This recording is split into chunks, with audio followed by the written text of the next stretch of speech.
Welcome to the new Chess24 playing experience. Play in light mode or dark mode.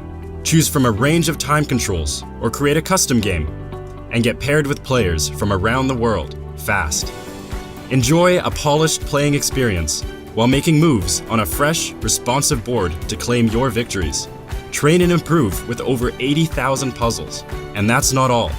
Download now and discover what more you can enjoy in our brand new app.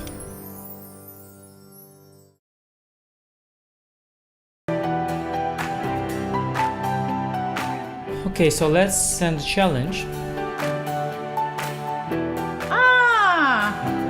Here is challenging. Nice graphics, easy to see.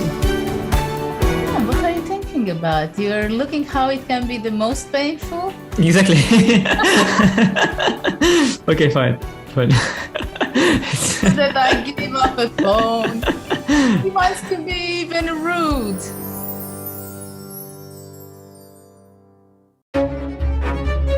Hi and welcome everybody. Hello, everyone. Hello, everyone. Over 200 mini videos that our Chessable team edited together, synced with our move trainer, and made it a seamless learning experience. Today, more than ever, when the world comes together to create a better tomorrow. It's going to be magic. La magie. Magic. Magic with music. With architecture. With colors. Magic with celebration. with your safety. From here. There. And everywhere. For 6 whole months, day and night. Join the making of a new world, starting October 1st.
Hello and welcome here at the Deep Dive broadcast. I'm Judit Polgar. I'm from Dubai, connecting to this stream where right now the reigning world champion Magnus Carlsen and Nepomniachtchi from Russia is playing the world championship match.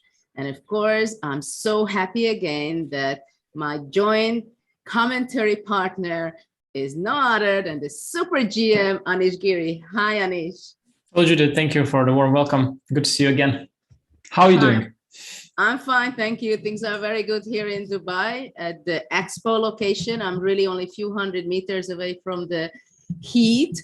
I mean, not outside because it is warm, but I think it's much warmer for the guys getting ready for game 2. We had quite a lot of interesting nuances and interesting things happening yesterday in game 1. What do you think about that? And what do you think we can expect for game 2?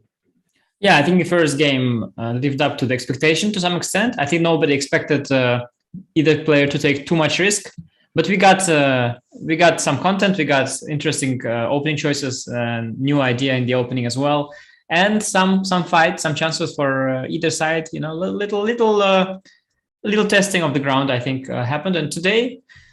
Well, you know, it depends really much on what Magnus expects from this game. I think one strategy could be to just test and find out what Jan has prepared against either e4 or d4, because that's a big question. Jan has quite some choice there. And the other strategy is to just go for it right away and not just test, but just, you know, just go for it, take those risks and try to put all the balls on the second game. Well, I think it must be very stressful for both players. Of course, people think that game 1 Okay, it's very clear that game one, it's a warm-up thing, and I know that also Magnus's father expressed that game one is something extremely special, and it's the most difficult part of a match in some ways. So okay, Nepo is of that, right? But now it's game two, and again, probably the heartbeat is somehow stronger a little bit, I guess, for the players. Actually, Magnus, what is he really going to be playing, right? What did he specifically prepared for this World Championship match? And once they see one white, one black, what the other one was playing, probably they feel a little bit more calm. What do you think? Yeah, I think today you could say it's a game two, but actually I think it's the first game for Jan where he's having black pieces, right? So in some way, it's the first black game. And I think it's a big difference. I mean, it's one thing to play with the white pieces when you have such a long match. You know the opponent is not going to take any risk with black. Why would he? So you feel, you can try to press, you can try not to press. It's up to you, really. But when it's a black game, it's when Magnus is going to try to put pressure, and it's the first game for Jan to try and show actually how well he's prepared.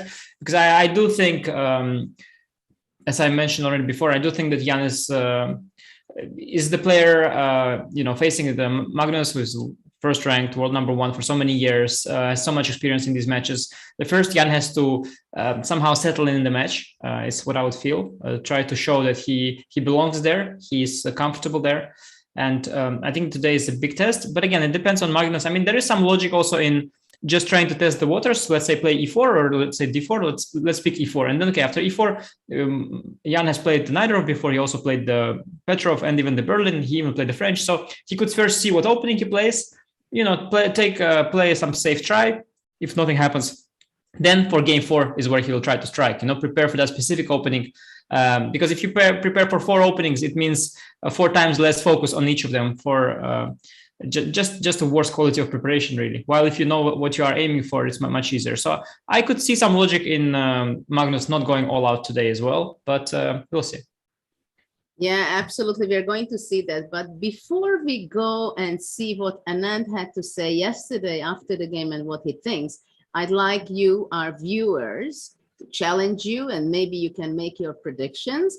There is a website called magnusnepo.com where you can guess which opening is it going to be, who is going to be winning, and of course, in how many moves it's going to be happening. And you can win a lot of different prizes. So go there and make your picks. But now let's see Anand what he had to say from yesterday. I've got with me 5 times world champion Vishwanathan Anand, who is the official FIDE commentator here, along with Grandmaster Anna Muzichuk. Anand, tell us your impression of game 1. A tight, controlled game. I mean, sort of what you expect. People come well prepared, especially for the first game. I was more surprised that Jan played King F1, but afterwards I realized that is actually theory. I hadn't followed this line much, but Jan played it so quickly. I thought, wow, really obscure line, and he seems to know what to do. And they probed each other for a while. Occasionally, it felt like a bad decision could cost them something, but they didn't make one, and the position never really slipped away. But when you follow it, you yourself wonder if suddenly the ground is shifting or not. But objectively, it seems that just a good game, good first game, and I think if they're going to play every game out like this, that's promising enough. Definitely for the fans, that's what they hope for. Now, who do you think would be more pleased with this outcome? Magnus, who was pushing in the end with the black pieces, or Jan playing his first game of the World Championship match and coming out of it with a draw? I think both of them will be content. You don't expect to win every game you sit down. Jan managed to play a full game, and for Magnus, of course, a draw is a good start. It depends now. The reverse. Jan's first black. I think it's only after that you really feel you've settled into the match, when you finish both colors. Jan's first black tomorrow, and let's see what Magnus is able to do. But so far, fairly routine start, and they look good. I mean, in different moments they impressed in different ways. I liked Jan after b4, this thinking d to c2 and getting the knight to c4 suddenly looks very pleasing. Magnus also played some good decisions, bishop f3, bishop f4, rook c6 and knight f5. This plan is good. I'll admit, there were moments when I thought this might slip away from one of them, but it didn't. And Anand, how's your experience here in Dubai? The World Championship match is on. You're here with live audience as well as commentating. How's it going? It's fine. It's fine so far. Getting used to it as well. I think I told you in Kolkata I'll be more impressed with you after I do your job than before. But yes, now I have a better sense of what it's like to think, and hopefully I'll get better at it. I can't imagine a more experienced person to ask this question. Anand, what is the most important attribute or the key factor in a World Championship match that the challenger must keep in mind while he's facing the world champion? You can treat it, you can tread lightly and just say, this is a chess game like any other and I'll deal with it, and that's fine. Maybe the only thing you need to be aware of, and if you haven't experienced it yourself, if you're doing it for the first time, then perhaps consulting a few people gives you a sense of it. Simply the sense where, because of the gravity and the stakes, things go unexpectedly wrong, and maybe you should just be a bit more aware of it. But sometimes, we complicate how difficult these things are. Someone comes along with a very sort of lightness of being and just says, it's a game of chess, I'll deal with it, and they deal with it. So maybe that's the simplest way after all. And you're, of course, 5 times world champion. What about Magnus? He's trying to defend his 5th title. The motivation, the hunger for it, where does he find it? That you should ask him. But it's very impressive. I've said in multiple places how impressive it is that he still plays so much. Apparently he found time for bullet yesterday. So that, I think, sums it up. He's still in love with the game, and good for him. Awesome. And what are you expecting from game 2 finally? I'm leaning towards not e4, but we'll see. It would make some sense to have some different... It's nice when you play a different first move from your opponent. I think that's the way Magnus will think, but it also depends what he planned long term.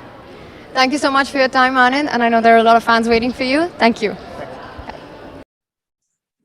Well, we've heard Anand, the 5-time world champion. It's always such a big pleasure to listen to him, and he can be so calmly talking about things, right? Yeah, I was trying to look up the bullet games of Magnus, but I wasn't able to find them yet. No, it was nice how he described that both players could be content. Well, probably it will not necessarily go all the way along that way, I must say. But, well, it was interesting. He also said that it's not going to be e4, he thinks. And, well, we're going to be figuring out, I think, very shortly, because I think the players have arrived already. I've seen that Nepomniachtchi was already sitting at his table testing it. Let's take a look. Already the photographers are taking their spots. Where can they take the best pictures, the best shot to see? I think the players are still hiding in the backstage, but yeah, there's a lot of fighting. I remember I heard from photographer, like at these events, there's constant like elbow pushing and constant struggle to get the best angle. And it gets quite hostile, when the push comes to shove and the photographers are there. So that's another battle behind the scenes that nobody really pays attention to, but it's definitely there. Well, definitely we have plenty of photographers, plenty of journalists, and the location is extremely interesting because we are located in Dubai at the Expo 2020. You may ask why it's 2020 when we are writing 2021, but actually it's supposed to be 1 year ago exactly. And of course, the COVID pandemic made it not happen, so it was postponed, but the name stayed. And just a small information that what is an expo, actually. It is like more than 400 hectares. It's huge what you see here. 192 countries exhibit and show the best of themselves. So you can go around the world if you fly in here just in a few days because you visit the essence, the most beauty of each country. And about 25 million people are visiting during the expo, which is lasting it started from October the 1st until 31st of March. So during the 6 months, there's so many visitors. And they have a theme, and I think this is also inspired them to have and to work together with FIDE and have the World Championship match, connecting minds, creating the future. So definitely we are going to see connecting minds here just in a few minutes, playing against each other, trying to figure out the other's thought and how it's going to be really unfold this game too. I'm pretty sure that the players are very nervous. I'm excited very much what we're going to be seeing. Do you think we're going to see something sharp, or Magnus will be playing kind of still solid and smelling around what is really going on, because it would be too early to take out the sword? No, it's hard to say. I mean, really, I think there are pros and cons to both approaches. I think you having more information is helpful because you prepare for battle better. At the same time, I think he had seen in the previous matches that it's the first couple of games that the challenger is feeling more shaky. So if you give Nepo an easy game today, he'll get an easy game tomorrow as well. It's already 3 games that he's been there, and they all went nice and comfy. And then by the time you go to strike in game 4, he's already settled in. So I think probably it's worth it to try and go for it today. Not even sure what exactly Jan will play, but you still had the time. You repeat all the stuff that he could play. You repeat all of your ideas. Okay, you are a little bit less. They're a little bit less fresh in your memory since you don't know exactly what's coming. But still, it's better. Maybe it's better to go for it today. And I think very likely we'll see Magnus taking that very approach. Yes, we are going to see it very shortly. For now, it's things are happening in the fish tank because the players are playing behind a very serious, very thick glass wall. So it's a soundproof area for them to play with completely quiet environment, no disturbance from anybody. And the audience is watching them. The players are not seeing the audience, so they can only focus on chess. The players do have their resting area. They both have their small little rooms with refreshments, also monitor, a LED TV, where they can follow their own game. Even though I don't know how much they are watching that screen itself, because obviously all the players are having in their mind all the moves, right? So yeah, but I guess you want I guess you want to be able to as soon as the opponent made the move to know that it's your time to go back. Yeah. Yes, exactly. That's the reason they are watching, just to make sure that that they see if the opponent made a move. What do you think? How much they go away from the board to annoy the other one, to give the impression that I know what's going on. I know I'm great on my preparation. I have a cool position. Everything is under control. I'm not sure it's done against the opponent as much as it's done for yourself for many players. And one thing that one of my trainers told me, and I never realized that, just going somewhere, doing something, sometimes even taking a bathroom break, it's sort of a way to deal with the nervous tension.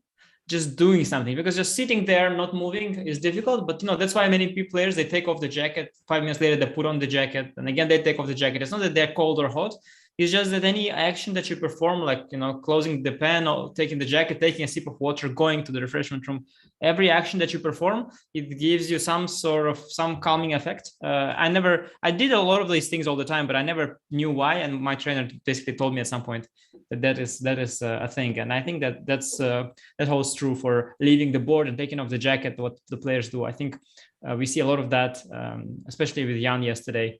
He moved away from the board quite a lot, and I think it's normal. Also, when you try to sit at the board, like the Topalov and Bobby Fischer approach, to just try to utilize all the time you have, to get as deep in the position as you can.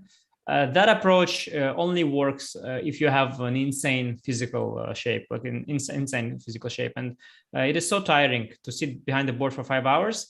It does give you, some extra extra value, but you have to be ready, because otherwise what ends up happening is that you get too tired and you blunder. And that's why we saw with Veselin Topalov, for example, at his best shape, he was crushing everyone. And in the bad shape, this approach led to quite some blunders. So it's not something that modern players do a lot. And now we see the handshake. We see the world champion took a light jacket for the white pieces. Well, Magnus has some new items in his wardrobe. Quite interesting colors. There was a trend of wearing blue stuff for a while. Everybody was wearing all different shades of blue, but Magnus is trying to break out of that, and a bit of gray, a bit of light gray. Why not? And we have quite a few people next to the board, some VIPs together with the president, Arkady Dvorkovich, and Magnus is smiling. E4 is played on the board. I wonder if it's going to go Magnus back. will take it back. Yeah, I think Magnus is the kind of guy, he never Makes gives up. the jokes. Yeah, not the jokes. He just doesn't give up. I remember one time before a Blitz game, so I played him and they asked him to, and he just said, make your own choice. And the guy made it and he put it back, and then he made another move. He doesn't want to give you these seconds. Interestingly enough, I told you, it's the arbiter who starts the game. He played the other move now. It's one D4. Okay, so D4. Yeah, and I think we'll see the Grünfeld, but we'll see. I expect the Grünfeld. Oh no! Wow, that is a small surprise for me. Did you see how impatient they were? I mean, Arkady just made the move, the president. He made the jeu with the pieces, put it back, and already Nepomniachtchi wanted to start the clock. So you could feel that they really wanted to know already what opening they are playing. Yeah, very exciting. The Catalan is we also have a Catalan on the board. You would expect. Wow, Bishop E7 even. That is strange. I mean, Jan has played a lot of that in the last year. And I'm quite surprised that he goes for that. I don't think he was particularly successful with this system. But let's see. Well, Karpov was playing it a lot himself, the Catalan, against myself as well. So the Kramnik also a very known proponent, and we had seen Catalan also in the match of Vichy Anand against Topalov. Vichy employed it successfully, and I have a suspicion I know what's coming, but I will wait. I will wait and see. Let's see. We have Castle on the board. DC, yeah. Let's wait and see. Yeah, that was a big moment. C2, A6. Let's see. No, B5. Yeah. B5. I saw it coming. B5, A4, Bishop B7. Okay, so it's Nepo style, right? Yeah, that's a line that I've played against Dingliren not so long ago. I mean, after A4, Magnus himself has played B4, but Grishuk and myself and many other players playing Bishop B7 now. That's something I expect to see today. Very, very solid system, very drawish pawn sacrifice. So far, Jan is following Alexander Grishuk's openings, which makes you wonder whether Alexander is part of the team or if Alexander is just very well respected in Jan's team. Well, but Magnus doesn't play A4. Maybe there are alternatives here. I don't think there are good alternatives, but maybe there were. Well, I think we can be happy with the opening because it seems that we are going to have a very exciting game today. Yeah, I'm not so sure. Because very often these things that are provoking the early crisis, they get kind of exciting very quickly, but then lots of things happen, and as the crisis comes early, things sort of peter out and die down. So I'm not sure, like for how long we keep the excitement. One important motif in these positions is that knight g5 is met by c6, but if you go a4 c6 and now take knight g5, this is a nice way to win material, because the rook hangs and knight d5 is not possible because of queen takes h7. So that's why usually here players start with a4, challenging this pawn, and then a6 is not possible. Well, not really possible because the at least doesn't recapture the pawn because of rook takes a8. c6, as I mentioned, is losing because of takes and knight g5. And otherwise, black doesn't really have a good way of dealing with this a4 move, and he either gives back the c4 pawn with b4, or he gives back the b5 pawn with bishop b7 and a6. So we'll see. I'm curious why Magnus is thinking. I don't really recall alternatives here, but maybe you can try to play for compensation somehow with a move like knight e5, maybe.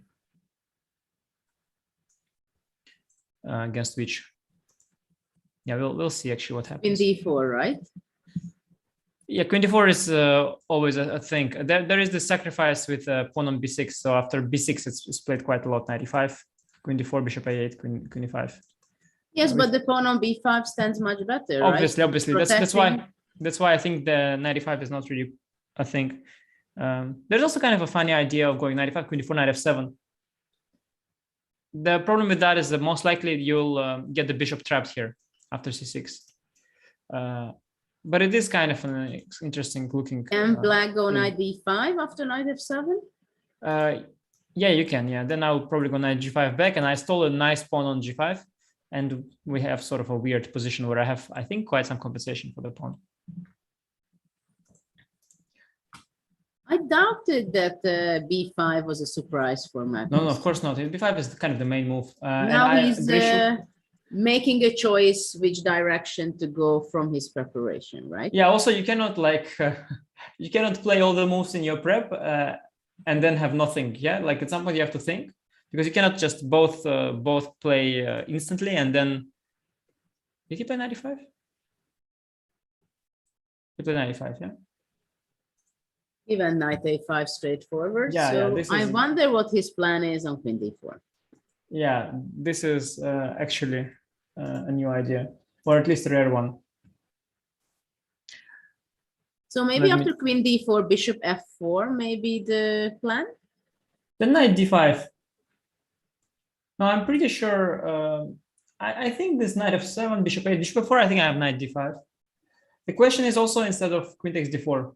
Let me just look at the database. What is the current situation? Yeah, there are some games there. There is the game Adley Matlakov, knight e5, black played knight d5. Kind of the main move.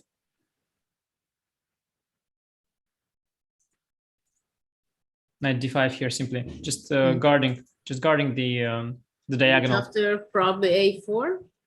Yeah, a4, and let's see how the game went. Yeah, e4 has been played in some games of amateurs, and then they either choose to go c6 right away or f6 first. Optically, I like c6 without weakening, but okay, takes, knight c3 happens, and then f6 anyway is the move that's been played, kicking the knight back. Knight sometimes goes back to g4. I guess we'll see something like that. Besides knight d5 and queen d4, there is also an interesting move c6. Because now if you take, I'll simply take probably and just rook b8. Because I've given back a pawn, right? But I have some activity here, better development. So you don't really recapture on c6. You just play a move like rook d1. Yeah, probably it's better for white to keep the tension than capturing the pawn on c6, right? Yeah. It's definitely the way to go. And then you have this typical position where you at some point go b3 most likely. And if they take, just for example, just show position like that. You've got these typical Catalan positions that have been played a lot. I think Kramnik introduced this concept against me in Qatar, another Arab country a while ago. And then it's been played a lot by the Catalan players. Dubov had many games with this kind of ideas. You can take with the queen or the pawn, but you've got this long-term compensation. The idea is that you really make the c5 break quite difficult, as this bishop is a monster, and you have good central control if you push e4 at some point. And the fact that black is up a pawn on the queen side is not very relevant yet. Yes, white has a very nice compensation most of the time, and white is ready to give up a pawn for initiative and to press black usually, and especially the white square bishop of black can suffer a lot. Yeah, and if it's behind these pawns, and to push the c5, it's really hard. White will do everything to prevent that. What they do sometimes in such positions is play like a move like knight d6, give back the c6 pawn. This is a kind of a thing that happens.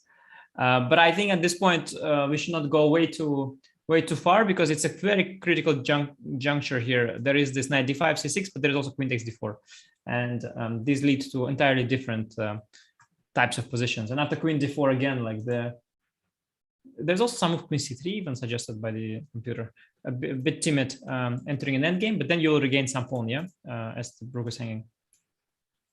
But I like this knight f7, kind of a flashy idea. It rings a bell. I think I've seen it before. I'm extremely curious what Jan has prepared here, because obviously he wants to avoid a passive position, right? I mean, it could be very awkward that he didn't really prepare knight e5.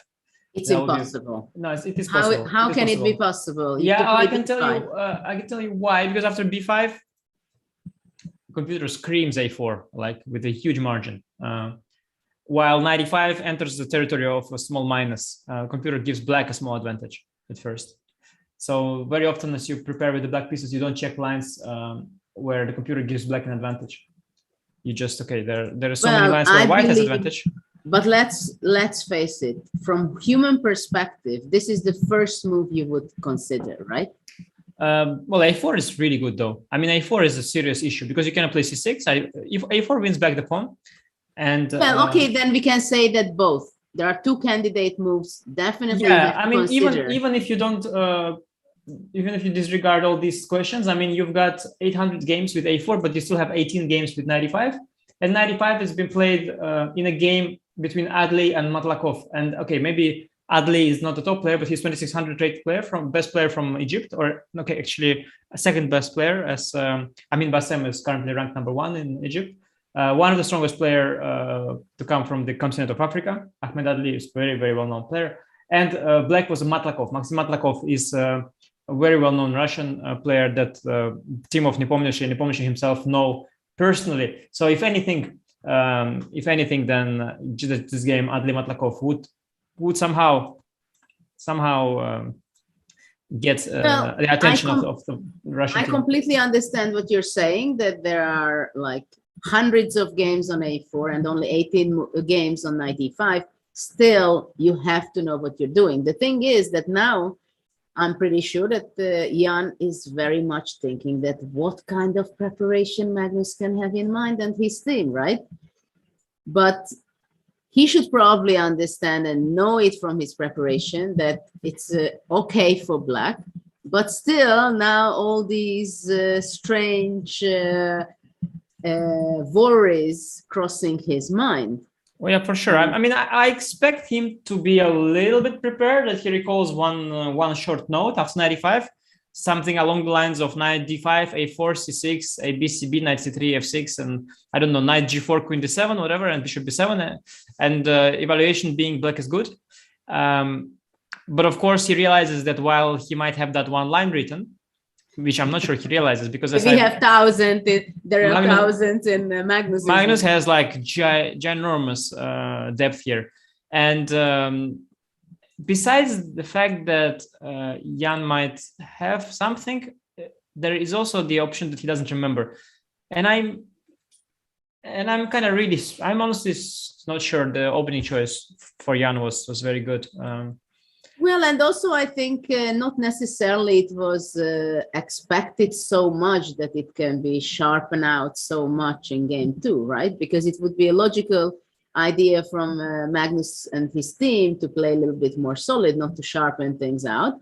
But right now it's also a big question for Jan, first of all.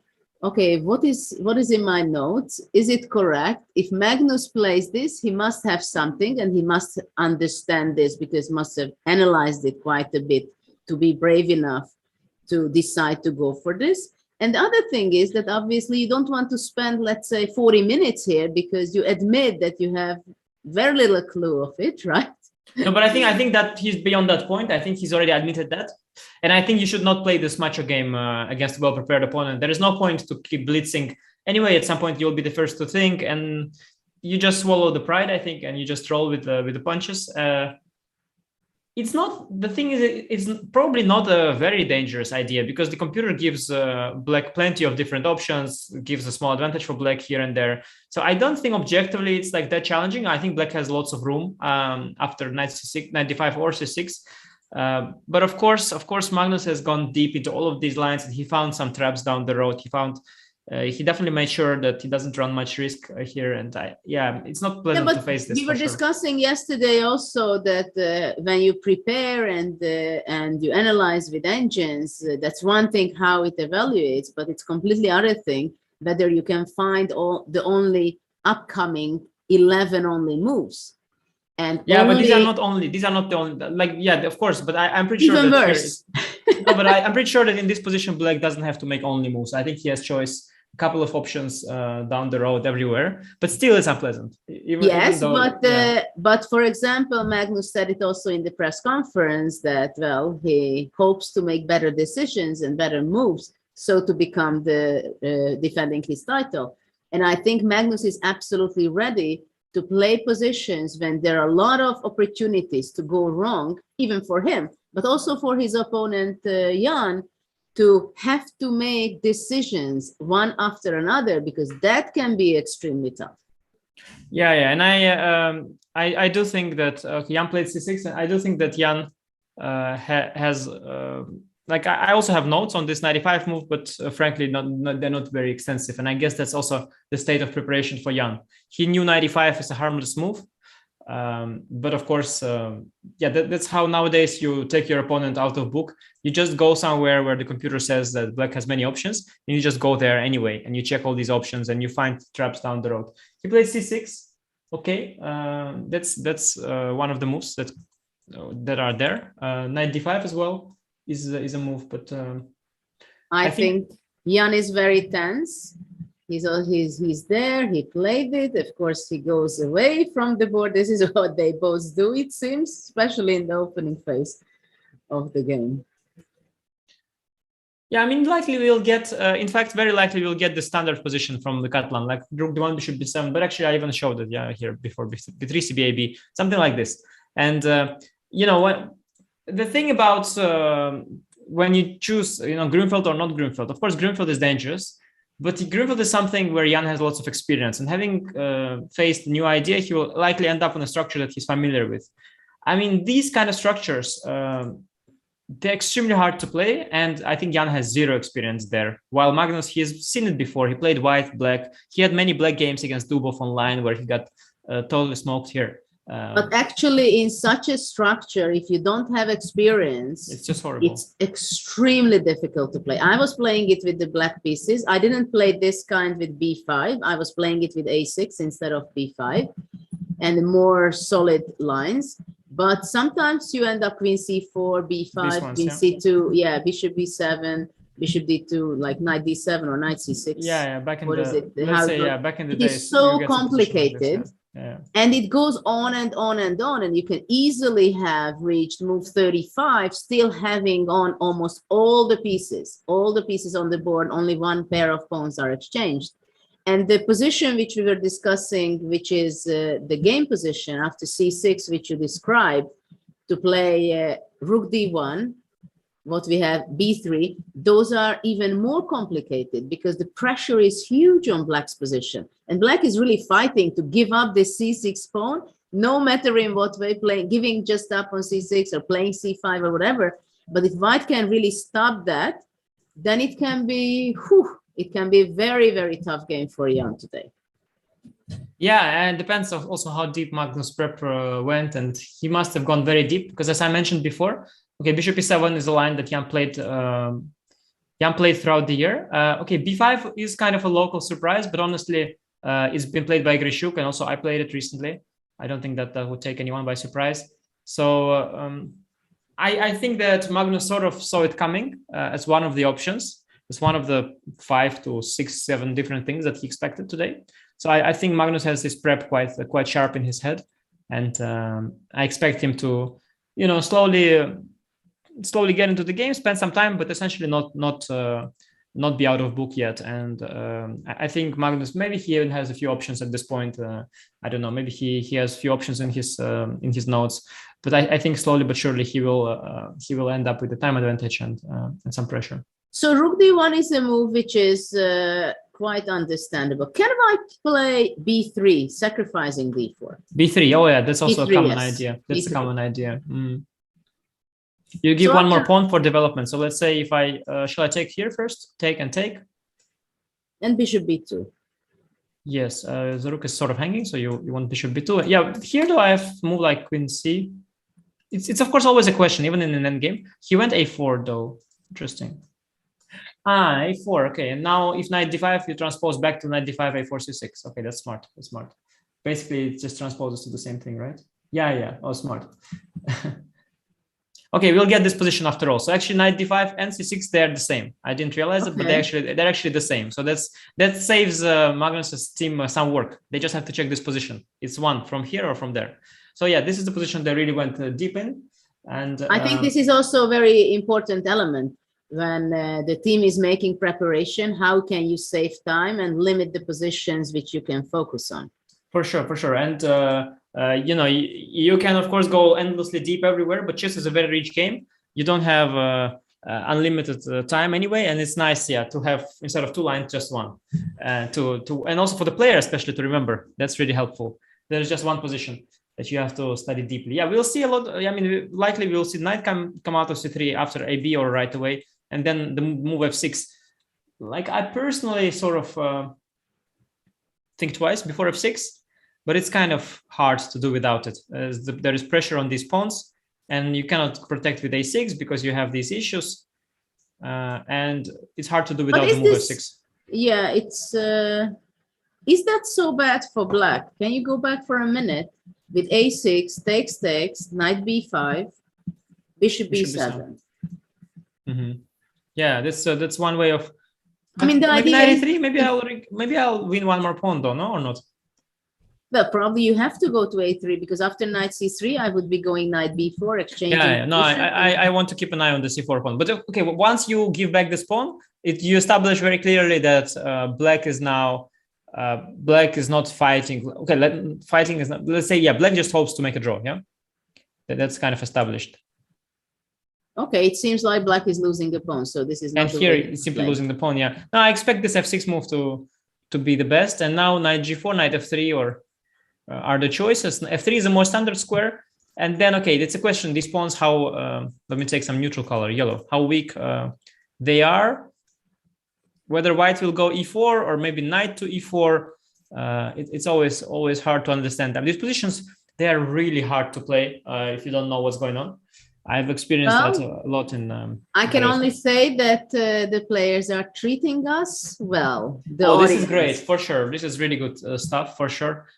So far, Magnus is showing very good opening prep. I mean, right now, none of the players are at the board.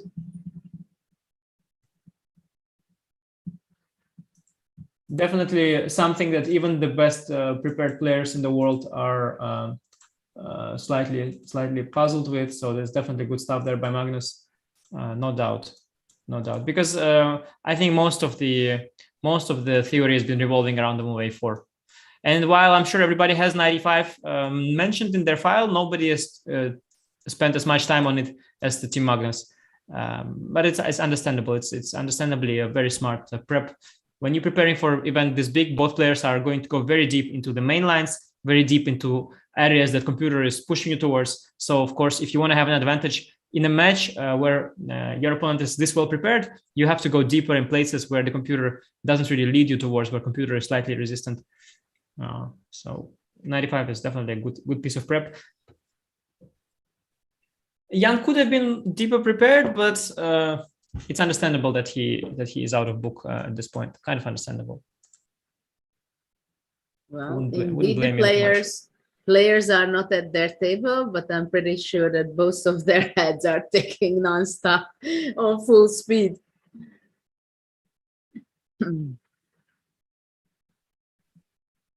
So it's a good question. Well, knight d5 practically should be the only move, right? I believe so.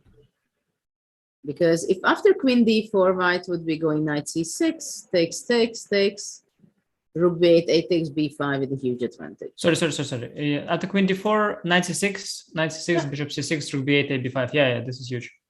This pawn is weak. Yeah, regain the pawns. Yeah, I think knight d5 is the only move. I don't see another way. But Jan is out of book, yeah. So he tried not to play knight d5, but finally he wants, of course, to do without knight d5. It's nice to do without it because knight on d5 is a target to this e4 push eventually, right? So you want to do without it, but it's really hard. Like you want to give back the c6 pawn, but maybe b4 is the alternative. Yeah, but after b4, no, b4 is not good. Isn't it possible? Let's see after b4. Yeah, I if know. White goes knight takes c6. Can I go just knight c6? After all, okay, I don't want to take it, but yeah, the bishop a6 is something okay. like in this idea of it's played in the other world championship match between Topalov and Anand. This okay, this is something Magnus would never go at. But what about queen c4? Some c4 capture knight. Oh, knight c4. Rook d1 is also possible. Rook d1, yeah. Knight c4 is kind of a transport via another variation of the Catalan, which is not very good for black either. So, no, this b4 is not a good move. It's just I'm trying to come up with alternative for the sake of it. Bishop a6, very, very artificial. Is that a move? The same idea you have that after knight c6 takes and b4. Oh, but here actually I plan just to play rook b8, hoping to simplify a lot. But after all, yeah, I'm losing this pawn in the end, but it could be a little bit drawish. Could be quite drawish. Or yeah, I like like you said, this b4 position. Yeah, I mean it's quite speculative. And it's absolutely Jan's style. Yeah, I think it's everybody's style, right? To have to take over the initiative. Everybody happy nowadays. But okay, knight c6 is maybe knight c3 is bishop possible. a6. AB of course is a big question. AB and bishop then knight d5. c3. Yeah, also rook d1 possible. Knight c queen d4 is not a thing by any chance. I'm sort of protecting everything barely. Sort of. Maybe. I mean, white has compensation. Like white doesn't risk anything, but knight on d4, knight comes to d5, and black is fine probably. Yeah, black is likely okay. Yeah, but even this I would think was slightly worse. Rook d1 first, maybe just yeah. No, it's very disharmonious to disconnect these c-pawns. It's not a good idea. Bishop a6 is, again, I'm trying to find an alternative for the sake of finding an alternative. Knight d5 is the obvious move. It will be played, I think, after some thought. I don't imagine any other moves. It's getting a little surprising for me that Jan is still not back at his board. Actually, yeah, I've just now looked at the Chess24 main page where we have the engine alliance, and actually knight d5 is the only move that keeps position equal, while bishop a6 is, yeah, this position is just half lost for black, and this is the only alternative. No, knight d5 is a must. It's a bit of a long thing. But okay. Yeah, Jan's seconds, of course, kicking themselves for this one. This one hurts, of course. This missing this direction definitely hurts. Well, maybe if we talk about the seconds, maybe we can ask for a short video by Potkin, by good friend and the coach of Nepomniachtchi, because he was telling a few things about the game yesterday, which was, I found it interesting. You can see the power in his team. If we will see shortly. I'm here in Dubai outside the playing hall with Jan Nepomniachtchi's friend, longtime trainer, second, Vladimir Potkin. Vladimir, how are you feeling right now? Yeah, hello, Tanya. Nice to meet you. No, I think it's very exciting, and for us, of course, it's very important just to start the match. So we waited for it for a long time. In Dubai, it's very nice weather, so it's becoming milder, and we're just enjoying it. And I see that Jan is full of energy, and he's very confident today. So Jan's feeling good? Yeah, hopefully, yeah. So I think that he's really focused and ready to fight. Now, Vladimir, in the World Championship match, the first game is so much about nerves and tension and just settling down into it. What was Jan's mindset coming here? Well, Jan is, first of all, is a player and he enjoys the game, so he just went to play the game, and I see that it will be a long game, I think, today. And Magnus is also fighting So I'm excited to see how it goes. We're all very excited about this big fight. Tell me, how do you feel about the current position and the opening outcome? I think that White has decent chances to exploit this pawn, but of course Black has good compensation. I don't know how enough is this, but it will be a really long game, and Jan will be looking forward how to make this pawn in the end. So ready for the big grind starting from day one itself? Yeah, that's true. I think it will be some not like a super active chess, but some positional maneuvering and all about this endgame technique today. Now, Vladimir, we know from stories that at the World Championship matches, the seconds and the trainers get no sleep at all before the game. It's so much work. Did you get any sleep last night? Well, definitely I get, yeah. So I think that, of course, there is a lot of work, but still you should feel good, and because your player is gaining energy from people who are surrounding him. Well, we can see that Jan's got a lot of support and energy from his team here. And yes, we're looking forward to a big grind, as Vladimir mentioned. Back to you guys in the studio. Well, some insights, but he was not telling too many details about their preparation. But we can see that Potkin is the key person in the team of Jan Nepomniachtchi. They are very good friends and they work together for many, many years. Very nice person. And yeah, so the player has to get energy from the coaches, but it's very difficult for them because he was not telling us exactly how much he's sleeping. But I think after this game, definitely it's going to be less than expected. So we have a move knight d5, which we were expecting. And at the same time, we also have White's move, knight c3, which was flashed out by Magnus Carlsen. And actually by now, there is a 12-minute advantage for Magnus. And also I think he's better prepared seeing the body language of the players as well. Right, Anish? Yeah, I mean, the body language is would not even be necessary. If you just look at simply, you know, what happens after 95, as soon as Black starts thinking, it's clear he's out of book. While so far, Jan just follows the main road, the c6, knight d5. And as we mentioned, knight d5, a4, c6 would lead to the same thing. The knight c3, Magnus is obviously in book. This is the main line of his prep. He's just getting started. His analyses are only starting here, while Jan is already on his own. I think the Magnus's time advantage is going to grow further and further. And, you know, with the control of the center, or as our guest, Andras, likes to say, the center. Well, yeah, I think Magnus is looking good. Yeah, I think now Jan will be thinking quite a bit, so we can call international master Andras Tóth, author, Chessable author. He was also being awarded the Coach of the Year in 2007 in Australia. And wow. What do you think about this position? Welcome. Oh, thank you very much for the nice intro, guys. It's a pleasure to join you.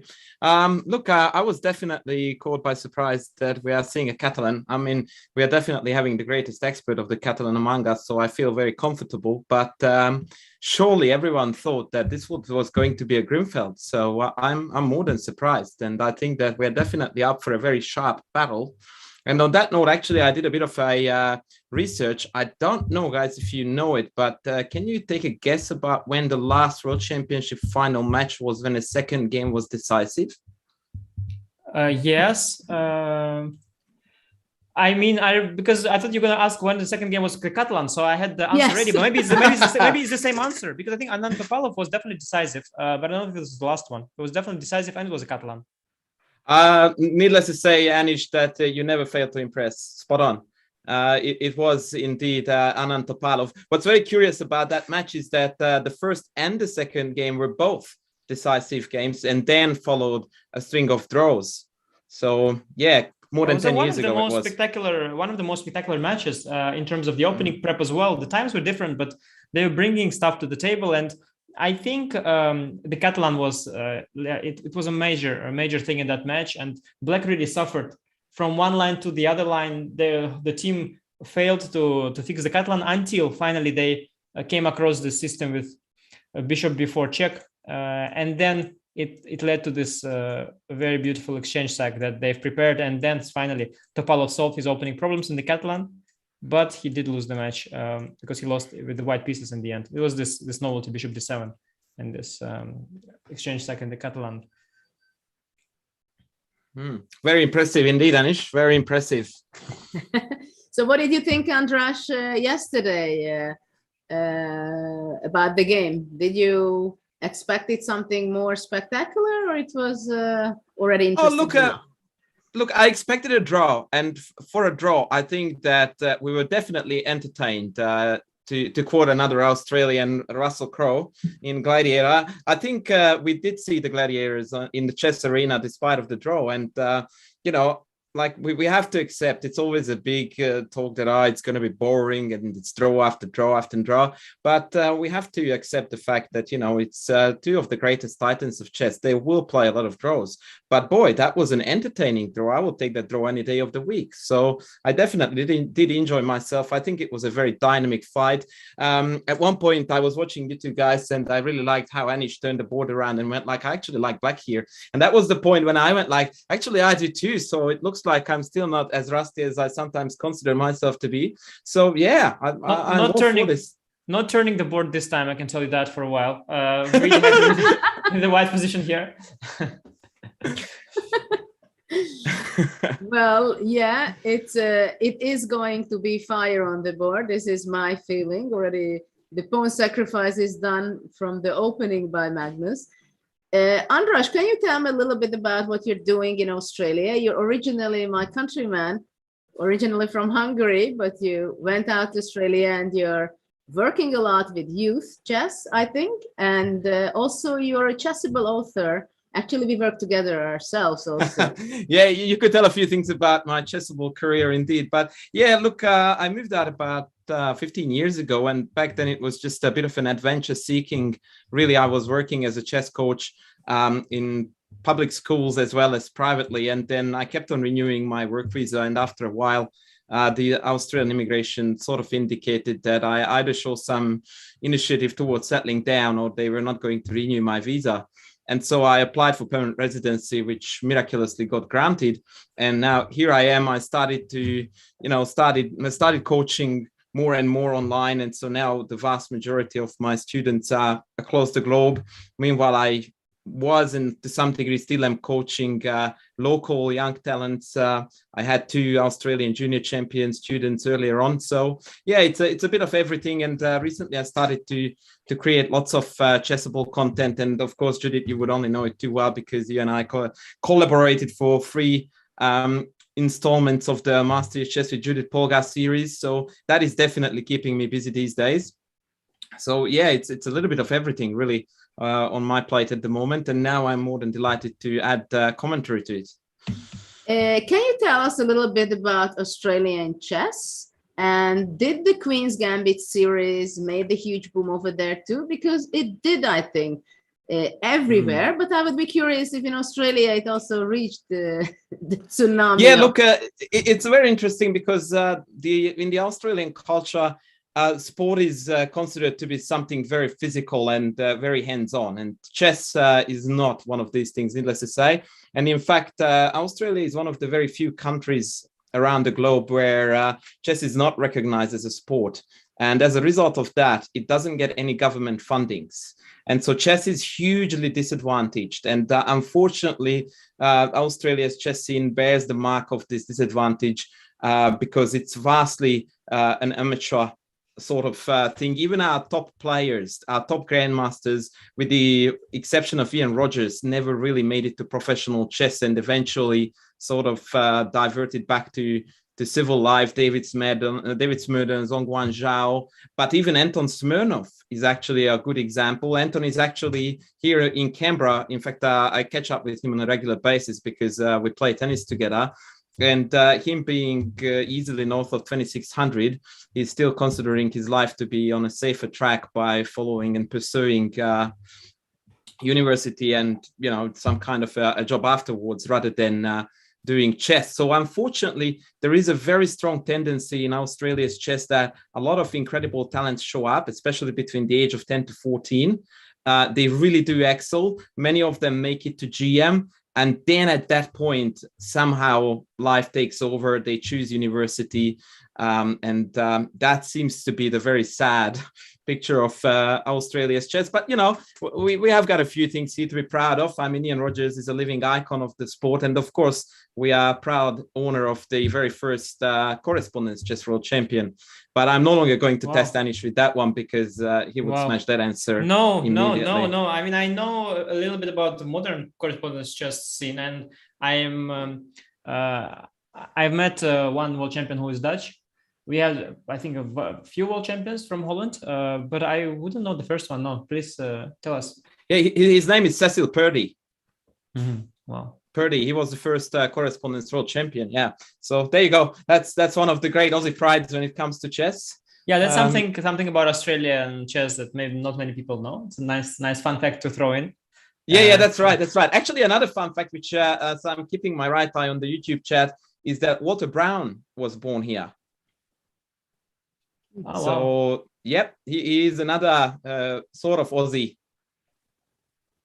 From down under. Yeah, that's another... Coming back to what you said before, of course, I was quite upset to hear that Smirnov, who is a good talent from Australia, I've seen him in Vaikanze, that he has decided to not pursue chess because of that, and because of the things you mentioned. And of course, it's a pity because it's an opportunity for the Australian chess to make their mark, at the world top, because someone like him, given the right support and dedication and the passion for the game that he has, of course, could very well enter the world elite. And it's a pity to see, but you see that a lot with the countries. In fact, often with the countries where the standard of living is very high, and there are many alternatives. Just following a routine career, entering university, and then just getting an ordinary job might bring you, stable and high income and higher standard of living, and that pushes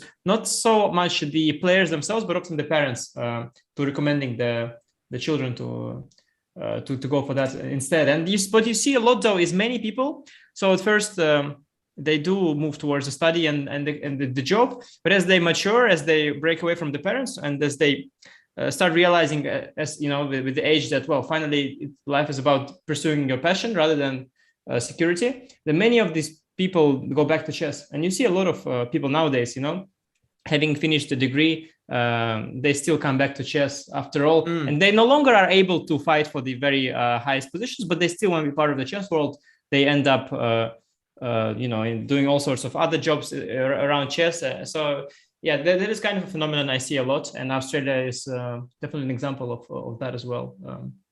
You are totally on the money. Oh, sorry, Judith. I just want to very quickly answer your question about Queen's Gambit. Definitely was a big hit. So, Anish, I belong to that group, by the way, that you mentioned, still partly, although I'm trying to break out, but I'm juggling at the moment a civil job and my chess gigs. So I'm a primary school teacher on top of all these chess stories. And actually, in the staff room, people regularly ask me about, what's going on with this Queen's Gambit? I really enjoyed episode 1. Is this real? Is this how it happens? And so it turned out that in a few staff room conversations that about 3/4 of the staff watched it. So to go back to Judith's original question, and I will pass it back to you, Judith, now. Yes, it was a big hit here in Australia too.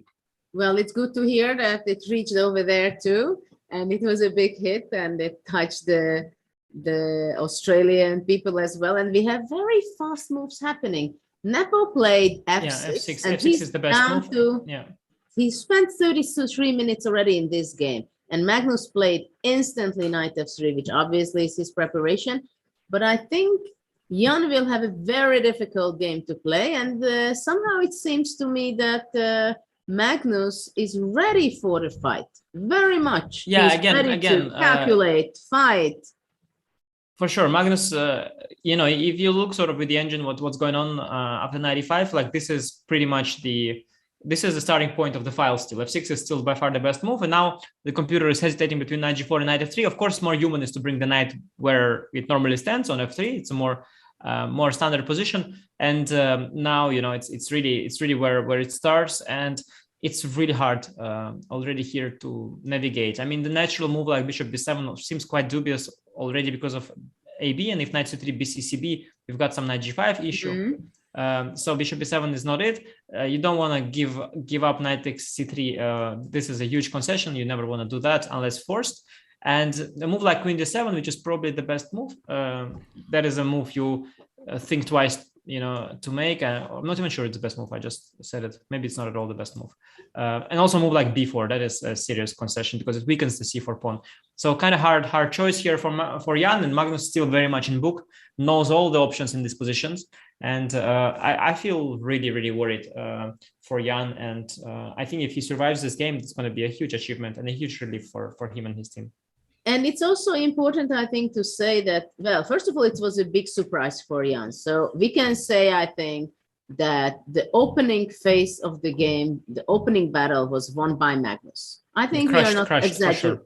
You're not exaggerating with that, right? Yeah. Which is a huge thing nowadays, especially in game 2. Already Magnus is taking the initiative in the first wide game, which he's playing. And the time control is 2 hours for each player for the first 40 moves. After that, they receive an hour each for the next 20 moves, and then 15 minutes, but also 30 seconds bonus from starting move 61. But what I want to highlight that because they don't receive the bonus time in every move, it means that it can easily happen that Jan Nepomniachtchi, the challenger, will spend so much time that he might end up in time trouble. Of course, it's still early to say, but it can happen very easily. Yeah, one thing I remember that I should sort of say for Jan's favor is that I caught him in our candidates game, in the very first game of the first half. I caught him into some kind of very, very forcing prep, and he dug in, spent something like 40 minutes, which is really a lot for him.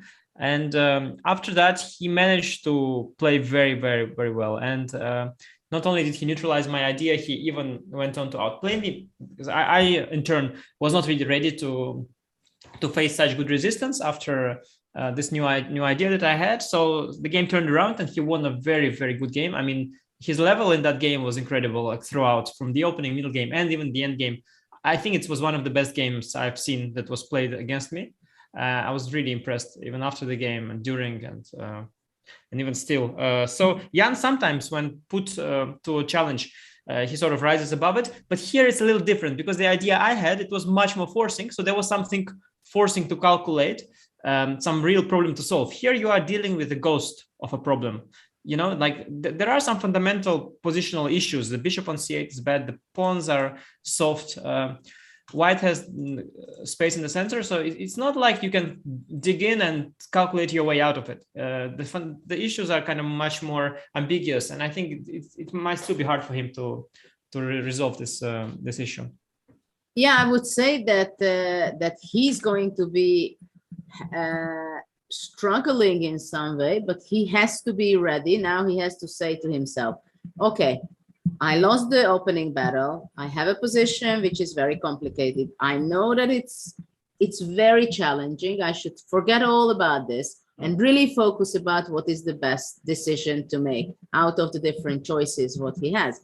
And somehow he has to exclude from his mind that Magnus is very well prepared, right?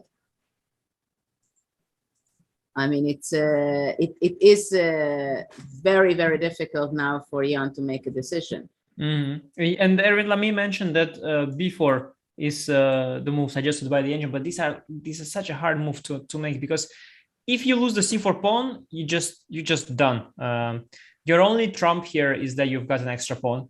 We are here. The only trump is that you have the extra pawn, and it's an advantage you want to really hold on to, because when you have an unbalanced position and you have some advantages and your opponent has some others, you got to really make sure that your advantages remain there, because if you lose those, it's just lights out. So b4, very, very risky, very counterintuitive move, and that I think that's one of the things Magnus and his team counts on, that b4 is a very difficult move to make. I guess knight e4 bishop a6 is a follow-up. He played queen d7. Yeah, that's the one I would have. I would have probably made queen d7 as well if I were out of book here. Okay, so queen d7 was done. What do you think, Andras? Would you be also choosing this move, or you had something else in mind? Look, this is definitely an ugly move that had to be played, I suppose. I don't know. Yeah, I never played the Catalan myself with either color, actually, so I feel a little bit out of my depth. But yeah, it is not a move that one plays happily. So especially if I think about the fact that Jan's style, having the Grimfeld as his main weapon, is largely dynamic. And this is definitely a setup and an opening where he's definitely the one who is defending. So I'm still questioning this whole opening choice, which of course may sound very silly coming from me. But whilst you guys were analyzing, I was thinking about a hypothetical that, let's say that Jan loses this game. Do you think that he would rock up with the Catalan again? Or would he switch back to his Grimfeld? That's what I was thinking about. I think if Jan loses this game, like, it's not about the Catalan Grimfeld anymore. It's about that he lost this game, and this is a gigantic disaster. I mean, being one down, it means that Magnus doesn't have to win anymore. And then you have to beat Magnus at all costs. And good luck doing that. I mean, you have like it's a whole different level of issue that you have if you are one down against Magnus. It's like a whole different story. And then I think the Grimfeld or the Catalan, I mean, the question is more how you're going to beat him, and he's so well prepared with black. But wouldn't you say, Anish, that would be the problem for the white games, not for the black ones? Yeah, of course. But the good thing about being down in the match, I can tell you, and I've played a lot of matches this year, a lot of rapid online matches, like with all the Magnus Tour, like endless. So I have a lot of experience. And one good thing about being down in the match is that with the black pieces, you get much easier life because nobody takes the risks anymore. So by losing this black game, I think he'll make his life in the upcoming black games easier, because I don't think Magnus will rock the boat any longer. But the problem is that you will have to win. You have to pose problems with white. So, I mean, if he loses this game, I think Catalan or Grimfeld, he will have easy life in the coming games, because Magnus will just try something easy, something soft. I mean, Magnus, he can be extremely solid if he wants to. He's got all the skills. He's got the opening prep. I mean, he is actually like a born solid player who sometimes tries to get out of his comfort zone and surprises us with sharp dynamic chess. But if he wants to be solid, I mean, he's got all the skills needed for that. And that's going to be very hard, because he's good also in the slightly worse positions. He's good at defending. It's just really difficult. I think we go a little bit too far to say that, okay, what happens if Jan loses and what are the consequences of that? Of course, it's a very tense situation right now, what Jan is have to handle. But of course, Magnus has to play incredibly well to win this game. And we are still nowhere near to that. But I'm really, really excited and so happy to see this messy position with full of interesting ideas to coming up. I'm pretty sure about that. But I want to ask Anish first, that you were making your Chessable course some time ago. How did you prepare, and how much you're ready to share your opening ideas? Because I know that there are some other top players also making courses, and they are so happy to share and really give such a knowledge to the people that the Chessable community, they really appreciate it for many reasons, of course.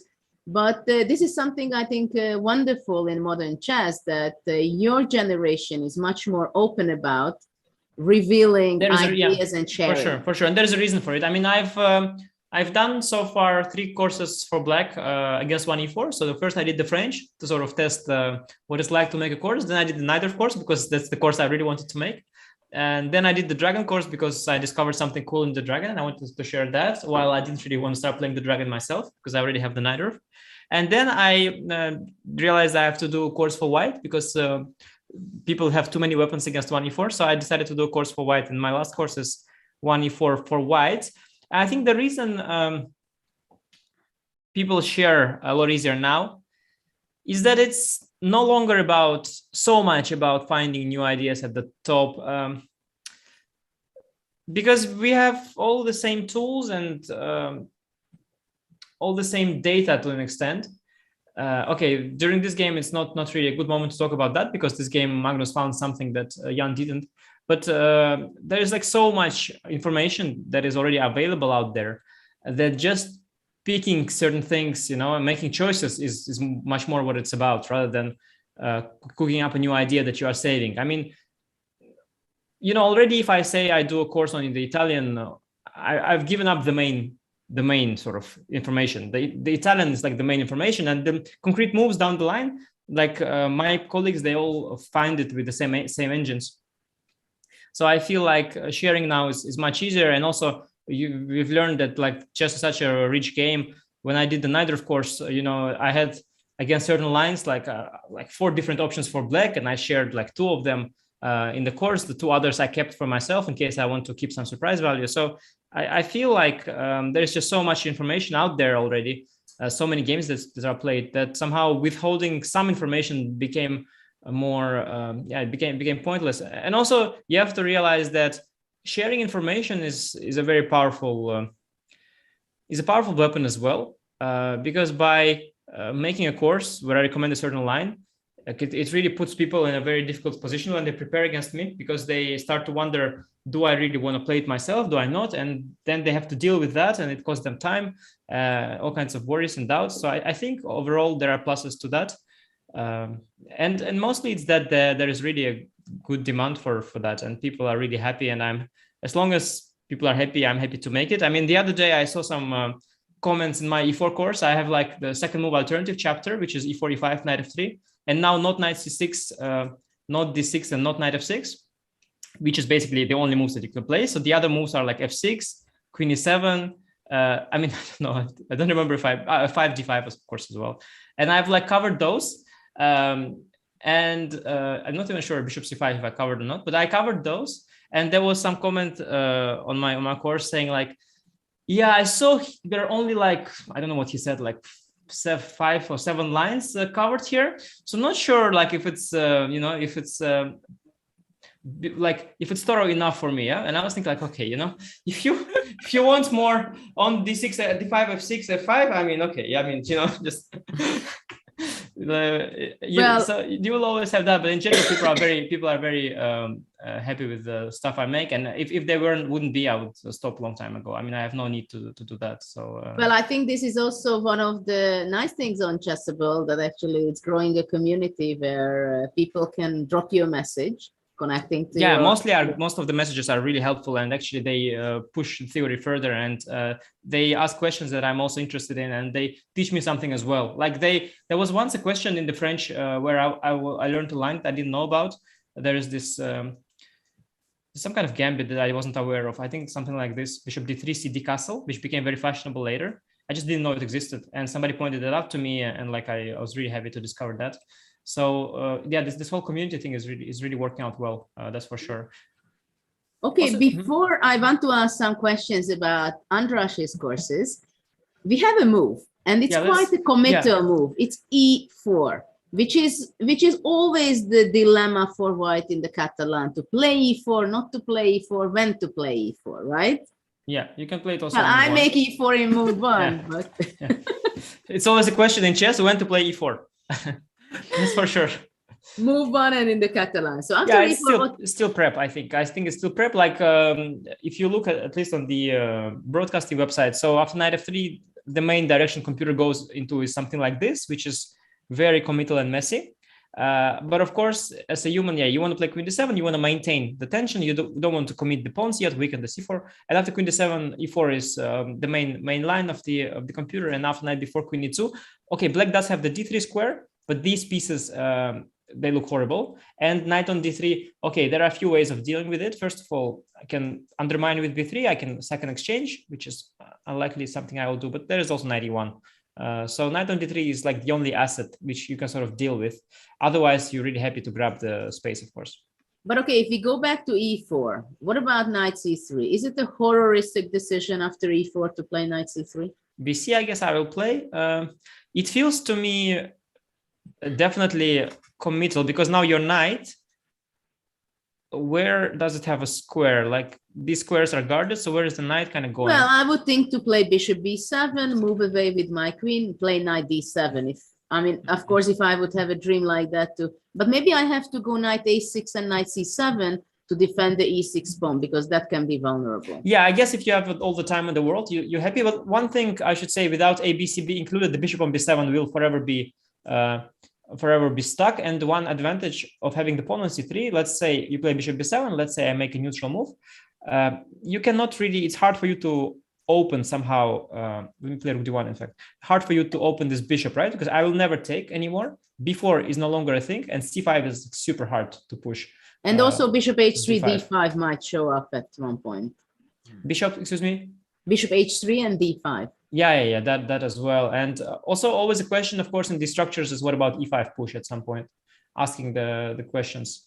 I think it's also with the knight elsewhere, or let's say before, like this e5 push, it's a big question. Always. No, the thing is that after e4, what are the other alternatives for black? This is the big question. Yeah, knight before is kind of screaming for me to be played. Yes, yeah, but you you don't see want to that, go back. you see that Jan is thinking, and it's not a good sign, because probably he understands that there is a huge storm coming. Yeah, it looks just very worrying. But knight before, I mean, at least you got this knight on d3 potential. I mean, you have to have something, right? So I think knight before is the one move that gives you that something. But I mean, honestly, like I don't even know what is objective evaluation here, but just the whole vibe of this game is really, really worrying from the black's point of view. Like so disharmonious.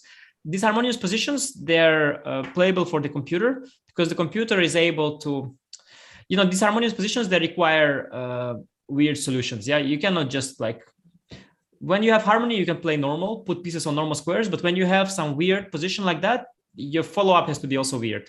And that's where humans don't excel, because we don't have like our pattern recognition. Like Jan has, let's say, is a great pattern recognition. Like, where has he seen a pattern of pawns e6, f6, queen d7? Like, which pattern is he trying to recognize? So the pattern recognition is like, it's broken for us. Like, I don't know how I'm playing with black. I've never seen such position before, fortunately. I mean, I don't want to see it anymore either. And switch it back very quickly. yeah. No, I just want to show like how disgusting it is, and I'll put it back. So it's, of course, I'm kind of specific. It's my taste also. I don't like pawns on f6 and queens on d7. But maybe if player is like very greedy, he likes his extra pawns, he's more okay with it as black.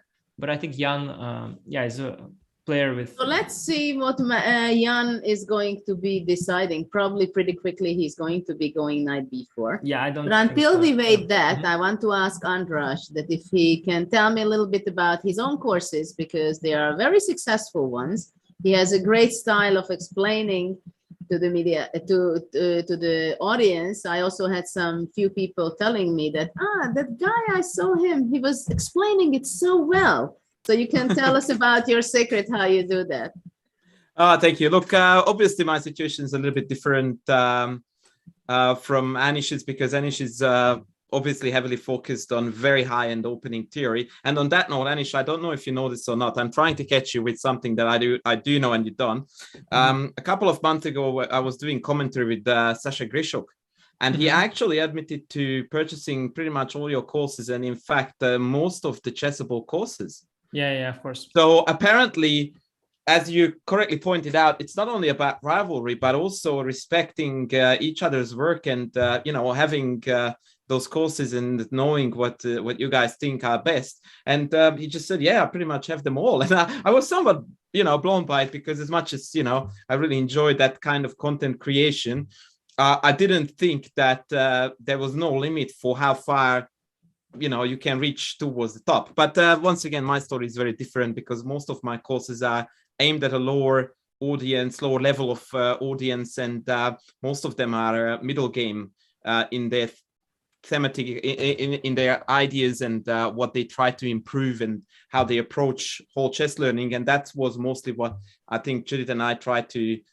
enforce with the Master Chess with Judit Polgar courses as well. And look, I guess I just hit the nail on the head in a couple of times in those courses. And perhaps the fact that I am a teacher can come sometimes handy when it comes to explaining things in a way that I suppose a larger crowd can relate to and go like, okay, I get you. So maybe that's what it is. Yeah, it makes a lot of sense, because I've known you. I mean, I find it very entertaining. At some point, I don't remember how, but I stumbled on some YouTube videos. And okay, let's say the chess content part is kind of mostly basic for me. That is sort of, though there was one video which was very thought-provoking with something about the fianchettoed bishops. and you try to generalize that in a way that I've never thought of before, and it made quite some sense to me as well. So I thought, okay, that was interesting. But mostly, I really liked the presentation. And now that you said that you are a teacher of primary school, that really makes a lot of sense, because I guess being a teacher for younger kids, it gives you the skills of capturing people's attention at best, because these are the people that actually struggle with attention. So I guess, yeah, that sort of makes sense for me. Now I can sort of trace back where your skills are coming from, because that makes a lot of sense. Yeah, if you can deal with the small kids, you can deal with the chess noobs as well, I guess.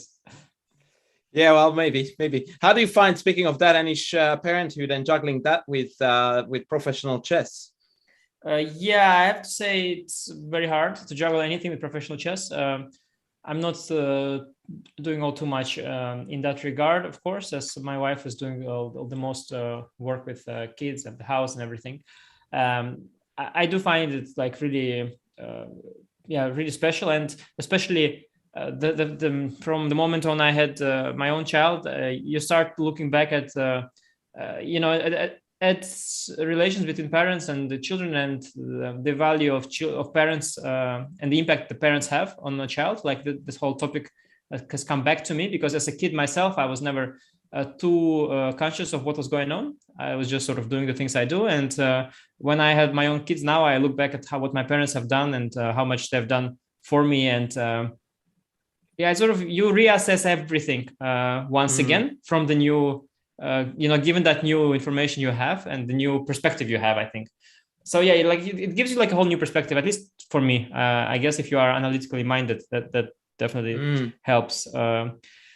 But yeah, in terms of the practical contribution I have, it's very minimal compared to my wife, that's for sure.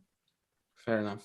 The knight on d3 meanwhile planted itself. As I said, that one advantage that you have is that knight on d3, and okay, that's something. That's not nothing.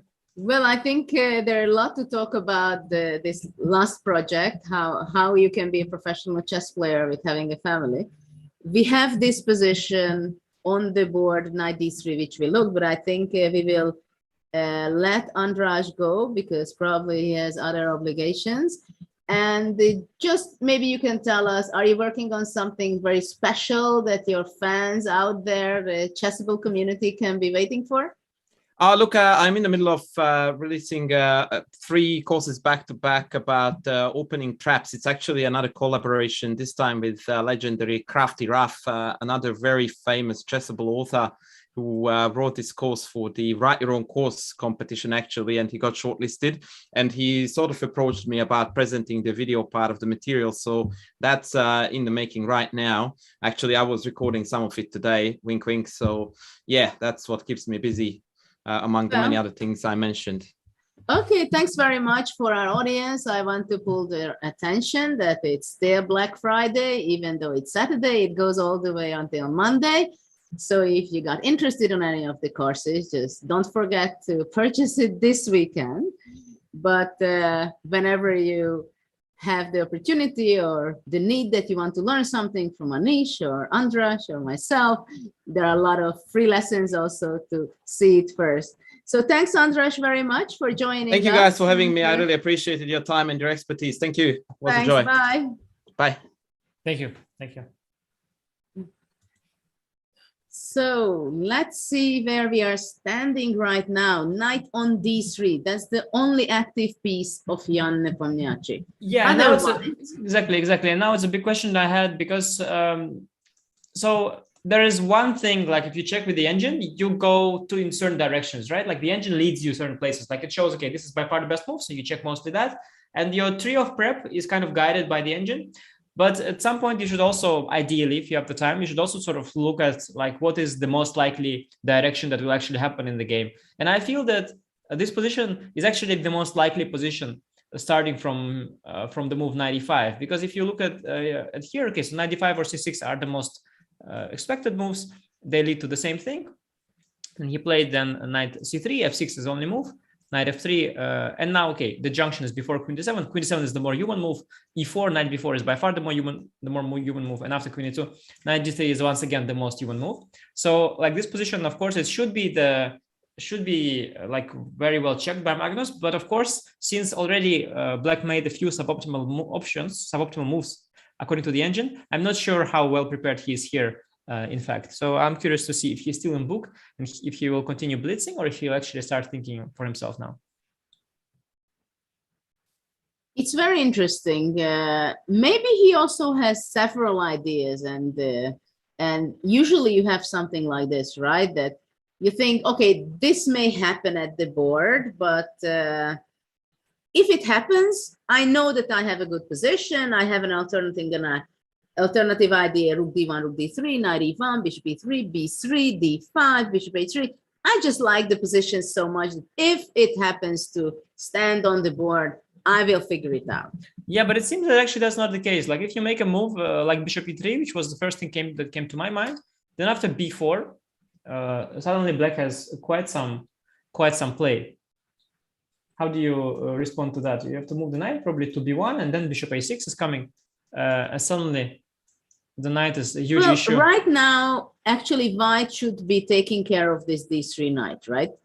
Yeah, actually, the move suggested is e5, and it's not an easy move. So it would be really nice to have that in your file, because I mean, e5 is okay. You can find it, but you can also not find it. The question is, what is the idea? Can Black go f5, or immediately White is winning material by a takes b5? Yeah, this like even things like this, like a very, very scary looking. But let's see, knight e1, knight g5. Knight g5 is tricky. Yeah, f5. Let's see. Of course, one good thing is that the knight is away from d5. Yeah, so that's one. I don't know. A bcb d5 kind of tempting. Is it good? Well, it looks scary, but I'm not sure it's good. You have to take. Taking. Knight d4 looks the most tempting. Yeah, bishop b7, e6. Queen d8. Probably knight takes b5. Does not look bad. Yeah, although it becomes a little bit soft at this point. Let's see. How is some other knight move? So where to bring it? G5. Knight g5. E1. Let's go knight g5. Yeah, I was not sure about just takes and takes simply. No, this might be a mistake. Takes and takes. Sorry, I blundered. Yeah, and it hangs also here. So this knight g5 is bad. Knight e1. Let's say takes here. e7. Yes. And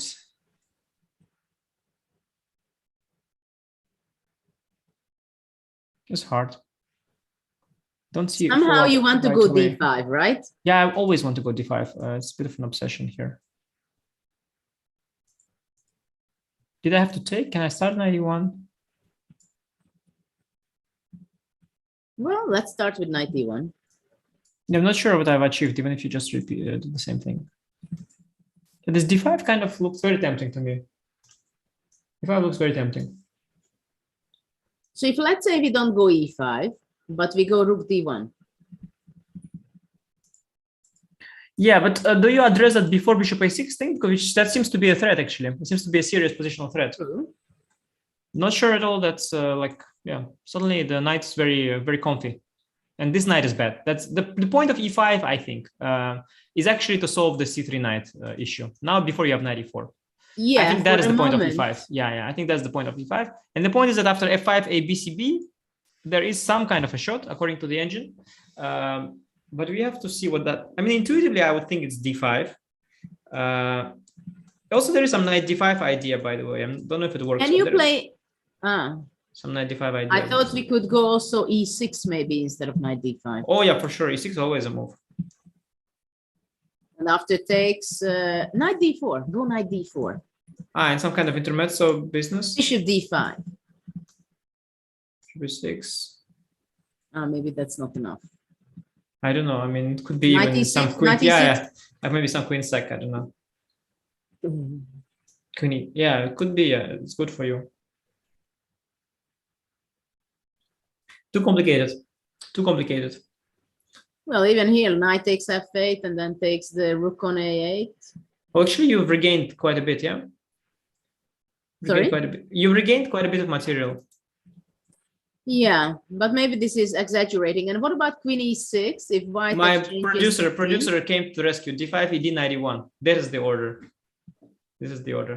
I'm glad though the intuition did betray me with d5, but of course I'm lacking the skills to No, but find d5 91. is just asking for But it. d5, no? of course, yeah, d5. I mean, it's screaming. Like in a position like that, when he can not recapture with the piece, you have How this does weak d5 scream? How can you visualize it? it doesn't scream. Yeah, it is. I think d4. I think d4 screams that it wants to be on d5, and d5 is already calm. d5 is already calm, so d4 kind of screams, "I want to go," and then you go push, and it's like, yeah, 91. But I'm still not yet convinced. 91, knight takes c1. I have to take. Rook takes. Knight bishop b7. Just take and rook d1. This is the typical thing. Yeah, take rook d1. This is bishop g2 though. Well, it's not over yet at Wait, all. this is not at No, all. no, something went something wrong. else. Maybe something went immediately wrong. rook d1. Rook d1 immediately, d4. Rook d4. Yeah, but it continues as well. No, I have knight d7, It's and then knight never-ending knight story. f3, knight f3, then queen d3. Okay, I mean this is fine for white. Like, but I wanted e6 first. No, but I queen wanted e5. more. I wanted more. Let me see. Oh, e6 maybe somewhere.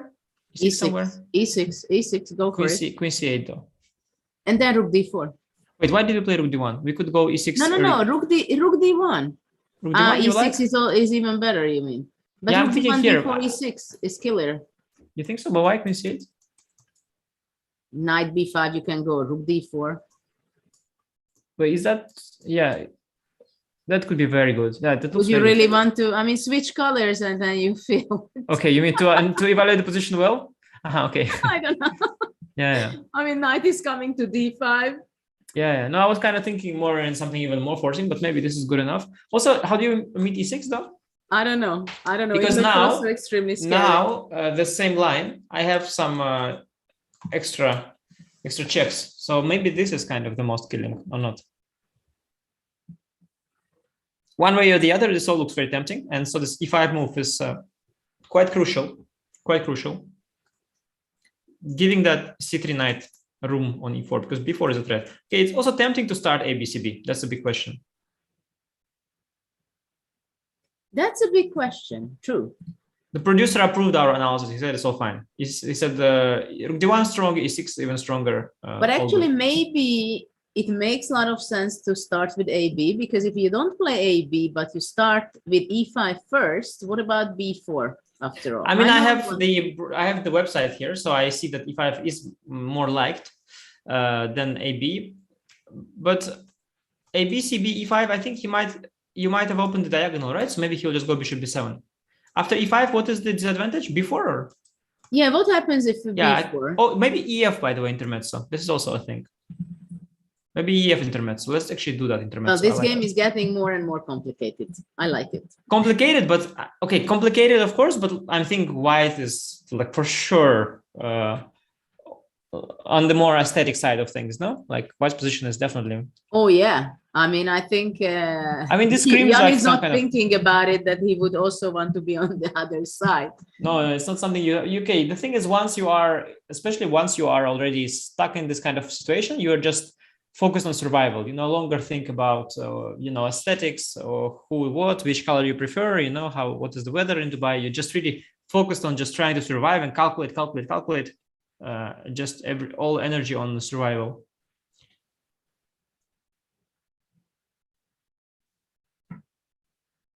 Yeah, E5 is, let's see if he finds, he should probably have it seen somewhere. It should be somewhere in the file, in the big file. It should somewhere be there, that E5, it's a good move.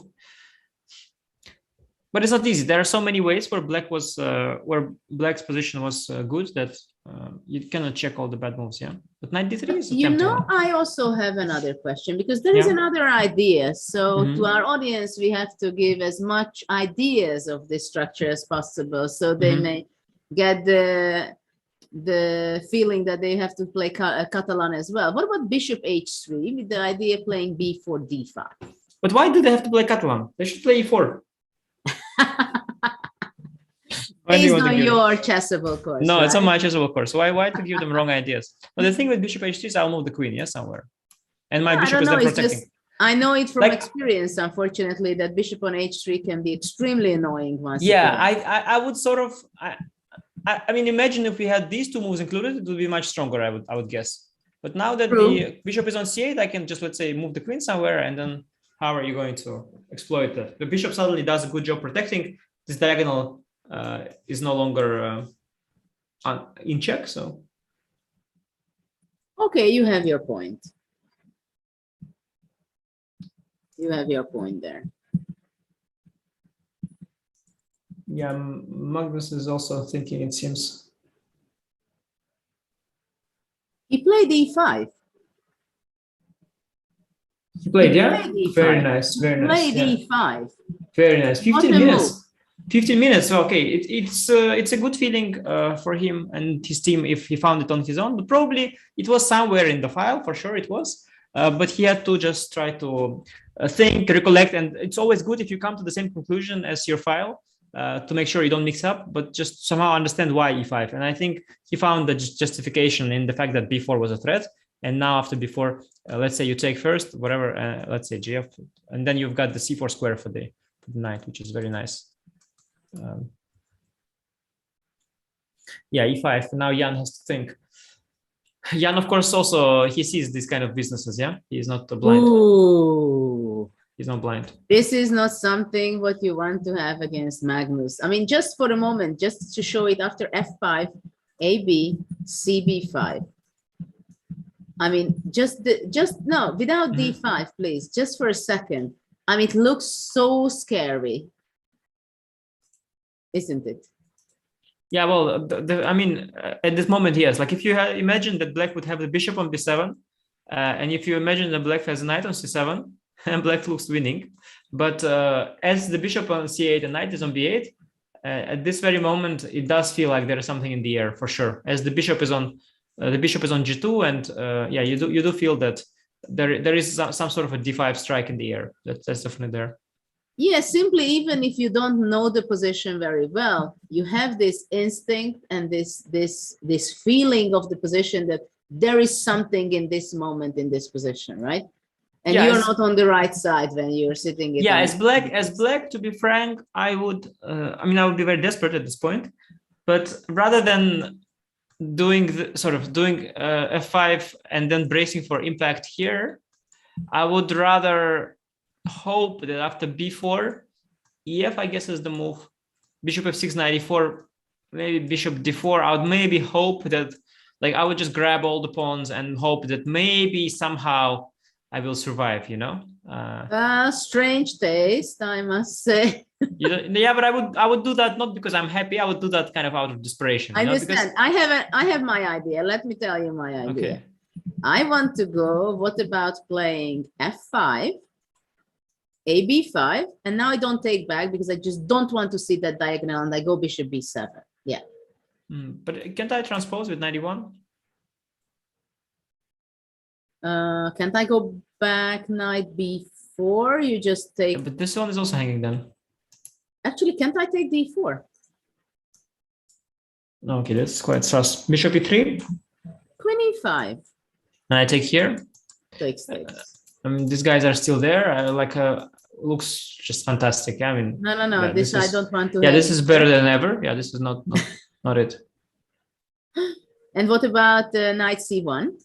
Yeah, this probably will now take on 4. And now takes. Yeah, this looks less bad. That's for sure. At least I don't see your black square bishop. Yeah, this looks. By the way, maybe the most decent of what we had seen so far. Wait a second. Oh no, I thought I have queen c4, but you have cb. Yeah, you have cb. Yeah, rook c1, queen d4, rook. I go queen c5. I'm alive for the moment. Yeah, no, very much so, very much so. I must say I'm not convinced. I need this, like, if this knight magically would be on f4, yeah, black would be toast. But it's not getting there yet. Oh, knight c2, how about that? Queen d3, I was worried, but now I take a knight d4. No, but actually, you could also go move like knight a4, grabbing the c4 pawn. This move is very hard for me to find. Or Queen to d7 believe. maybe. Yeah, to believe as well. Yeah, Yeah, it's strange. Mostly to find. No, I would think to employ this e1 knight. Yeah, like by all the rules of chess. Well, we didn't like it there for Jan yesterday, and we didn't like it for Wow. ourselves on e1. The producer says knight a4 is the best. So yeah.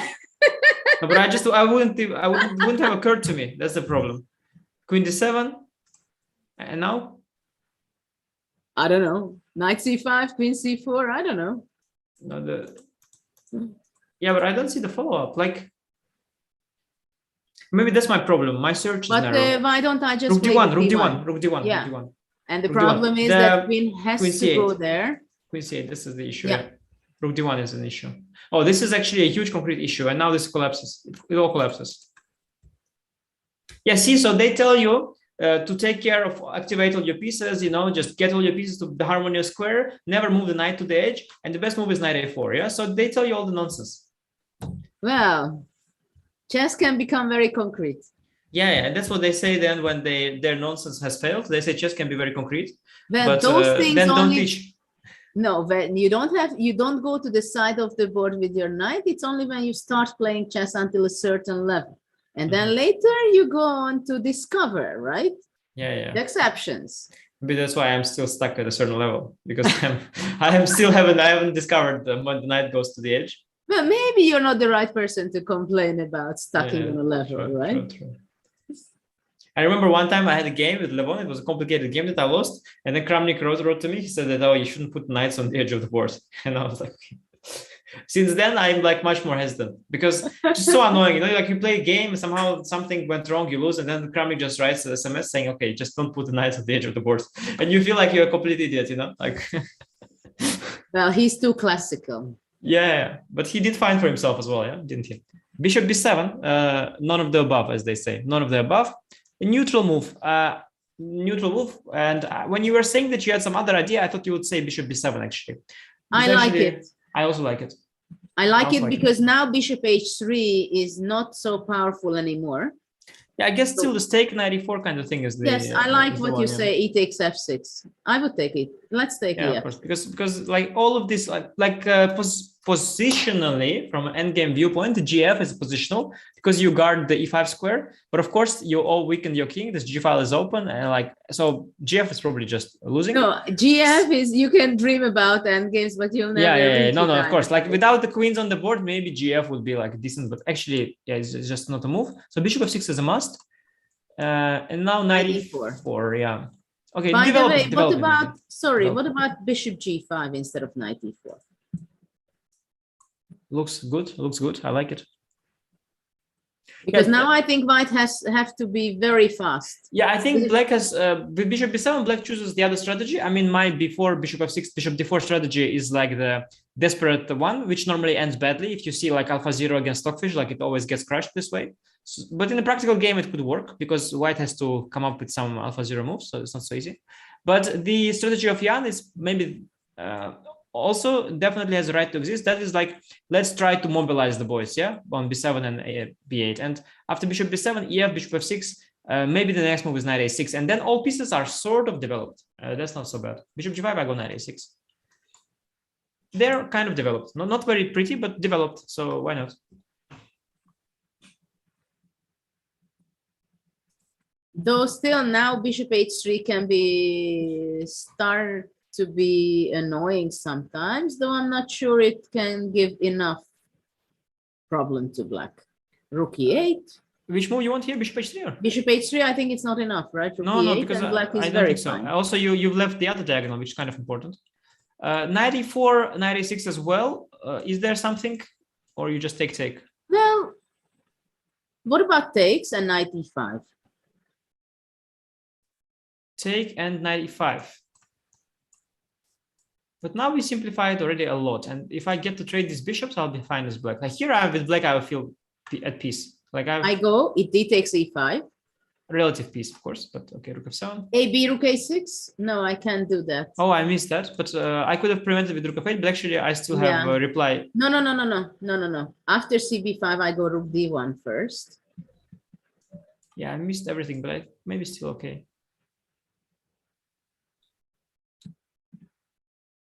The moment I kind of survive and trade these bishops, I can't. Everything suddenly looks pretty for black. Yeah. Well, it seems like you're getting away, right? You escaped. It seems like you escaped now. And if I do this without capturing on b5?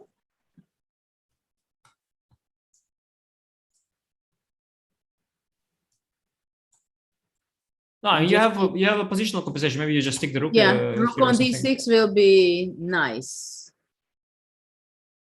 Knight somewhere. They go usually to b4. But yeah, maybe, you want to, well, I don't know, bishop h3 will show up. Very worried. Yeah, that's why maybe knight is, I don't know, it's all maybe c5. Let me see from the start. Was it all forced? Bishop b7, ef6, bishop f6, knight e4, knight a6. Knight f6. Knight f6, yeah, okay, yeah. GF here is still too much, so rook f6. Well, still it's a better form of doing GF, I think. Yeah, but it cannot be good, no, still, or bishop h6 and rook b3. f7. Yeah, just b3, maybe just undermine this this guy. As soon as I get rid of this c pawn, it becomes weaker. Then I get rid of the knight, and then I'm just, or not. Yeah, I think it's just very good for white, no? Okay, so let's go for the safe play. No, the rook f6 is kind of more conservative, and now knight e5. Yeah, you said 95. Yeah, let's see if here. If I had this option, but it's probably not working. Yeah? Maybe you should take on c1. Queen d4 you want. No, but now I get rid of my own beautiful knight. It's a pity. But I can. No, I was thinking I cannot do this. Yeah, knight c6 or what? Yeah, it looks kind of dubious. Yeah. Yeah, try to simplify like that and hope for some kind of a miracle draw. It's very sad. Yeah, probably there's no draw. No, this is too sad. Yeah, so takes this as very normal. This is kind of also sad. Okay, we have to be somehow more optimistic for Jan. Yeah, then you have to take on e5. You take on e5. Yeah, and okay, rook f5 is strange. It's just in the way. So either f8 or f7. What about f8? Anyway, rook d1, I think. But now I have the f7 square, maybe. This is a bit more harmonious, perhaps. Yeah, now I'm less worried a bit. Well, rook d6. Yes, rook d6. You will not be less worried for after 3 moves. Not sure. I'm honestly not that impressed, but we'll see. I can see black surviving as well here already. Just need to find a good move. So I have options. I can bring the knight here. What about this one? Yeah. Like black mobilized kind of. And you want to reach to d3. For example. I want in the long run to trade these bishops. Like I was even thinking about c5. That's like super desperate. But like I want so much to get rid of these bishops that I was even thinking to give up all my pawns. But it's not worth it. I think I should first bring the knight to a better square. Yeah, okay. Now you survived kind of with black, I think. So we should move back a few moves.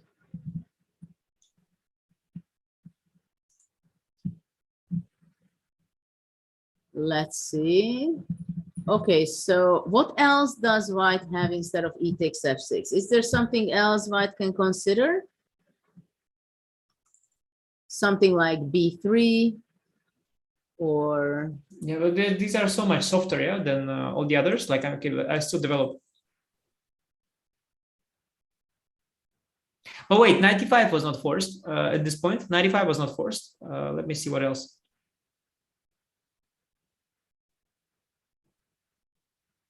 But this knight on d3 is annoying for white. Of course, it's the only downside of white. Otherwise, I would have everything. Yeah, but if it can get some helpers from a6 to b4, the other knight, then it can be extremely tricky, right, for white also. Yeah, in the long run, of course, if I mobilize everything and open this bishop somehow, black can be okay in the long run. But let's say it feels like in the short run, there are some issues. What about bishop g5 here, actually? Or bishop g5, knight a6, now knight e4, same thing. Okay, bishop takes. It's so hard. Okay, let's take this one.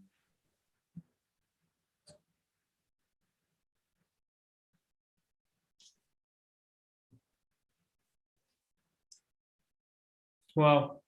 Amazing. I have here the website is showing epic line. The website is just showing, by the way, this position, yeah? 94, knight a6, and it shows the move bishop to d2 just. Very cool. Bishop d2 is a very difficult move. It's a very strange. It's a strange move. I mean, I'm not.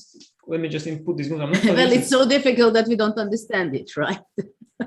I'm not convinced it's the best either. No, it's just a move. Yeah. No, actually, here it looks very bizarre. It shows also other moves. Yeah, knight f6 is there. Knight f6, knight e5 is, by the way, first line. Especially if you take with the rook. He likes to take with the pawn. With this position, he's very happy for white. I wouldn't be able to tell. What's the move here for white? Showing bishop e3. Knight b4, bishop c5. This is the trick.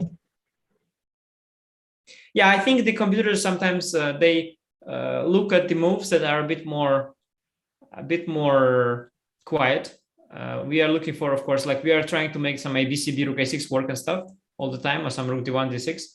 But of course, sometimes like bishop e3 here, or even bishop d2 there, like a little bit more asking like what's the opponent's move, yeah, rather than trying to do something. Yeah, but also it's more difficult for us to switch, because if you go back to that line, knight f6, rook f6, knight e5, takes, we were looking rook f7 first, and after rook f7, I think rook d1 will be the move. Yeah, probably. After rook f8, there are new opportunities. And that's why bishop e3 is possible, because after knight b4, bishop c5, you get bishop c5. Yeah, exactly. So that's why chess is so difficult. What you see a lot, by the way, the kind of mistakes people make, and that happens so much, like they expect one move against which they plan something good. The opponent makes the other move, and they still do that move that they planned against the other move. And that is bad now. That happens, like that's one of the most common mistakes ever. I noticed. It's kind of a funny thing. Just hard, yeah, just hard. Let me see the chat a bit. What's going on? Chat's happy. Chat's happy. E takes f6 is done. E6 is played. Yeah. Interestingly enough, so while here bishop f6 is the move, after knight e4, knight a6 takes. Here the compi was not so unhappy, like you said, GF. Yeah, he was not so unhappy.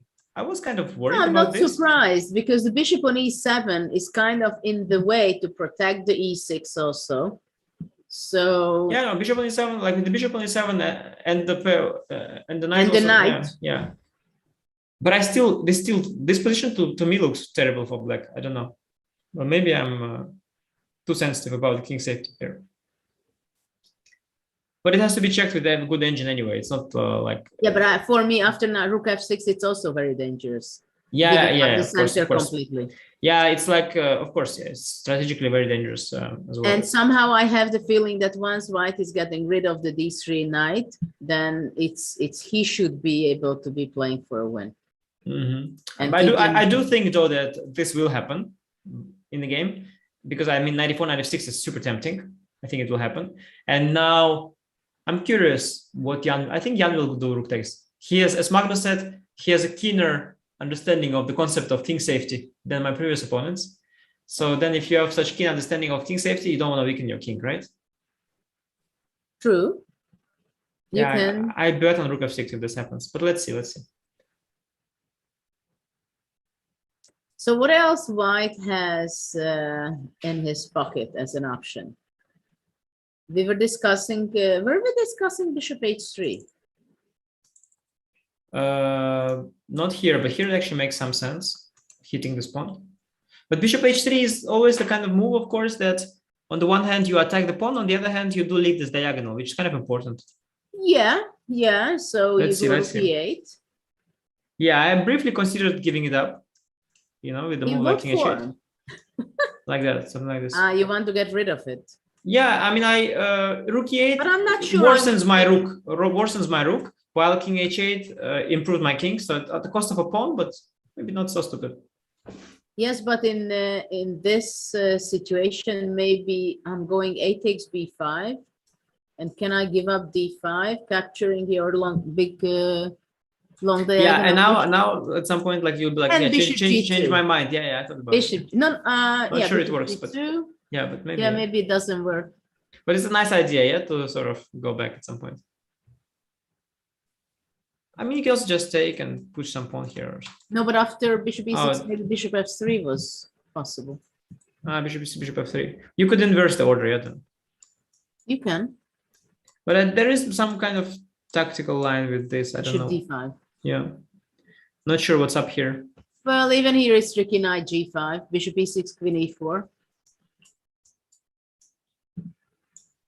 Yeah, but that's not like too scary. Probably I can even give up. Yeah, and just actually it depends. Yeah, it depends on how it continues. I don't know. Mm-hmm. It's not so obvious. Yeah, not clear. Not clear what the threat is though. If knight c6.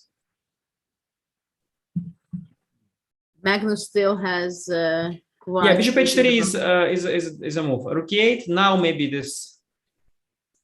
No, but I would even think to go bishop g5. You know, without. Yeah, to be honest, rook e8 feels horrible. Like I would definitely not go rook e8. Yeah, I completely understand your way of thinking with king h8. Maybe even queen maybe even queen e8. Yeah, first now. Can take with the queen. Bishop h3, by the way, possible, yeah, for sure. Very concrete move, very possible. Can white play knight g5? Knight g5, knight c1, yeah, I have. Knight c1, sorry about that. Yeah, this is always a thing, yeah. I always forget that. Yeah, it's intermezzo, yeah, hitting the queen as well.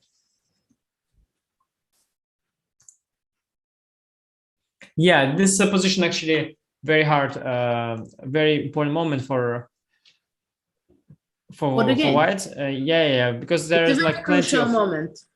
Yeah, not that I don't think like there is a clear one way that you have to choose, but it's like just a huge choice. Yeah, so I guess Magnus will take a lot of time here, or not, but he will have to take a choice, make a choice, take a decision, because there are like different ways of playing. You can go for One the second, I have a question. Yeah. What happens if knight e4? You go knight a6.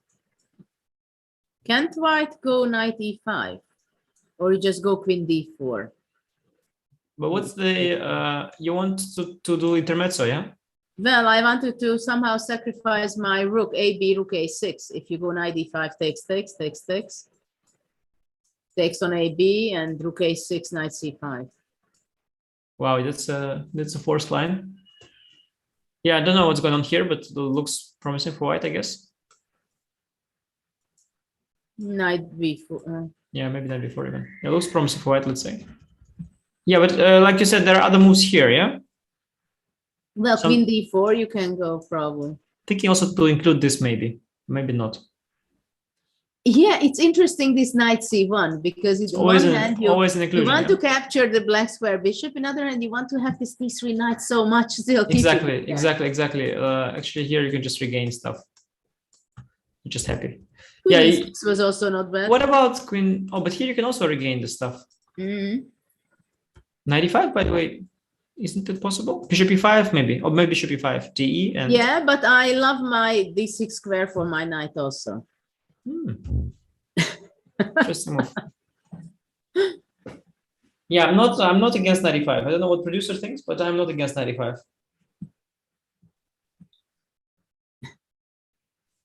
Kind of like this move. I mean, there's two knights in the center for what? Yeah, producer gave his blessing. He said also playable. I mean, if it was good, he would say also good. He said also playable, which is like he probably saw like, yeah, okay, I'll give it to them. Also playable. Yeah, I like 95 actually. From like super challenging. Well, from a practical point of view, right? Yeah, he says takes, and now knight c5. Okay, knight d6. I thought I didn't really. Oh, there is knight b3 business actually. Maybe that. Yeah. But for a d6 knight, you are ready to give up some material. No? But how much though? If you give up an exchange, then I will. Like. No, but why didn't I just move away with my bishop to e3 or something? Oh, the other exchange. But you give up the other exchange, yeah. I think for exchange, I'm okay allowing the knight there. Yeah, so this kind of not killing. Knight ac5 is good, and knight b3, good follow up. You have also some AB moves also somewhere. but probably not. Well, I mean, I'm not surprised that Magnus is spending some time. Yeah, it's kind of unfortunate for his time and for his clock. He should spend time as well, but now he's catching up with Nepo. So that's where are we? Move pity. 14, 15? Move 15. Yeah, it's a pity, of course. It's a pity that his time advantage is disappearing. Well, pity, like if you are for some random reason rooting for him, then it's a pity. But I have the feeling, looking at him on the camera, that he's happy. Let me see. Let me make him a bit I bigger. think he's happy and observing, which is the best option for him. You know what I'm thinking? Is it very stupid to go knight c5? It is, yeah. 94, 96, yeah, would be the. Sorry. Yeah, I thought. I'm trying to still. I'm not yet convinced. When you said he's happy, I'm not sure if he looks happy. Also, happiness, yeah, it's a big topic. I don't know if we are ready for it. Yeah? If we are ready for it, but discussing happiness and the implications of that word and what that word means, I think maybe a bit early for that. Maybe towards like round 7. Happiness, of course, is yeah. And Magnus being happy. I mean, is he happy? In that fleeting moment when Jan has played b5 and he went 95, maybe he was happy for a second. Well, and then he was back to work. Okay, if we stop for a moment, and I want to ask our producers to bring up the video, which was made with Magnus's father, who has huge experience already accompanying his son and being all the World Championship matches. So let's see just a few minutes what he thinks how the World Championship started with game 1. Yeah, he said Magnus is happy here, huh? Hey guys, I'm here at the Chess 24 lounge and we've got family Carlsen here with us, and joining me is Magnus's father, Henrik Carlsen. Henrik, hi. Hi, good to see you. It's super nice to see you. Firstly, how is it? How are you finding Dubai? Well, I think Magnus was very happy about the fact that the match would be playing in Dubai. I mean, he really likes the climate, everything that is here that gives you opportunities on the rest days, etc. And it's a dream come true. Well, like every World Championship match. That's really nice to hear. Now, Henrik, whenever I've seen Magnus play in tournaments, I see Ingrid comes, Ellen's there, you're there, his mom's there. It feels like having family around for Magnus during tournaments is very important. Well, you have to ask him, but we really appreciate being there at least. And it's been a big part of life for the family for 20 years now, more than 20 years. And of course, we are treated well, and now I can even talk to you. So it's something that I think brought the family together also in many ways, because we were traveling together and going to chess tournaments for many months. And I mean, we are so fortunate to have this. And the World Championship is so special as well. Now, very often Magnus speaks about the challenges of playing the World Championship. He doesn't it's exhausting. He doesn't particularly enjoy it. But we see him sitting on the board, and then you can just see he's so motivated. Do you think when he actually comes down to the board, all that hunger, that motivation comes back? I think he mentioned that like in the press conference, he didn't really yet feel the fire. But once he is at the board, it's there. And maybe it's good in a way, because you don't want to expend too much nervous energy before the match starts, especially now with 2 extra rounds and less rest days. So I used to say I'm always happy with the result, whatever it is, but I'm quite optimistic as well. And Henrik, you're a chess player yourself, so I want to ask you, I can see you don't like the question that's coming up, but what do you think about Magnus's position right now? Unfortunately, there's a computer evaluation up there, and so it seems that somehow Magnus has enough compensation for the pawn, and I'm really curious to see the continuation. Jan thought for a long time, and then he retracted his knight, and we will see what Magnus comes up with now. I think it's an important moment. Well, that's your take on the position as a player, and as a father, what do you think about Magnus's body language? He looks quite confident, but of course the first game is very special, even more so for Jan, I think. We know that from experience that the first game in a World Championship match is the worst in many ways. So, but even for Magnus, now it's three years since London, and he's probably warming up and getting really into this. And obviously, the goal is that he should forget about the fact that this is a World Championship match. He should think about the position on the board and enjoy it, and have his imagination run wild, basically. And that's always easier said than done. Yeah, clearly. But I think Magnus has been relatively good at this tournament. In fact, Anand mentioned that now is the first time that the players will stop thinking of it as a World Championship match, but just thinking about it as a game that they have to play the moment the drawing of lots happened. Yeah, I'm not sure. I hope Jan thinks that way. But yeah, I think that's essential, really, for the players. All right, Henrik, we're looking forward to this big fight. Thank you so much for joining us. Thank you. That's Henrik Carlsen here from the Chess 24 Lounge. Back to you guys in the studio. Well, first game is the verse, as Henrik said. Yeah, it's quite interesting because I thought I've seen this interview before, so I thought it was yesterday's, but then at some point he said that he has good compensation for the pawn, and I thought, like, wait a second, is it a new one already? And then I realized he had compensation for the pawn both yesterday and today, which is remarkable. But coming back to the word happy, Henrik is Norwegian. I don't know what word he translated in his head, so you can't be sure if Magnus is really happy or maybe content. But I think it means a lot for the players generally, or I know many players, and also when I was competing, that some places were more appealing. You just like to play there. I, for example, liked very much to play in Spain. I liked very much to play in Holland. Somehow the environment and the memories connected to those countries. I'm sure you have some favorite places. Yeah, but I'm very pragmatic about it. I really appreciate good food and good hotel. So which is your favorite places? Yeah, so it's not like country kind of thing. It's more like a hotel slash restaurants, like practically, you know, like if it's, so my favorite events that I've played in that regard, I've had a very good time in Moscow. I stayed in very good places, for sure. It's the top memorials, candidates, especially the one in Moscow, yeah. And the tournament in Qatar as well was very nice. I mean, Vaikanze I like, but it's from a different viewpoint. Like it's a tournament I always come back to, and it's also one of the tournaments Magnus really likes. He plays there every year as well. But it's not really from the like a logistical / hotel point of view. Although the restaurants are pretty good, but of course the hotels are quite ordinary there. But you know, you have special connections there. You have special memories from your childhood. So that's that. Many good tournaments actually. I have to say I was disappointed with Linares because as a kid, like one of my first books also was this Linares 2002.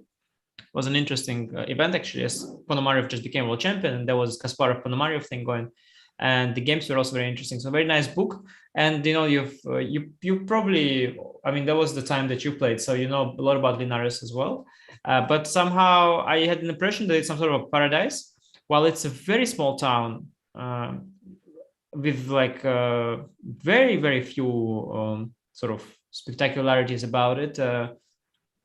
And somehow, I don't know, I assumed that Linares was going to be some sort of bigger thing, but it was kind of normal place without anything special about it. The hotel was quite simple. The Kasparov suite, I mean, is there, but the hotel is very old. And I don't know, I was kind of expecting sort of something more special about Linares. But I guess it was mostly the games that Kasparov played, and mostly the chess content. Selection of players. Exactly. Because, and also yes, exactly. You were almost not even born, and there were the greatest players were playing there. It was definitely the Wimbledon of chess, the tournament of the year for many, many years. Of course, later on it changed. But we have moves. And also, I liked at some point there were, I heard some stories that the organizer was trying to stimulate the players to play more exciting chess. That was kind of funny. True. Yeah. But we don't have to stimulate the players playing more. No, I mean, chess. No, when you have a $2 million. We have 94. Okay. And what is interesting, I think, this is a little bit, things are turning to favor to Jan from point of view that Magnus started to think a lot. And actually he went behind in time And Jan has 1 hour, 5 minutes, while Magnus is just a very few minutes away, going under 60 minutes.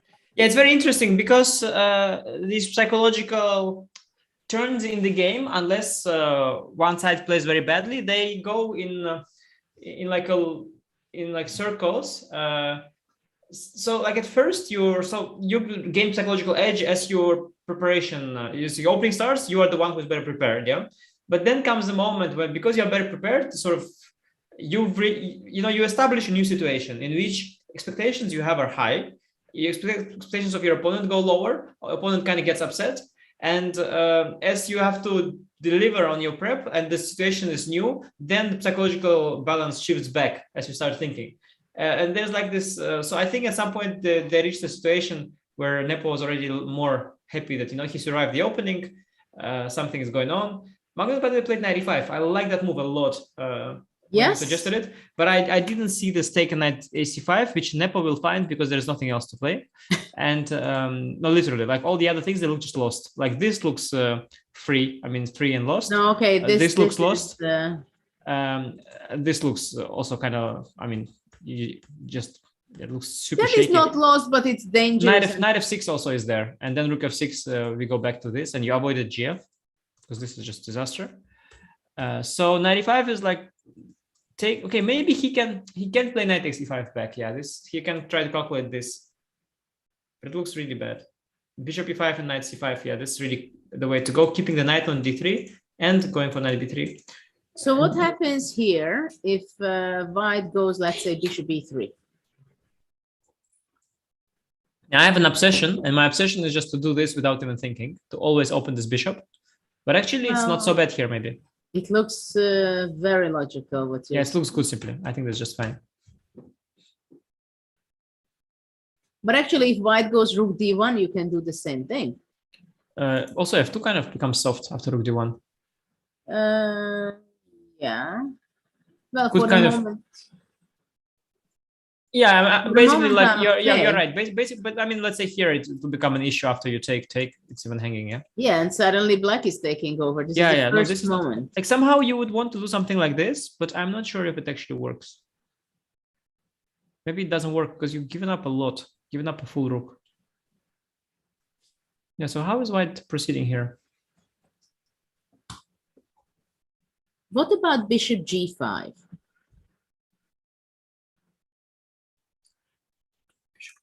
What if the same? Take c5. I mean, I think it's all the same. Could you no, sorry. After bishop g5, knight e4, I take with the queen. Is it very crazy? It's very desperate. But what exactly do you want if I just protect the bishop? So on this side? Not clear. True. Yeah, okay, how is the trade? Yeah, it's a much better version of this other position. It's just a tempo up for black on the other position with knight xf6. No, I think he must go knight d6, knight b3. Well, it's getting very, very, very sharp. But maybe he just blundered this taken knight c5 because I also missed it at first. He just missed it, no? Maybe it's just not good for. Okay, let's see AB once again. AB. Yeah, but okay, it's just. Maybe you sack some exchange, yeah, like bishop e3. You said. I think that you have no choice. Something has to be sacrificed. Yeah, you lost. It's called you lost an exchange. You don't like you're sacrificing it. You just lost an exchange. Yeah, but you're you have compensation, transforming it as it's a sacrifice. You're pretending it was a sacrifice, yeah. And exactly. then when the game ends, then people decide. Depending on the result, yes. Yes. Yeah. No, but this is really scary for white. That knight e4 c5 is there. Jan, look at Jan's face. Look at Jan's face. There is this. He sees it. Look at Jan's face. Yeah, he thinks Magnus blundered taking knight c5. Look at his face. Look at his face. Oh, guys. Maybe 0-1 incoming. Jan is totally on fire. His face, he's happy enough, and his body language woke up again. So let's see what happens after knight ac5, how Magnus is reacting. He'll start thinking because he missed it. And it's played. And it's played. By the way, the speed with which he found taken knight c5. The speed, just. Yeah, the good thing about Jan is that unlike other players, there is never a thought in him that says that, okay, you are busted. There's always a thought like, oh, my opponent is, like his natural state is that my opponent has missed something.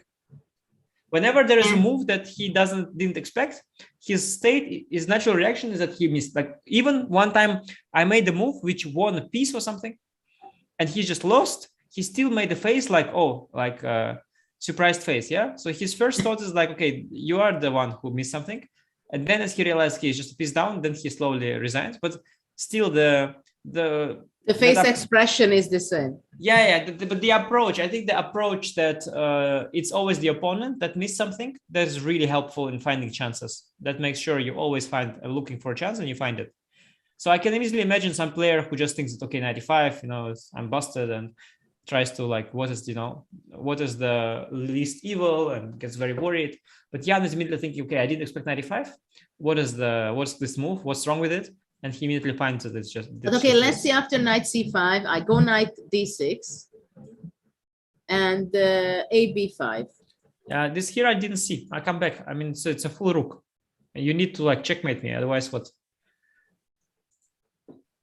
I didn't see here. Let's see what our Twitter experts are saying.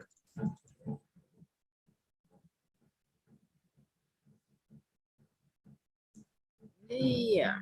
So if I don't play ab5, but let's say white is going, let's say I give up the exchange by playing rook b1. Yeah, exactly. Just to remove the knights, yeah? Yeah, if let's say takes, what is this?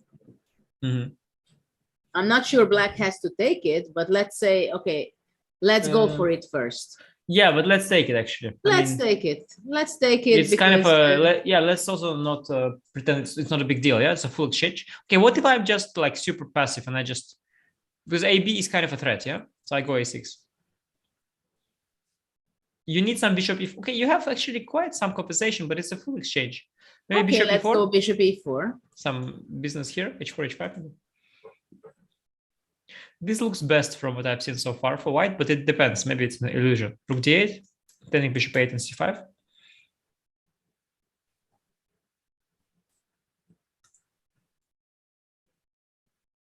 It doesn't look enough. My intuition says that it's not enough, but the producer is happy with the exchange sec. He says it's good. Which one though? The rook B1 or bishop E3? 20 bishop E3, he says. Yeah, to keep the bishop pair, it makes a lot of sense. I also think it's only that I wanted to get rid of the D3 knight. At the same time, you first of all, I was kind of worried about 95. That's why. But then knight B7 and then bishop D4 or bishop C5 even. But it felt to me as if you're just trying to regain back the what you have given up. But maybe you regained it with a lot of extra stuff, because it's all full house falls. Yeah, after Queen E6. Oh, bishop D4, knight D3, taking on E6. Yeah, a lot of things are falling, by the way. And white has two bishops, which looks good. Yeah, I will probably give up one for the rook, but again, and yeah, it's kind of even this kind of safe for white. Take and take. Well, it's not white who will be struggling. Yeah, this is risk-free for white. You just regain the material. 95 doesn't work. Okay. Interesting. Doesn't this look also interesting, kind of, or is it less? Maybe rook B8, bishop A8. Maybe rook B8, bishop A8. By the way, how about that? This maybe wins a tempo, because if you take, I'm happy to give it back up a pawn. And now I have bishop A8 maybe. Quick. This looks you're surviving. Yeah, so bishop E3 probably is the one, yeah. Do you think Magnus intended this all? Or he blundered, kind of half missed? This is very tricky question, I think.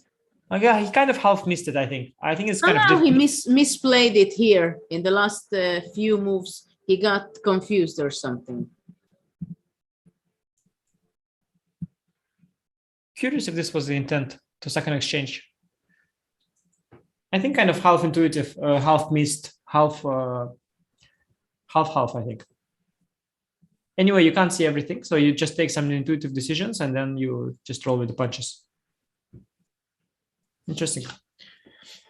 No, this is very tempting for black to try to make a draw here. What about knight f7? Or not to give. What about bishop c5 though? Maybe knight d3. Isn't it kind of simplifying this position? Don't you think it's going to simplify it to something in Peter? Yeah, I mean, there is always a good chance for that. Feels petering. It feels to me like this whole business is just petering. So let's see, knight b7, queen b7, bishop d4. I have knight f7. If bishop c5, knight d3, take, queen f7. Yeah, no, so you have to take on b5 first. Queen b5, take. It's just petering, yeah. You will take something, I'll take something. Yeah, so why is this exchange sack so? Why is this sack so great, producer? Where is the issue? Just forced petering, no? So let's take on b7. Take. Yeah, but I mean, what's like? Let me see what he says. Ah, he said never said it was great, but it's not bad for white. Okay, I mean, producer. It's ambiguous. Ambiguous. No, I tell you exactly what he wrote. He wrote, I tell you, very interesting objectively, actually perhaps the strongest even, exclamation mark.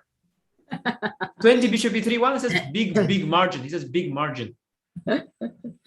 He kind of made it like white is winning. I just took a pawn and then I say, where is the winning? He says, okay, sorry, it's just draw. I mean, come on. Come on. And we are in front of here, thousands of people looking extremely embarrassed.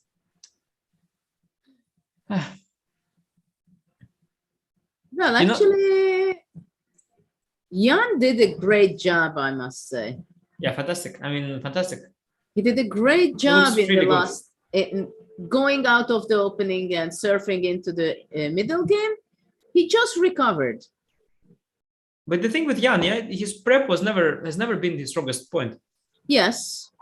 Like when I played him, from my experience, the prep is never an issue. It's the play that is quite good. And that's coming back here. I mean, he played just great, yeah. If you look from a human perspective, he played all the natural moves, so he didn't really. I mean, queen d7 is normal, so he brought the knight in here. Okay, e5 probably unpleasant surprise. Then he just developed the pieces. He said, okay, I'm not going to panic. So I was proposing some panicky things with b4 or whatnot. So I'm not going to panic. I'm going to develop my bishop. I'm going to develop my knight. Knight e4 happened, yeah. Bishop knight e6 happened. Then he asked Magnus, okay, so what do you want? Magnus did this. And he said, okay, I don't know what you want. I do this. So far, it looks very good what he's doing. And I think that this line was very, very likely because, yeah. And actually, I think this is also not unlikely. I think Magnus might like the look of it because there is no knight on d3 that bothers. It's like clean. It's a clean That's knight. true. But in the other hand, what you just said, rook b8 and going bishop a8, threatening. Yeah, but still, yeah, but you know, this is typical kind of, yeah, something will come up. e5 is coming. There's nothing to be done. It is, yeah, but even if it comes, I will take on b5. So it's not like the end of the world. I have a huge knight. Let's say even if I play before h4, you take on b4. Okay, take on a4 or play a6. Sorry. Yeah, greedy a6. And now I will try to hit pawn maybe.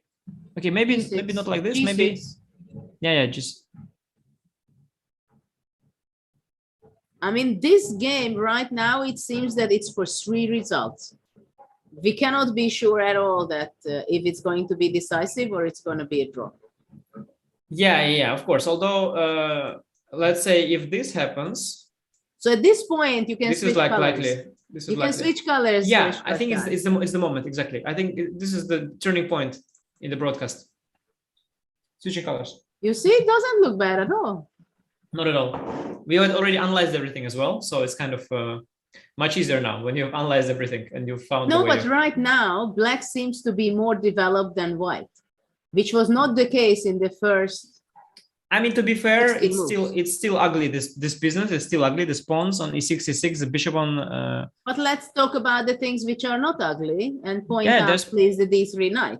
I mean, let's say a position like this. This is, of course. I mean, it's just okay. This fantastic. Is heaven. This is heaven. Yes, this for sure. But yeah. So from an aesthetic viewpoint, I find this. So maybe knight e5 was a mistake. Like I want to see this with a very good engine. I think such things could be compensation for white. Could be enough for equality. I don't know. No, I think it should be balanced after rook c1. I think sacrificing rook b1. Yeah, it could be balanced, yeah, somehow. But okay, it's on white to prove. On white to prove. But it's extremely tricky situation. Producer getting a bit too creative. Okay, well, so that's yeah, it's a huge choice here for Magnus. I think knight d6 though is a must, yeah, but he missed it. He definitely missed it. Look at his posture. He's thinking with his head, both hands around his head. This is not a happy moment there for him. Missed this and also Jan, of course, with all the special effects. Yeah, he played it fast. He did his face. He did his Jan thing. This punching back this way by Nepo, it's very impressive. It was an opportunity, of course, that was presented to him with knight e5. Like if knight f6, it would be hard to punch anything, but. And knight d6 on yeah, that's the thing about being a strong human player. You have to always be ready to use your chances, and that's what good players are good at. Would you imagine this, that in game 2, this is the kind of game we are going to be witnessing? Yeah, I have to say it was better than I had expected for sure. Magnus, I think credit is mostly to Team Magnus so far. Like his team is the one that made things happen with both colors. They introduced new idea yesterday. Introduced new idea today. Yes, but I think this was kind of expected, right? Because Magnus is ahead in preparation. No, but in the previous matches, his team didn't bring anything.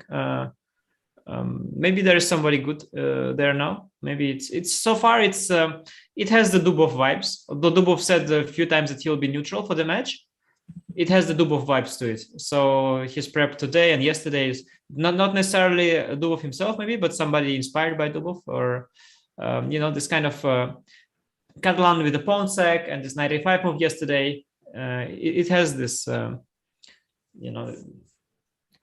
it's a good taste. Good taste, yeah. Knight b3 played.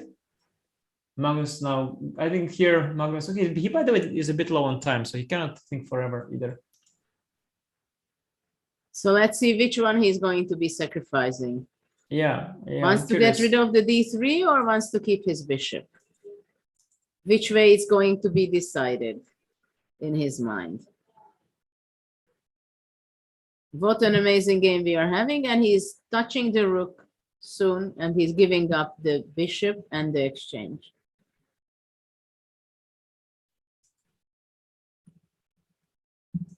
Interesting that he's almost playing, and now he did play it also. He did play rook b1. Sorry? He played already. He did play rook b1. Same taste. I'm happy. It's probably a bad move, but same taste. I like this. I also felt you want to get rid of the knight, and this position, it's pretty, but this, by the way, could easily backfire for Magnus. Yeah, this. If nothing comes after rook b8, bishop a8, a6, and then c5, if nothing comes after that, then he's lost. Yeah, maybe. So he has to do something.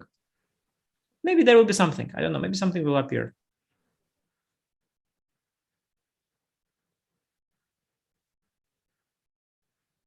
Rook b8. Well, first of all, of course, Black has to make the decision that he takes simply. He grabs the exchange, right? Yeah, of course he grabs. I mean, But hold on. What about playing knight c1, rook c1, and playing rook f2? But okay, but just kind of asking, yeah, for no, trouble or not. This is not good. No, this is just very dangerous. No. No, I mean, honestly, he has to grab, yeah. It's pity to get rid of the knight, but the whole mission of the knights was to grab stuff.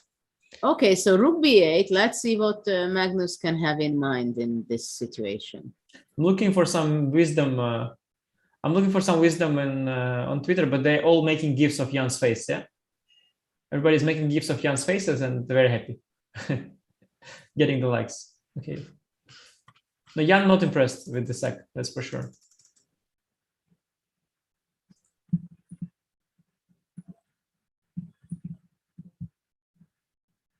Somebody in chat said Nepo doesn't see the evaluation bar, but okay, Nepo's evaluation bar is always having him ahead, yeah? He's always better until he's not. So he's definitely optimistic here. He never looking for some ghosts for his opponent. He's always optimistic. He always sees the pluses. He sees that his exchange up.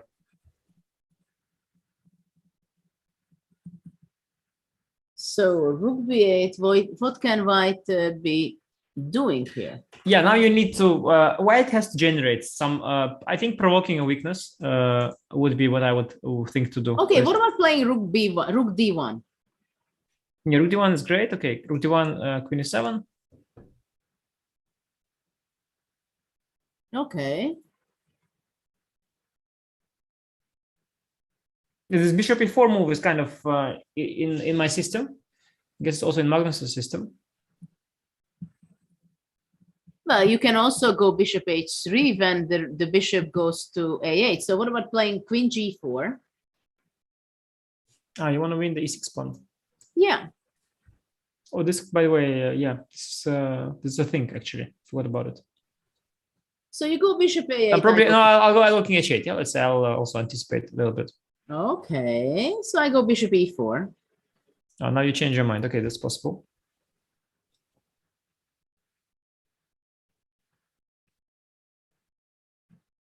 Knight c1 is on the board. Yeah, he has to grab.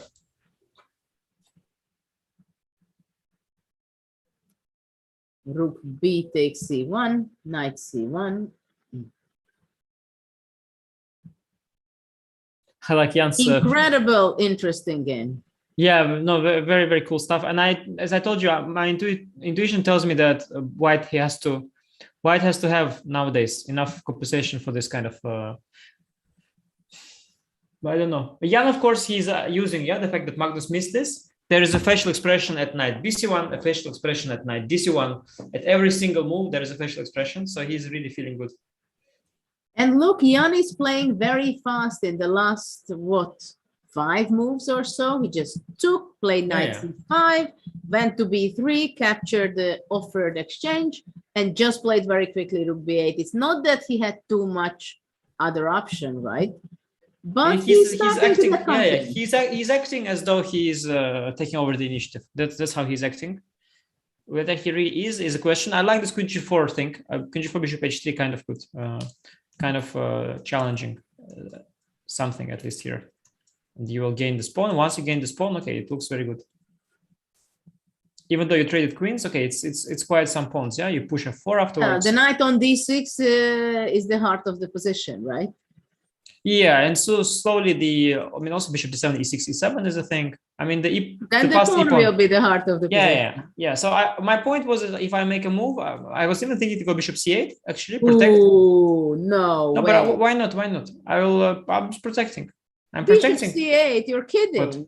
No, but why? The point problem with bishop on c8 is that it locks the rook in, yeah? But if the rook is active on the b5. I just go a5. Okay, but yeah, that's. Nah, you don't want to have your bishop in c8. And now what about your rook on b8? Yeah, you just went a5. That was not part of the agreement. But okay, let's say I go c5. Sorry. You should have said it before that it's not part of. But it does release, no, some tension. I don't know. What about rook d1? I mean, you will have to go back to b7 with your bishop, I think. Yeah, but in the meantime, I did get my guys going here forward. Sorry. So I'm not that unhappy here. And I'm really happy to have stopped queen e6. I think that was a huge issue. The tree needed attention. Let's say queen e7. Once my bishop is on d7, also it will look much less bad. Now, this particular position, I'm happy. Actually, I was much more concerned when you said bishop e4. That was kind of annoying. Because queen h5 was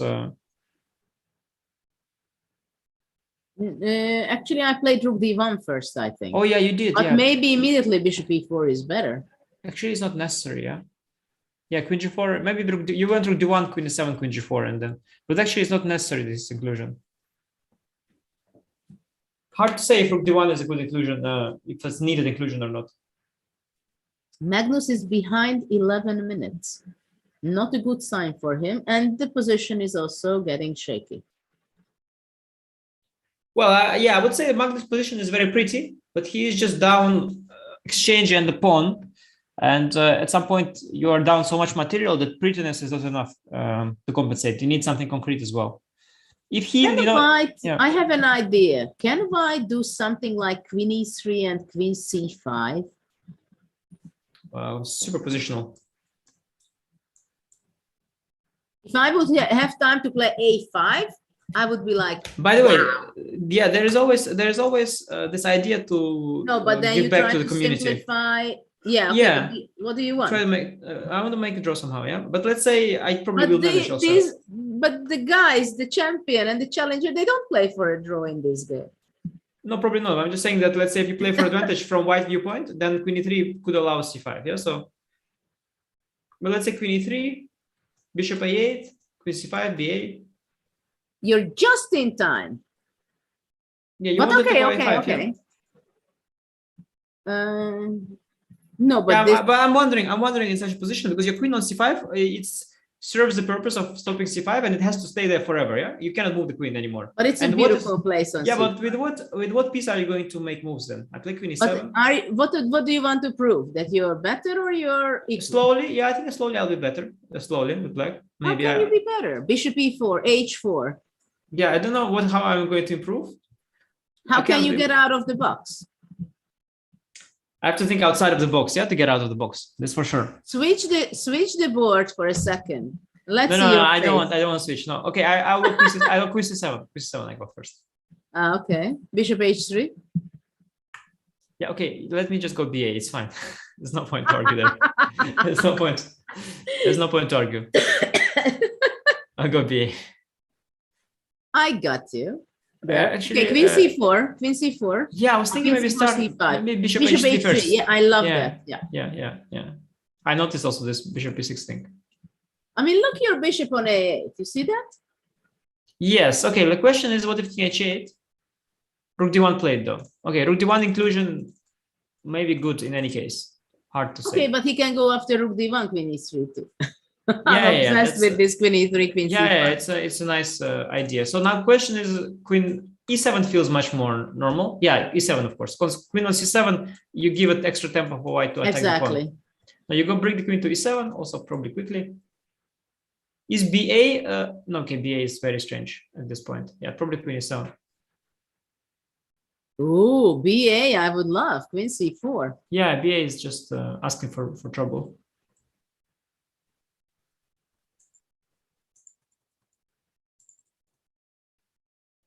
So let's say now queen e3.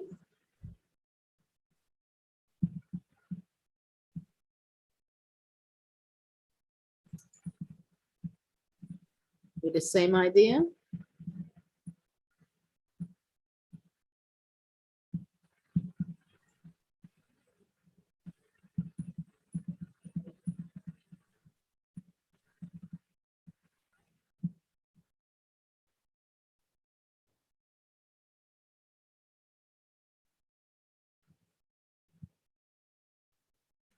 This is a big moment which direction black goes, because once you go with your bishop on a8, it can get tricky, I think. Yes. I'm trying to understand a little bit. So, okay, let's say bishop 8. This is the ambitious move, yeah? Queen c5, I go yeah? queen c5.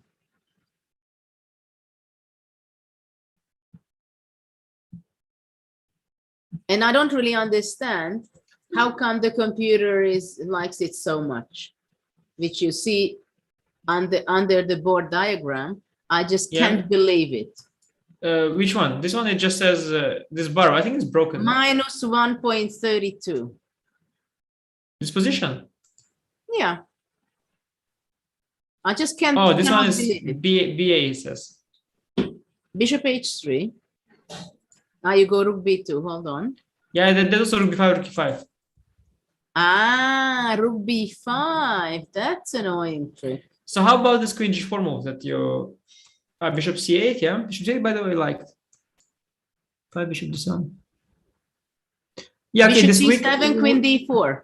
Weak computer is not impressed at all with this for white, that's for sure. So let me take some good, just for fun, I'll take some kind of good stuff. Some neural network I'll take. Well, I'm not interested that much what he says on the move. I'm interested only the evaluation. Yeah, I'll take and that. if I agree with that or not. Yeah, but I think this is the kind of position maybe we can still argue with it. Yeah, I'll take some solid stuff. Yeah, no nonsense.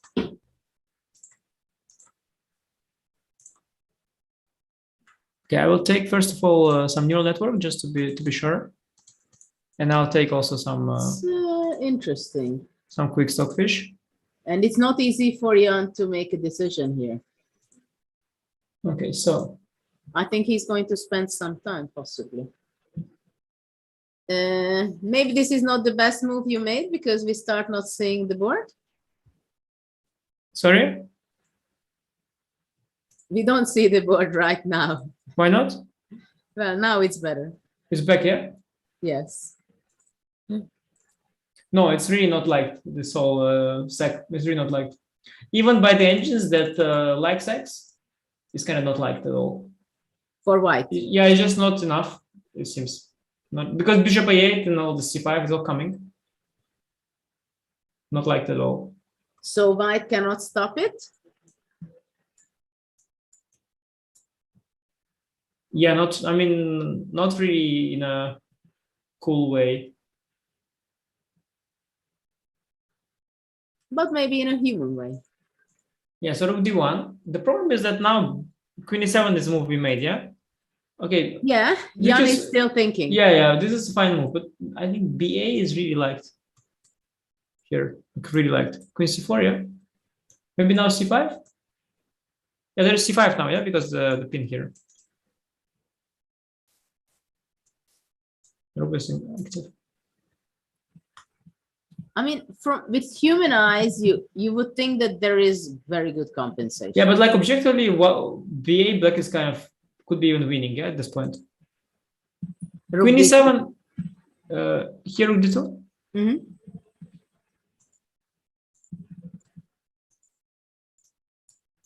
This is far from over. We are going to see some interesting stuff. A3 here, a3 rook b1. I knew you're gonna do that. Yeah, you knew it, but it's a complete takeover here. Yeah, ba is kind of good, but queen e7 that I thought of is also decent, of course. And now queen g4 I liked.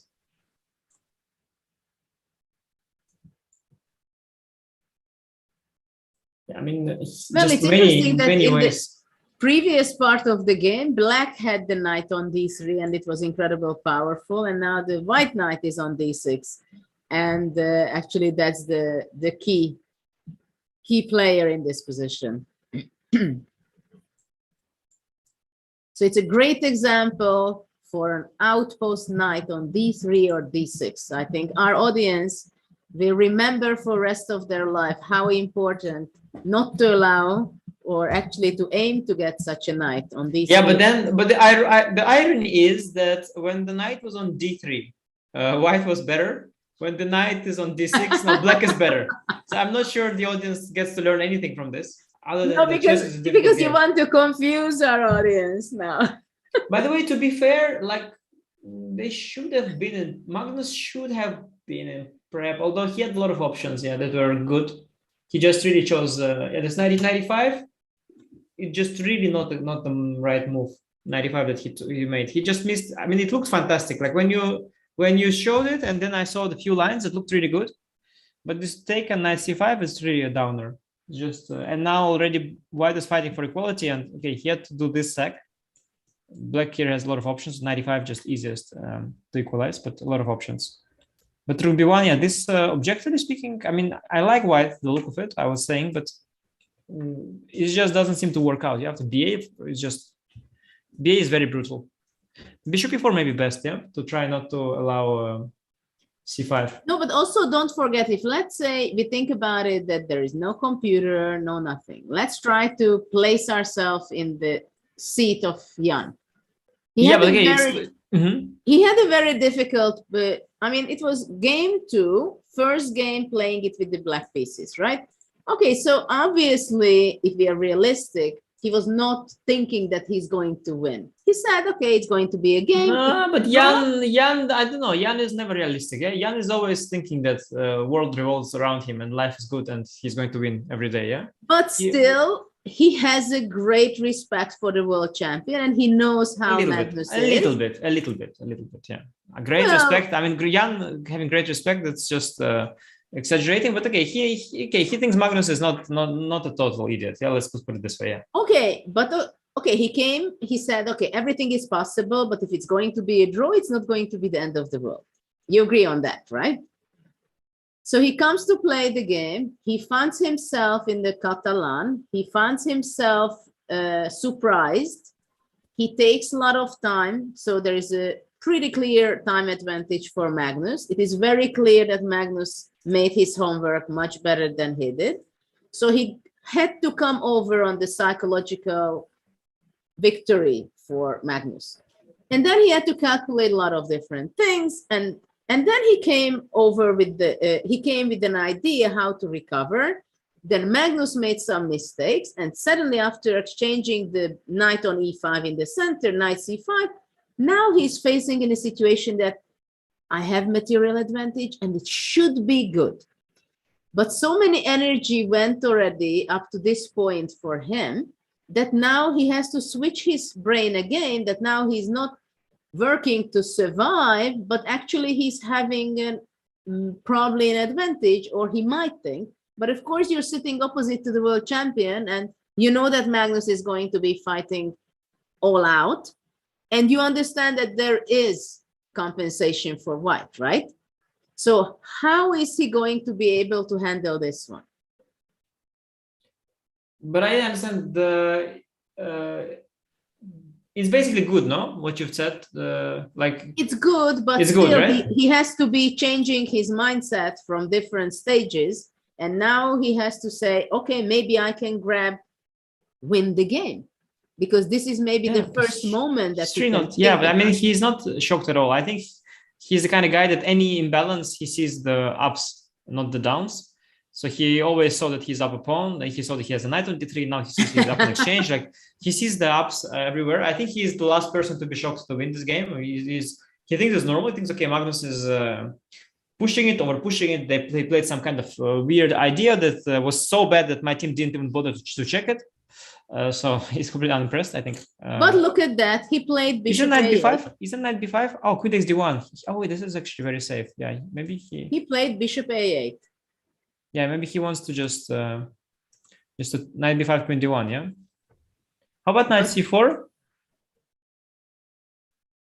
Then queen moves, and then then queen moves, and then this bac5 stuff. Okay. But we were discussing also queen g4 in this position.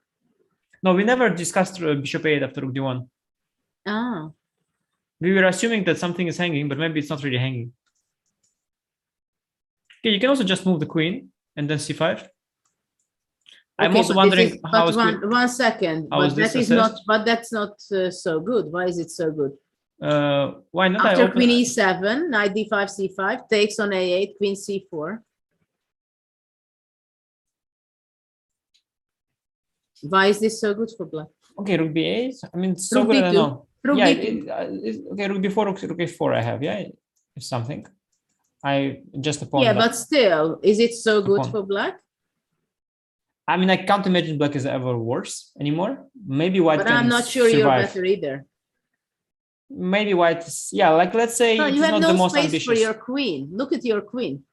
No, I think that's what Magnus will. He will take on b5 and try to survive. Yeah, but for what do I need the space here? What do I need here as black? Like I am up in exchange, yeah. If I go h4.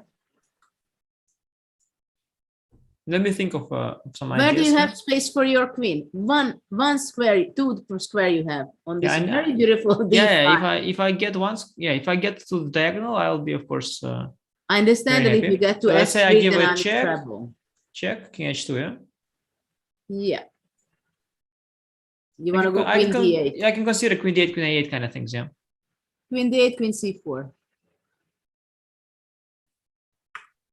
Okay, let's say I will play Queen D8, Queen C4, Queen D7. No, I'm not impressed, of course. I mean, I can do it, but I'm trying to find some other way to coordinate my pieces.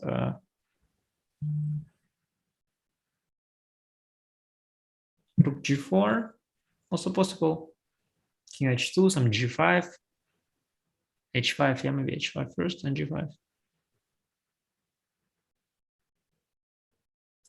No, I'm just saying that it's not so simple. I think to convert, I don't think that that black runs any risk at all. I think black is on the good side. Like I think that just material-wise, I'm doing very well now. But it's not easy to convert, that's for sure.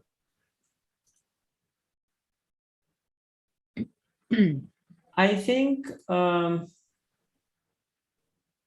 what it could be, of course, that I mean, Bishop A8 is the kind of move that is a little bit soft in a sense that, let's say if you go Queen E7, you preserve all these pawns, yeah? You are trying to preserve all of your pawns and keep all of your trumps, and you are really going for it.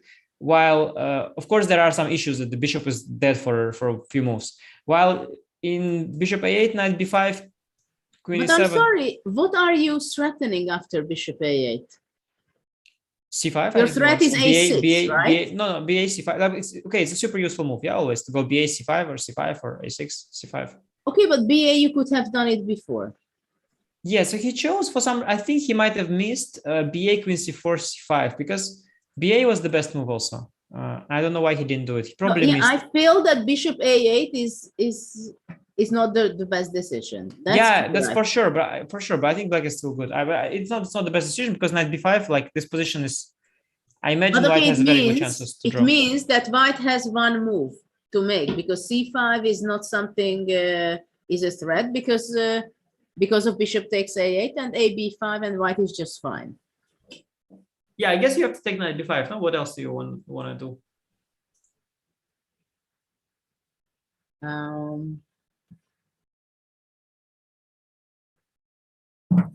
Yeah, that's a provocative question. What to do?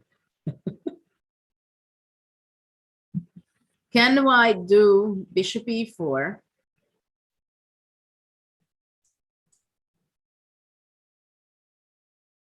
And A6, Rook D4? Or can I go Bishop H7, Queen H5, and Rook D4? I'm going to be very brutally concrete. Shouldn't work, yeah? But your bishop on A8. Yeah, I mean, I don't really know why A6 was played, though. I just don't see why A6 was played. So let's say BA. Well, you didn't give me an answer. So anyway, I take on H7. Yeah, no, now I will give a different answer because I have like an extra move here with the rook.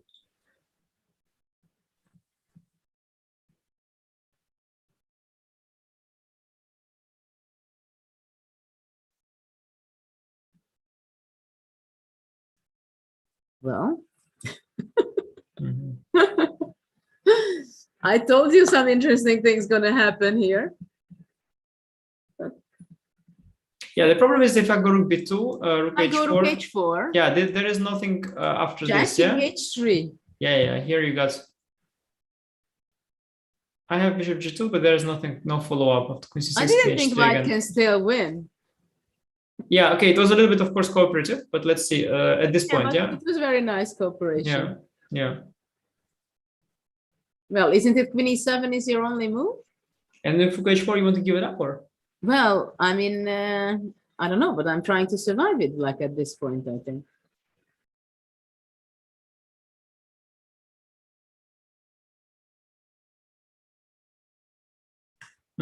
Okay, let's be less naive. Yeah. If I go g6. Do you like it? I mean, okay, I don't want to get mated in 3, yeah? So let's go G6. I understand, but Yeah, but I mean, at this point, I'm like up pawn in exchange, so I will. I don't think you like this. I don't know. Maybe I should go H4, H5, or H4? maybe no. I go. But Queen how G4. dangerous no, is that? I go Queen G4. Okay, so what is exactly I'm the getting threat? enthusiastic. BA? Bishop G6. Some knight. Do you have something? Takes on G6. And on E6, yeah? Yeah. Party time, it seems. Yeah, this looks. Well, Okay, maybe let's see though. yeah, no, because Rook D4, Queen H7 you have. But actually, but it's late. even Let's show it. Yeah, you can go Rook G8. So I have to play some other move. Yeah, no, this is gone wrong. Queen G4. I think you're dealing with the wrong person here. Yeah, if I was at least good at defending, it would be okay. Queen G7, Queen No, E6, I mean King Queen H8. E6, but this is not what you want. Yeah, but you always You try know to it. bring me back to lines where I'm getting mated. Okay, let me try it not to get. Okay, how do you play though? I don't know.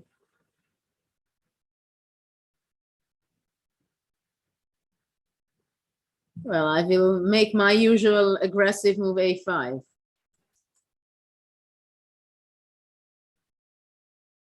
Just to annoy you a little. Yeah, do you have any concrete thing after C5? C5 takes. My plan was knight B5, but then you go Rook E8, I think. Yeah, that you will go F4 or something. Yeah. Well, probably that's what I have to do. But we have a move. Bishop E4 is on the board. Yeah. I mean, he definitely likes this Bishop H7 things. And But he's does down to it 30 really minutes. does it really work though? It does, yeah. I didn't see a defense. It's quite critical. Interesting. If I had gone BA and you go Bishop E4 here, but you have one tempo. I would have gone G6, yeah, probably. I don't know. Bishop A8 is somehow becomes so far from action. Okay, he wants to play C5, which is kind of normal. Yeah, C5. What was C5? Takes on the AB5. Yeah. This is just different. This is and No, how but bad it is is that? beautiful for white, no? Queen C4. Yeah, it's a better version of things because you keep the B pawn. And you have an extra pawn for the exchange. Yeah, it's compared to the other line, you have the B pawn and the C pawn on the. How bad is this for black? It cannot be better, I think. And here, I think white is kind of happy with this, especially given the way the game went. Well, Magnus will be happy, I think. Bishop E4. But if black has to go G6, then I'm not worried for Magnus. I don't think he has problems.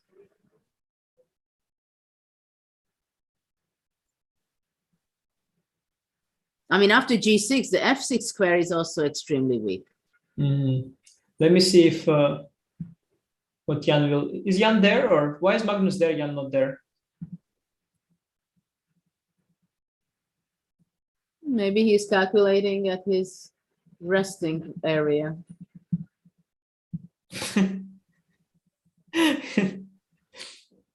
Doesn't give a damn about this game, yeah. Let me think. A6.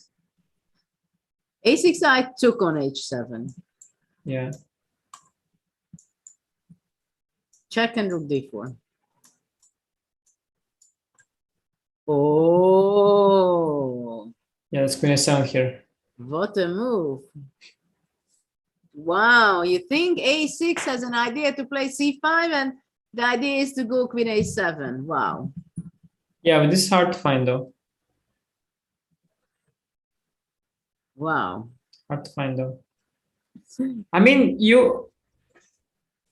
okay, Bishop H7, Queen H5, Rook D4, of course. It's kind of obvious, yeah?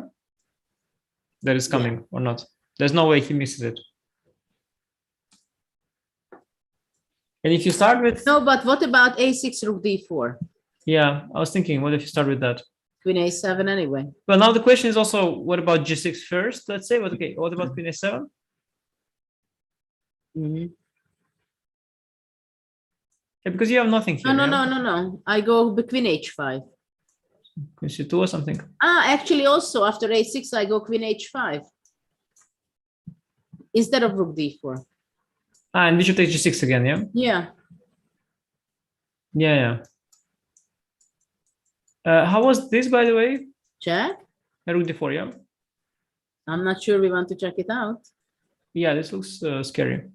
And this king h8 business, that was this rook d4, rook h4, yeah? Actually, how is that improving? Yeah, why a6? No, maybe he will just go c5, actually, and try to survive here. Okay, a6 maybe. b6, yeah? Yes. Rook b. Knight c4. No, this is very nice for white. You, of course, are super secured there with the pawn on b6 compared to the previous lines. There was one moment in the game, one moment when he played bishop a8. This was the momentum. No? Yeah, it depends a bit on what is his follow-up. If he finds a good follow-up, let me see what is the wisdom. What do people say? Well, if you have to go g6, I don't believe.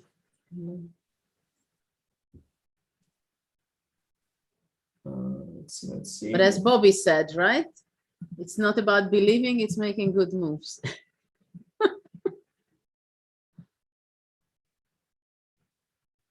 And interesting, Jan, again, he's still not at the table.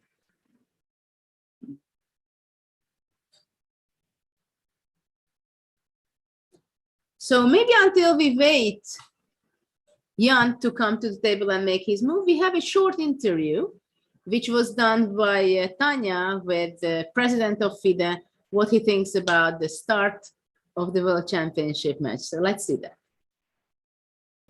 We're at the exhibition center. This is the playing hall of the FIDE World Championship match. And with me is the very dynamic president, Mr. Arkady Dvorkovich.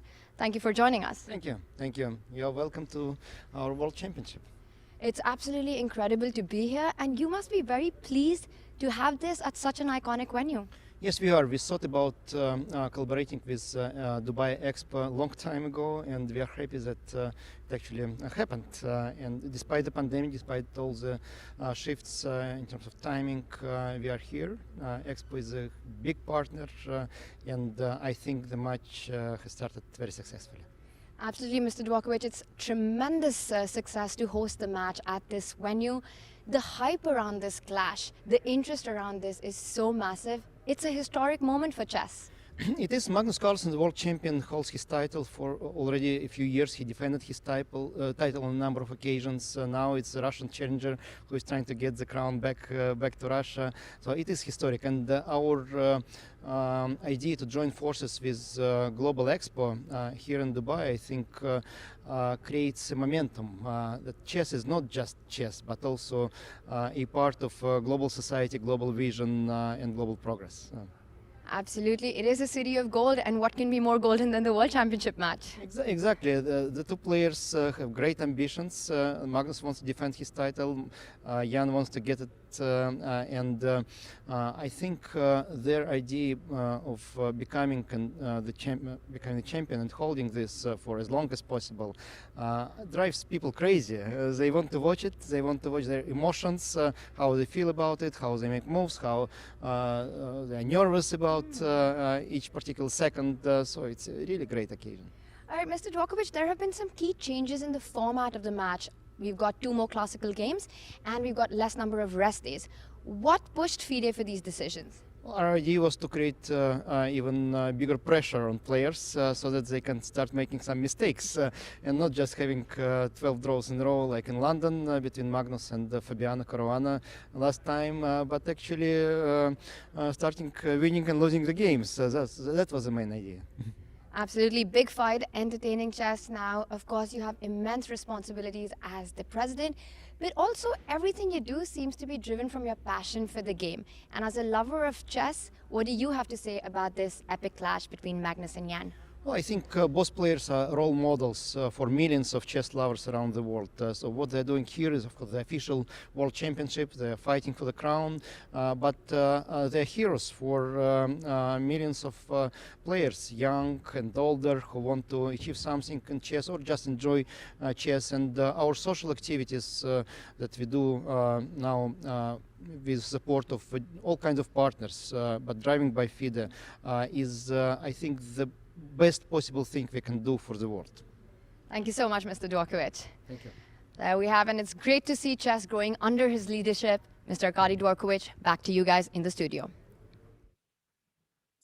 Well, it was nice to see the short interview with the president of the World Chess Federation. And yeah, it was different than usual, yeah, because normally he is much more reserved, speaks much more slow, and now he was much more energetic. And I think he was absolutely right, and we have to agree on that the two players, the world champion Magnus Carlsen and Jan Nepomniachtchi, they are heroes for millions of kids and adults as well, because there are millions of people are watching all the different kind of broadcasts, who are following very closely the world championship and the outcome of the game.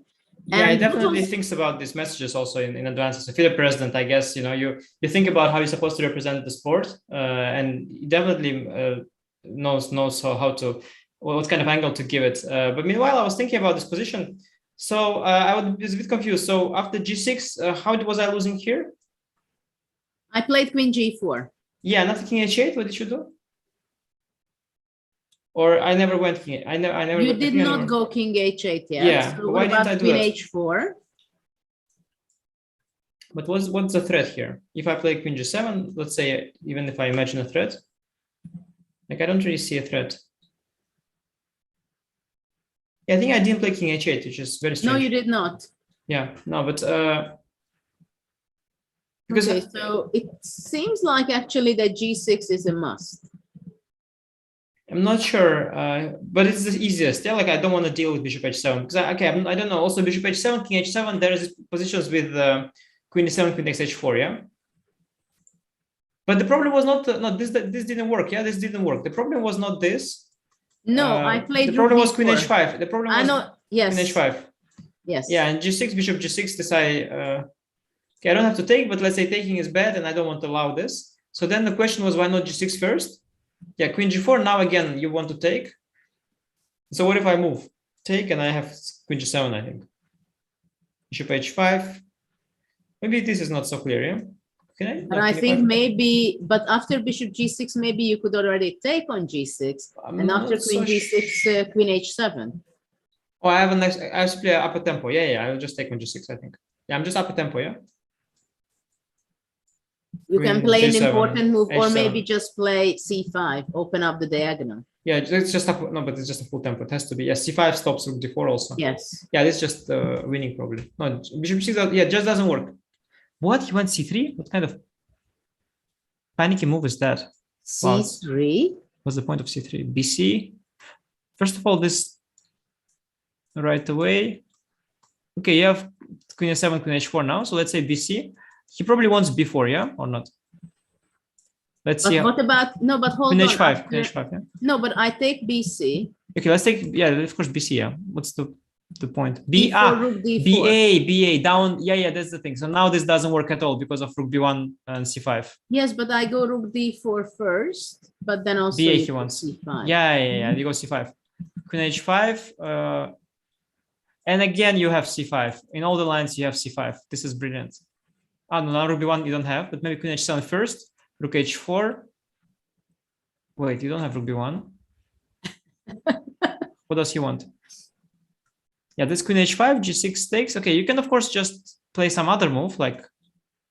Okay, no, but I'm sorry. After C3, can you go back to C3, please? Sorry, I go here. I go Queen G7. No, I just go this, and I go King H8. Now I have Rook B1, C5.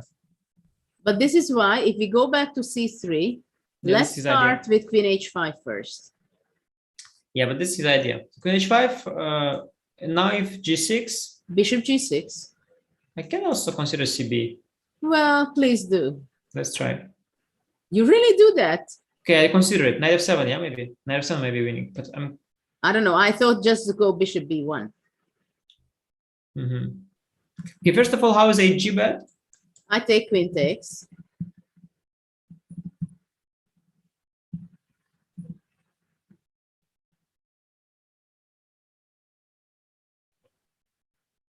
So if I go here, Rook d4.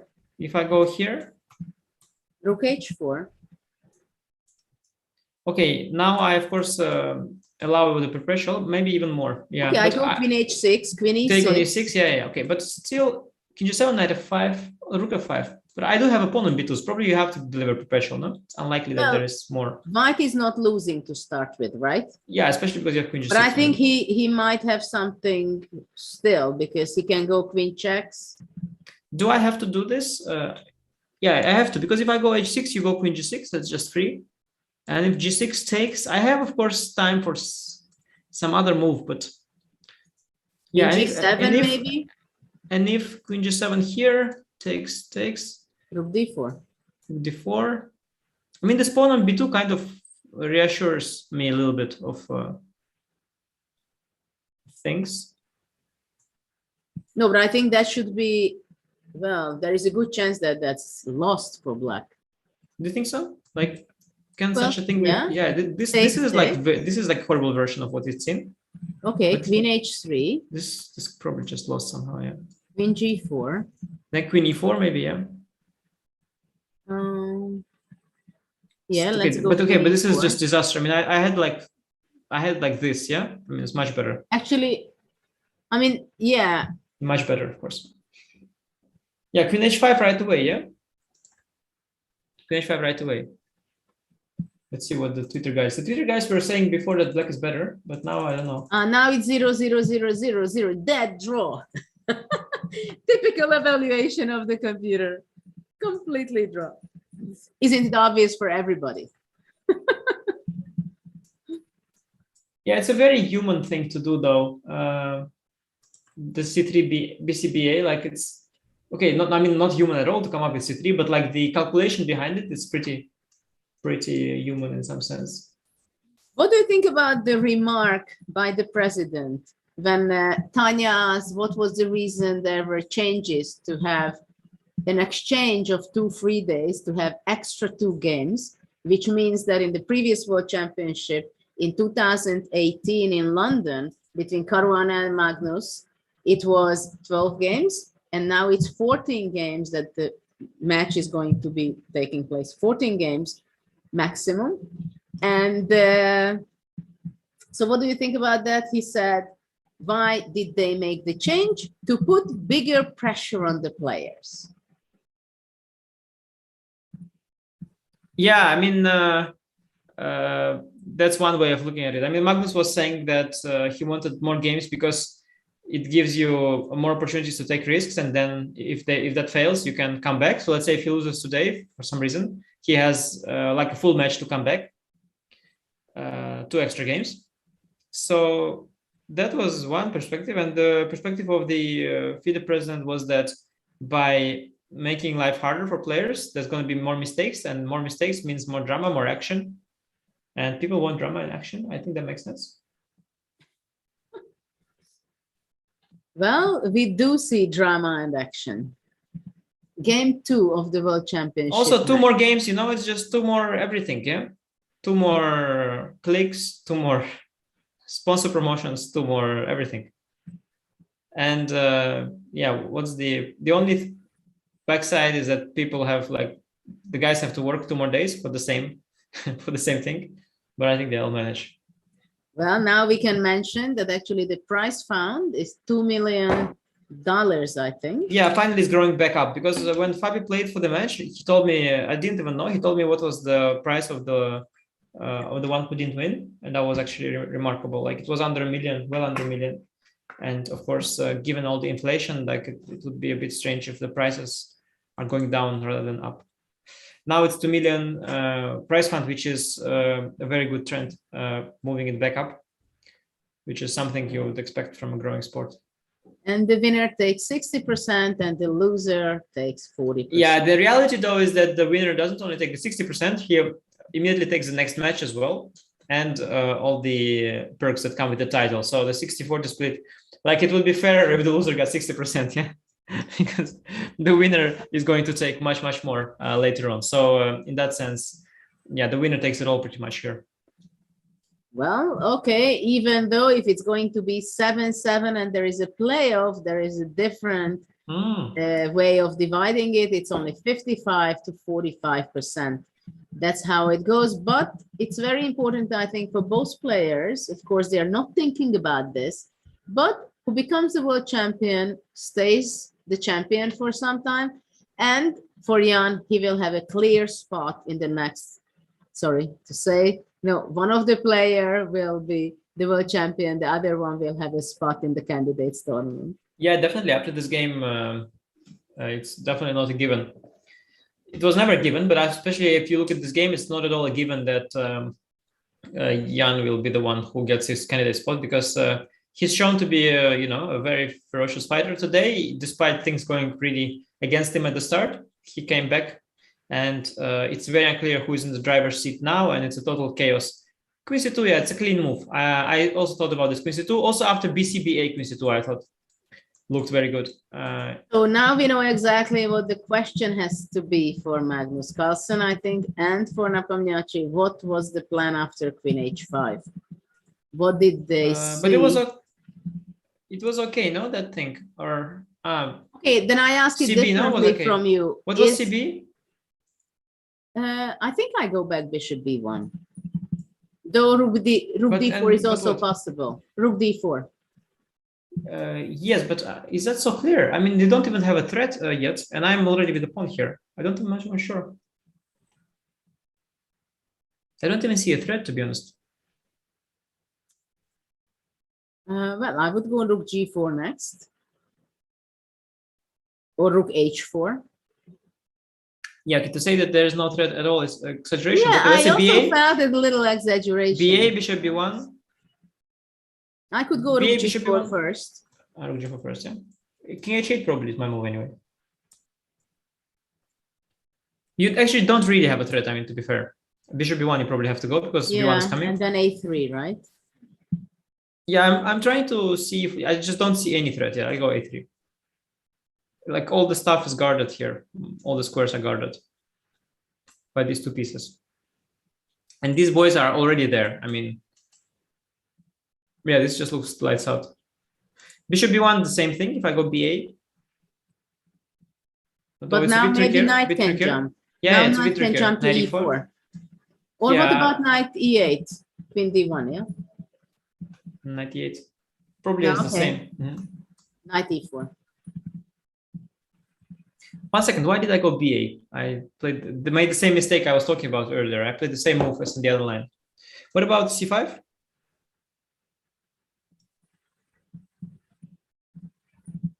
Well, after that, maybe white is going to take A takes B5. Bishop F3, no? Ooh. Yeah, my point was that if you move knight E4, I was thinking maybe I have some diagonal things. But anyway, the game took a totally different turn. I'm not sure this actually worked because it's like it could also just be lost for white. The guy played much more solid. He played Queen C2, G6, and now he can just capture. Okay, so now he can take on G6. But I don't have to take back at all. Everything Queen on C2. You can play CB or something. Yes. And now with D4, still B takes A4, right? Yeah, for sure.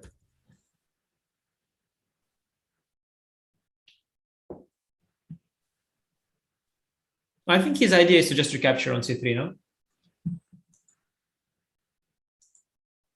I don't know B or Queen, but yeah, it's a little bit miserable. But I think that he just didn't see the stuff working. I just didn't think it works. C3 very, very elegant, of course. Main idea was this. It's of course very elegant, yeah. That this stuff that there is Rook D4, Rook B. Wait, oh, it was here, yeah. Rook D4, Rook B1, yeah.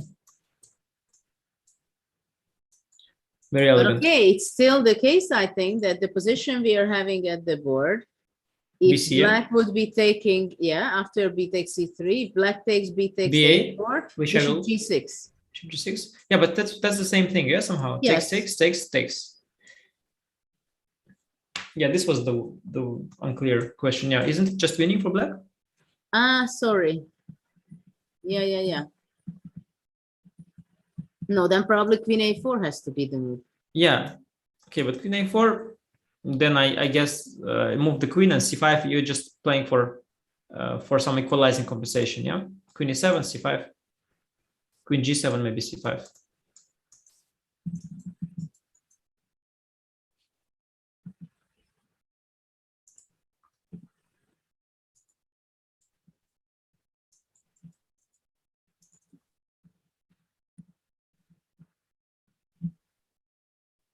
Some people in States just woke up. What was possible for Magnus instead of queen c2?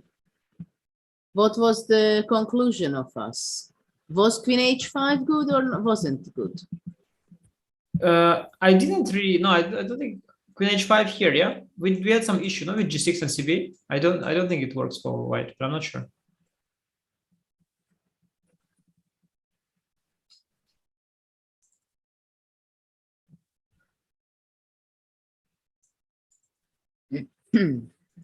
Okay, time is going very much down for the players. Magnus wrote something down. Already... Okay, the guy went ba.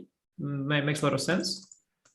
Yeah, I think Jan sort of a matter of taste, of course, but I'm kind of thinking that black is kind of in the driver's seat here. The driver's seat. If bishop g6 doesn't work and you have to go switch to this queenside compensation stuff, then I don't know, a little bit unimpressed, no, with the material. Like, yeah, he took on a4. I think this is just trying to. Well, some great compensation, right? Knight e4, knight f6 is coming at some point. Maybe I'll get to simplify. Yeah, let's say queen g7, f4, c5, takes, knight e4, knight f6 somewhere. Rook d8 now though, king h8.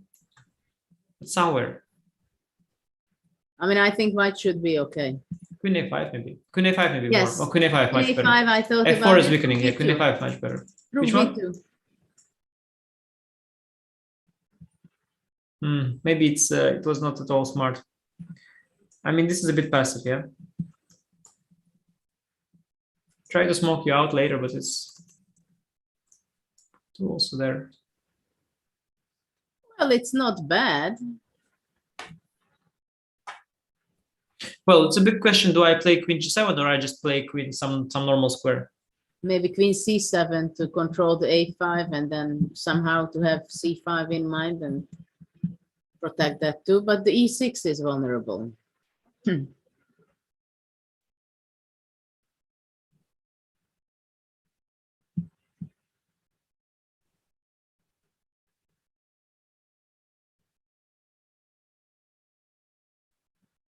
Well, queen g7, I have a feeling that it's the best move, concretely somehow provoking just white. up. I mean, winning time, yeah, simply.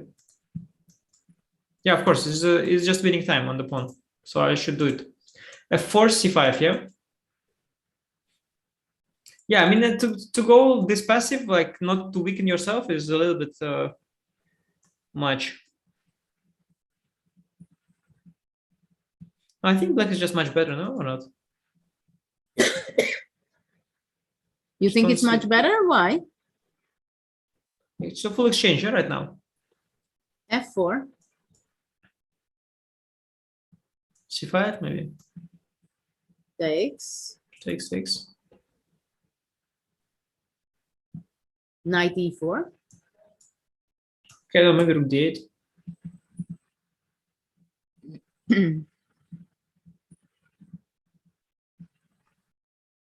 No, maybe knight e4. I don't go first. I go queen c4.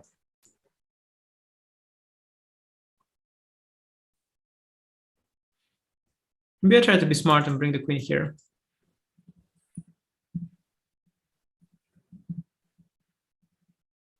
Like what does white?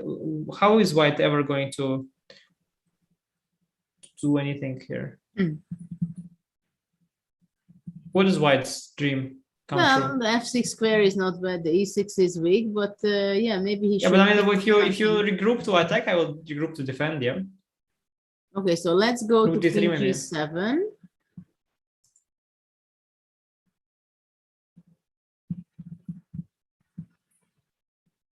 So the main idea, if queen g7, queen a5, Rook you b2, go yeah, to you said. b2. Yeah. Well, You can now play, but okay, I guess if you now play f4 and rook b2, I'm kind of happy. Also, there's some queen h6, rook takes f4, maybe I don't know. Probably not, but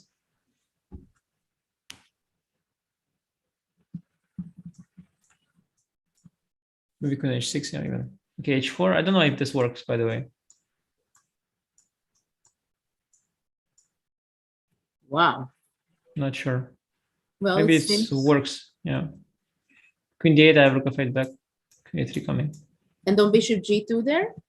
In c5, right? where? Bishop g2, c5. Queen on f2, yeah? h4. Queen f2, yeah, is already made. Ah, queen f2, sorry. No, this is just made. Yeah. Also lucky that I protected this square. Yes.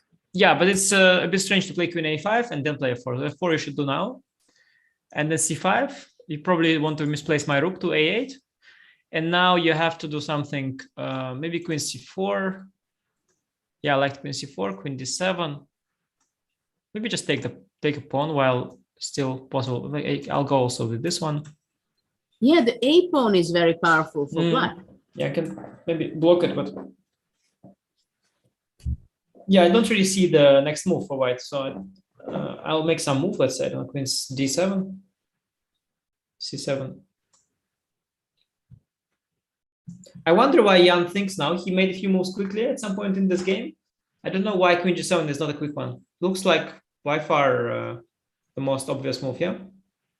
Well, maybe he's thinking that he considers that it's a crucial moment where he has to go with his queen. But don't you want to, like, I think I would provoke f4 even for free. Like, I would rather have maybe this position than this position with black. I could imagine. So this is, of course, hard to say. Like, I think f4 is very weakening in general in this position. I don't think the pawns are marching or anything like that, so I don't see why to play f4. So in that sense, queen g7 is very, very good, I think. But, okay, maybe. Of course, if you ever win the e6 pawn, then the pawn will be one step further. But I don't think you're gonna lose the e6 pawn. Rook fd8. Oh, yeah. Okay, that's why he's thinking, because I didn't even realize that he can play. Yeah, that makes a lot of sense. He wants to go c5. Interesting. Queen c2, bishop g6 down. What's about queen c2? I don't like rook d8. No, it feels very strange because your rook was kind of protecting some crucial squares. Active. It was actively attacking sometimes on the f line. I don't like also rook defending, d8. yeah. I mean, basically, he wants to go c5.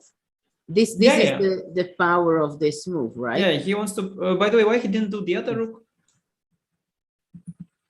Already, if you go rook d8, why not this rook?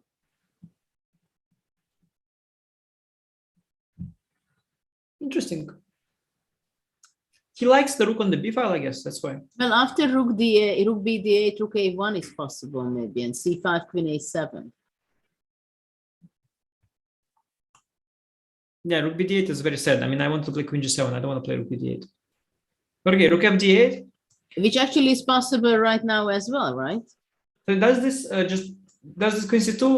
Okay, queen c2, queen g7 you can play.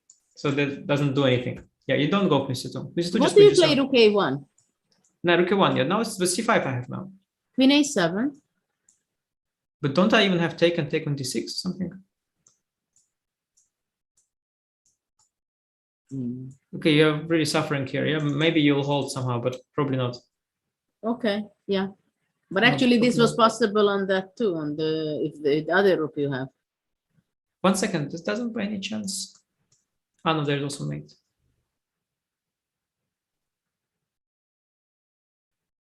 Yeah, no, that doesn't work. The other thing, but no, you mean here? Yeah.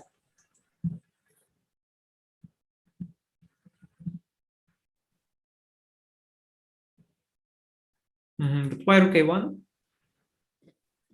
Yeah, I don't know. He chose the other rook, whatever reason he chose. It's hard to choose here anyway. It's all very subtle, the differences. Hard to really understand. What can be also interesting in this position? What about bishop c2? Do you have some trick after c5? I want to drop my queen to g4. Not impressed with this bishop, yeah? I'm happy with my bishop too. Yeah, no, everybody's happy with bishops. I'm kind of hugely missing my rook. On f8. I would even I want to even bring it back, but maybe I will actually. Admitting. But then knight e4, queen c6, right? I was thinking even to just give back to community. Not really worried there. Bishop c2 is very committal, yeah? You want you really it's game on, yeah, after bishop c2. You want to just somehow, you can also do something like this, yeah?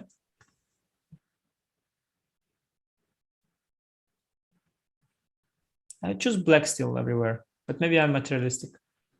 Actually, after rook fd8, even there are options to play, for example, queen a2, c5, exchange on a8, and play, let's say, rook d3.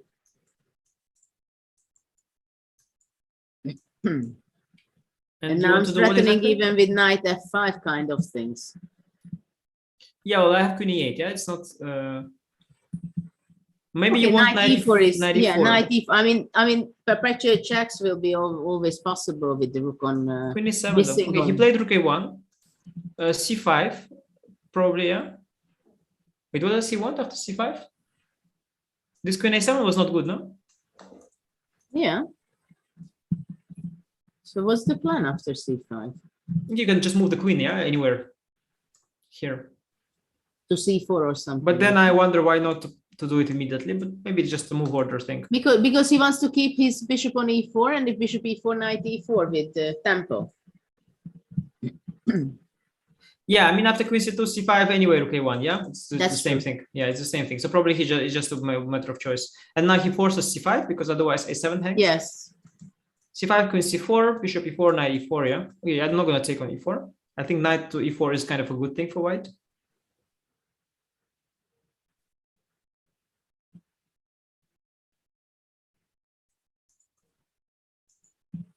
Magnus has less than 20 minutes, while Jan Nepomniachtchi has 25.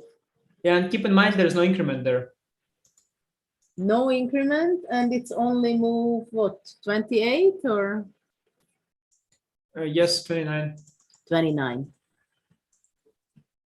Okay, it's doable, but it's kind of a time trouble because the price of a move can be quite high. Magnus,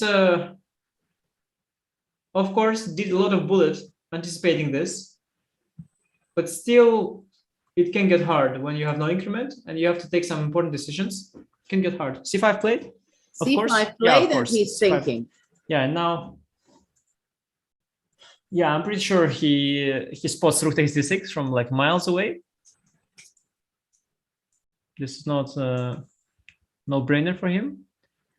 Yeah, and then you have to move the queen and move it somewhere here.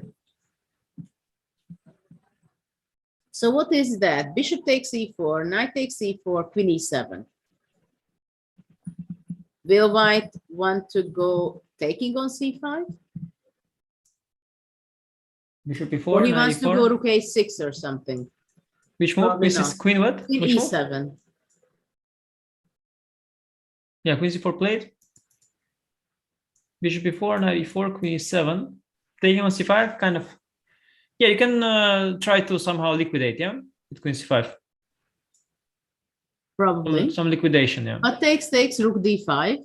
But do I have to though? I kind of start liking white's harmony here. Can't I just do some h4 or something? Ah, so much. You don't even pay attention on the c5 pawn. Yeah, I was just not sure what is black's next move at this point. Probably king goes out to g7 or to h8. Yeah, but then it only gains in strength. Yeah, queen c5 then suddenly is a monster move. Kind of like that. No, I think you know what I like. I like that the knight went to e4. Maybe there's no need to push it there. Maybe just can I play a5 or rook a5 simply? There is no tricks, yeah. There's no tricks at all.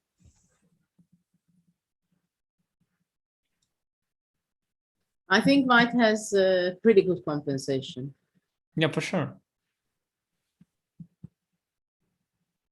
Yeah, somehow I don't know what happened, but yeah, I think these were good. Yeah, rook f8, and then this rook a1 queen c4 kind of very elegant regroup. Very elegant regroup, rook a1 queen c4.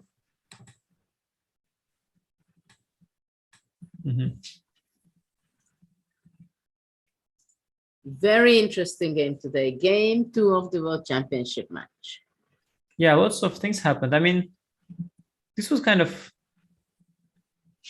an interesting moment. Yeah, he could have taken on a4.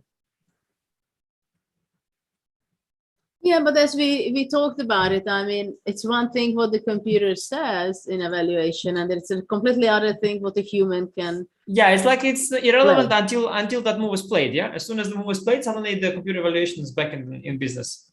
It's kind of a question always. I think Jan is kind of capable also of making some cold-blooded decisions, but he took some of these safe decisions. I mean, bishop a8, first of all, quite safe because he allows knight takes b5, and then knight d6 back, like already allows some drawing tendencies, and then he also chose to secure, didn't bother to. But there actually after knight b5, probably queen b7 was an option, and take on b2. But this is not a threat though, so I could make another move here. Okay, that's true. Yeah, some kind of move. And well, I'm not sure you can have. Yeah, maybe your favorite move bishop e4, and then knight d6 queen h5 suddenly. Okay, this hangs though. Yeah. So queen b6. Yeah. So not bishop e4. Maybe rook d2 just.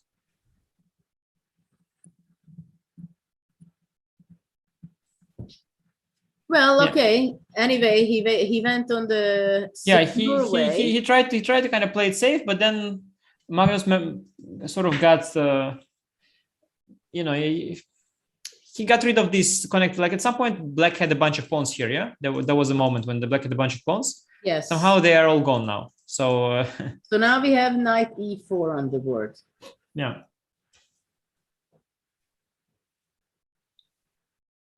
And what the d8 rook is doing there, right? Yes, not so clear. Well, it was supporting the queen. King h8 played.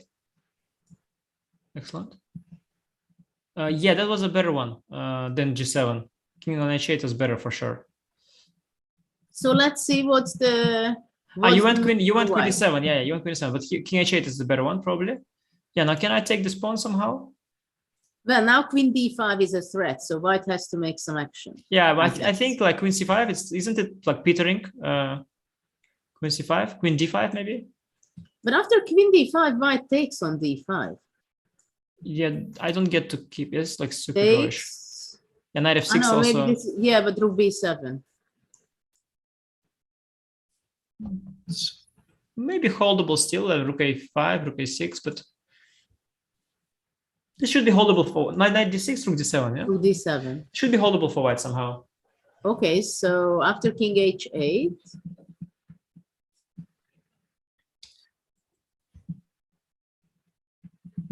And what if white goes knight f6?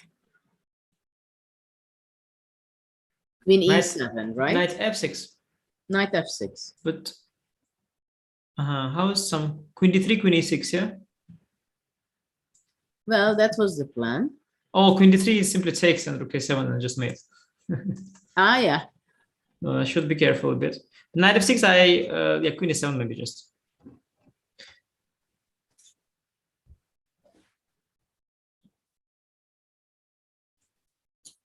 Yeah, let's see what he chooses. I feel like simplifications are in the air. Knight d6, nice one. Knight d6, just going back.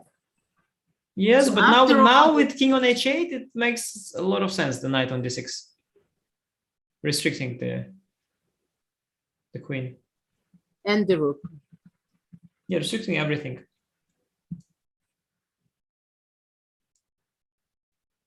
And actually, queen c5 is a threat, just in case. What about rook b6? Rook db8? Trying to give one check. King g2 maybe, yeah. You no longer fear any trades of queens. Not at all. Takes on a7, no, knight e4, no. f6 regrouping. Yeah. Well, I actually this probably holds for black though.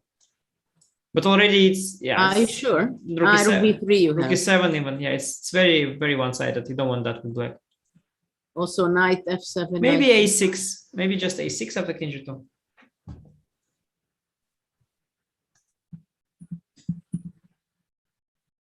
No, white can go queen e3 or queen d4.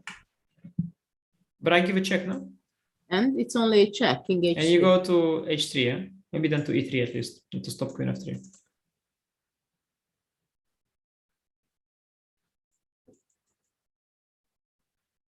Yeah, looks somehow all playable.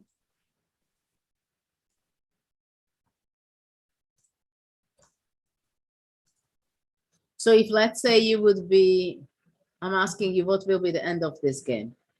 What do you think?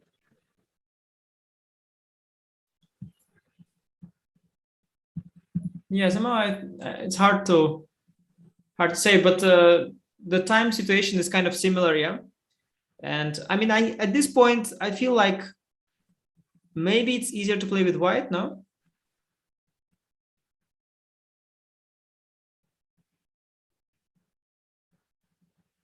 Maybe it's easier to play with white.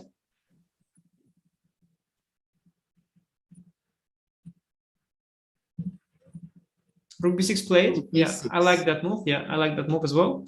But this queen c5, rook b8, king g2. Yeah, and a6. Yeah, this was like a But normal you know sequence. that queen h4 can be also a nice move now. Or then rook f8.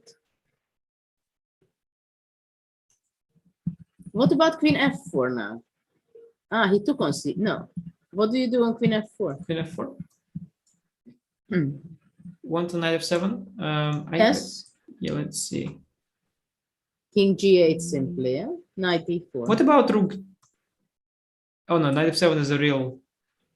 It's kind of scary, yeah. Not sure it's mate, but it's very scary. Rook db8. Yeah, maybe it's no big deal. But it's very King scary. g7. King G8 is mate, yeah. Yeah, that's mate. King g8.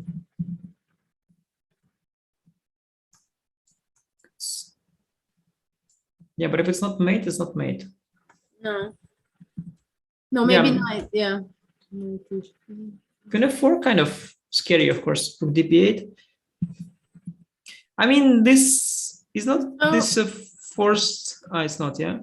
So what about king g2? Yeah, and king can always escape to h3. Maybe just a6 or something. Then the question is, why did I move my rook? Because of out of knight f7, yeah. Yes, that was a threat. And if king g8 back, you had some knight e4 maybe. Now you can go back and forth, yeah.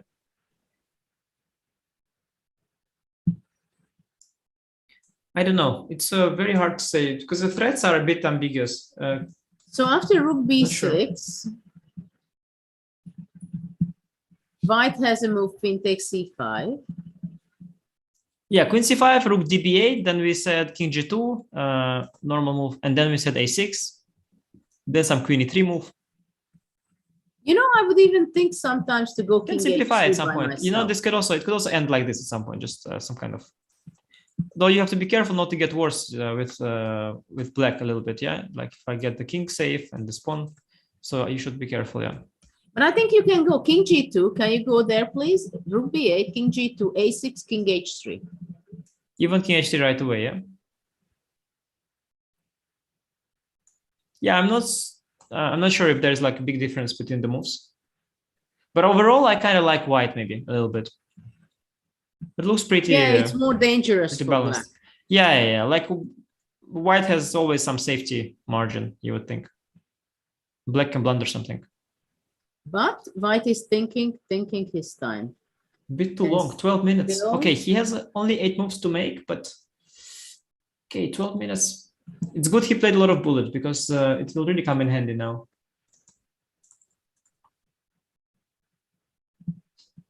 There is a little bit more at stake.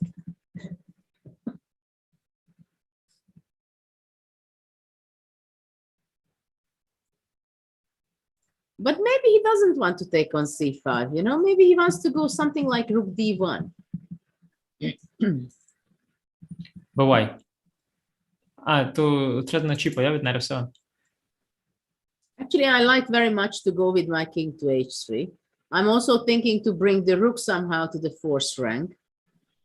Yeah, the good thing about queen takes c5, which is my favorite move, is that you win a pawn. I think it's always, when you are in doubt, you always should take. But by the way, what happens if I goes rook a5?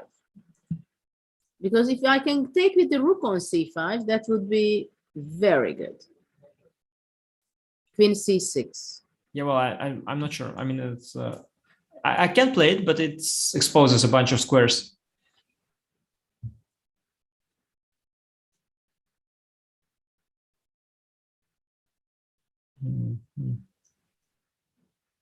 But queen c6, what do I do against rook b1? Yeah, it's hard to say. I was thinking some going back, but then rook db8, and if yeah, maybe queen c6. Actually, I should just be brave here. Queen c6, rook a1 back is where you came from. No, but that's not rook the point. db8 also. To go back. No, but rook a5 is kind of strange. Also, I understand you want to run with the king to h3, but it's kind but of I want to run by myself, so I go king g2. Here. Yes. No, but that's really. Sorry, queen. Rook f8. Okay, I mean, when in doubt, take the pawn. That's what Magnus does. Okay, he took the pawn. Rook db8, I suspect. King g2, I suspect, and a6. And then ball is back to Magnus.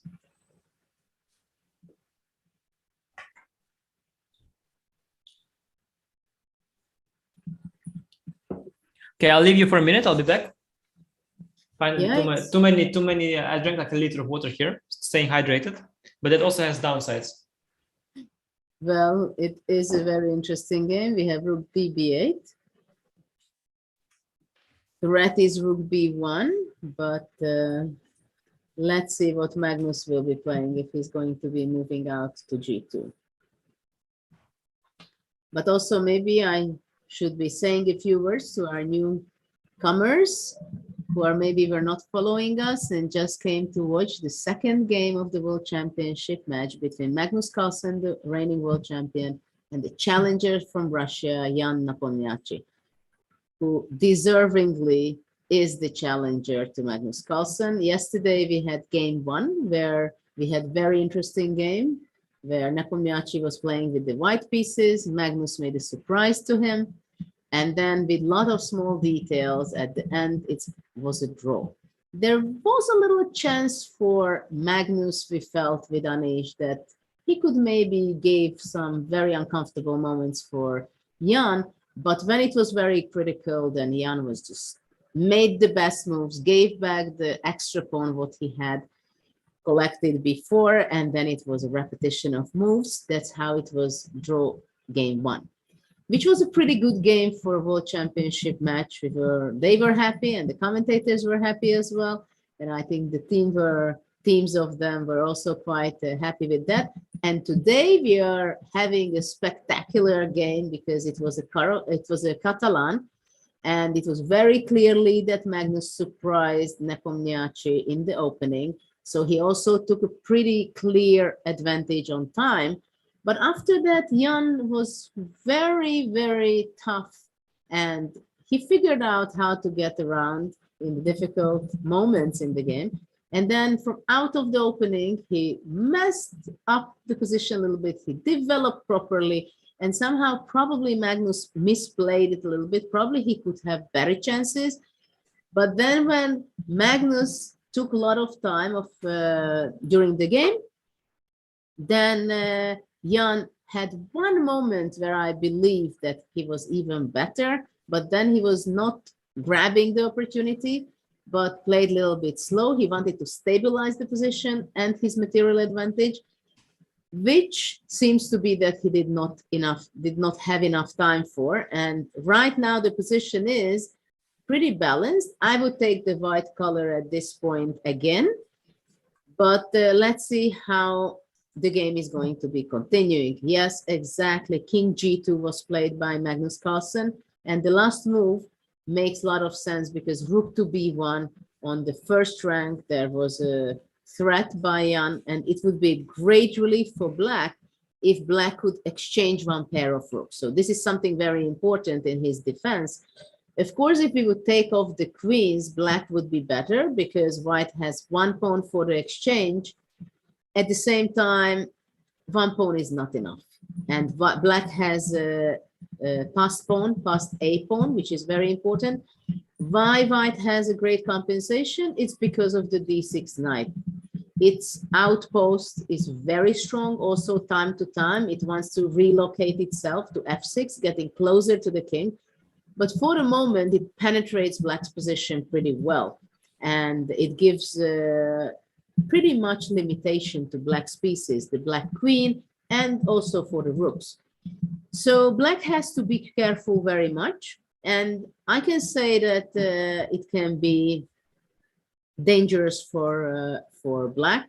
And after a6, which we were just talking about with Anish, Magnus played king h3. This is the plan I wanted to go also, because somehow White seems to have the king on h3 it's kind of in a very nice shelter, like it cannot really go wrong anything with the king on h3.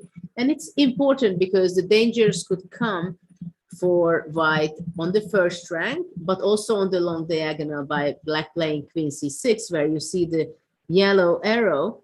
So this is why king h3 was a very sensible idea. And now Black has to be careful very much, I believe. Because let's say if White would have still time to make a few moves, I can imagine the White rook ending up on the fourth rank and even bringing into attack to h4, let's say. But let's see how Jan is going to be reacting on this. Right now, it's extremely tense. Also, the time situation, because Magnus has 10 minutes left, while Jan Nepomniachtchi still has a little advantage on time, having 15 minutes. And I'm really excited about this match because we were waiting for this match for so long. It's supposed to be in 2020. But of course, we all know that 2020 was a very strange year. They stole it from us in some way. The COVID pandemic also affected the candidates match, which was in two parts. And between the first round of the candidates and the second part, there was more than 1 year separation, which meant a lot of things. And this meant that Jan could be preparing. He was the one who prepared the best for the second round, and he proved it that he's the best player and the best possible challenger right now because he won that candidates tournament. And right now we see on the position that rook c6, Black attacks the queen. So asking where the queen wants to move away. So I do believe that if White would be going away, not protecting the d6 knight, but moving back, let's say, to e3, then Black may consider to eliminate the knight on d6 for a pawn and giving back the exchange. But let's see how it's going to be, because it can be a draw, this game, but it can also be decisive. Especially that we are moving forward to small time trouble possibly, but we see queen d4, which I like very much because it is keeping control over the d6 outpost knight. And the king on h8 in the corner, it's not standing so well. So I wouldn't be surprised if it would be moving back, maybe even to g8. But things are speeding up right now, and the tension is growing. That's very clear. Also, probably for the team members, the seconds are very nervously following at this stage the game, while of course for them they understand that they have to start preparing very heavily on this opening if they want to repeat it what was going on today. But of course tomorrow we're going to have another game where Nepomniachtchi will be playing with the white color. But in these situations, the seconds start working crazy day and night without exaggeration. because they do have to fix things. They have to discover the ideas which Magnus wanted to surprise, or new ideas by Jan. So, of course, the preparation of the opening is essential in this match, in every World Championship match. And now we see King G8 moved out from this diagonal from H8, which was quite logical, I believe. Let's see how Magnus will plan to strengthen his position, because it is not so easy. After all, the king on H3 stands quite reasonable. But now I'm curious how he's going to be regrouping his rook, because the knight stands very well on D6, the queen on D4 stands very well, but the A1 rook is not in the game. So I can visualize the white rook, let's say on F6, playing in the game. But also it would be nice to play, well, I don't even dare to say it, but I'm even thinking about playing King G4, moving forward, playing H4 and H5 possibly. Of course, the king could be very useful in an endgame, but we still have the queens on the board. So now it's a critical moment again, how Magnus, in which direction he's going to be steering the game. Whether can he consider to play rook E1 and then coming on the E5 with rook E4, rook F4? Or is he going to be moving away with his queen? Also possible to consider to play C4 and try to push the pawn all the way to C5. So there are a lot of different interesting ideas for white, but I think white has full compensation. This is absolutely sure, because black has really a great limitation for his rooks. And Magnus is thinking. Right now, he has 7 minutes, little bit more. Still, I believe we are at move 35, if I'm correct. And look, Anish, what has happened since then? Yeah, looking very good for white. Already for a while, though, I have to say, especially after queen takes c5.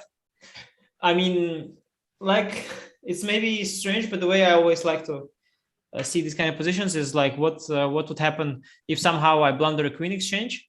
And now already with so many pawns regained, already I'm a pawn for exchange. Even endgames are defensible, so there's very little danger for white. At the same time, queen d4, c4, the king's safety is striking. The king is so much safer than the black king, and I think black was hoping to get rid of the d6 knight, but it's just not happening. And if it's not happening, I think he's just kind of really in some trouble. I don't know. Like, black can go rook c8, maybe bc8. I think Jan was kind of wobbly around that point. Like it looks like around move 28, that sort of move 27, that sort of anything would just lead to a trade of these two bishops, and it would all somehow be the same. But suddenly it was not the same, because he lost the c pawn. I don't really see what for. Finally, what was the c pawn lost for?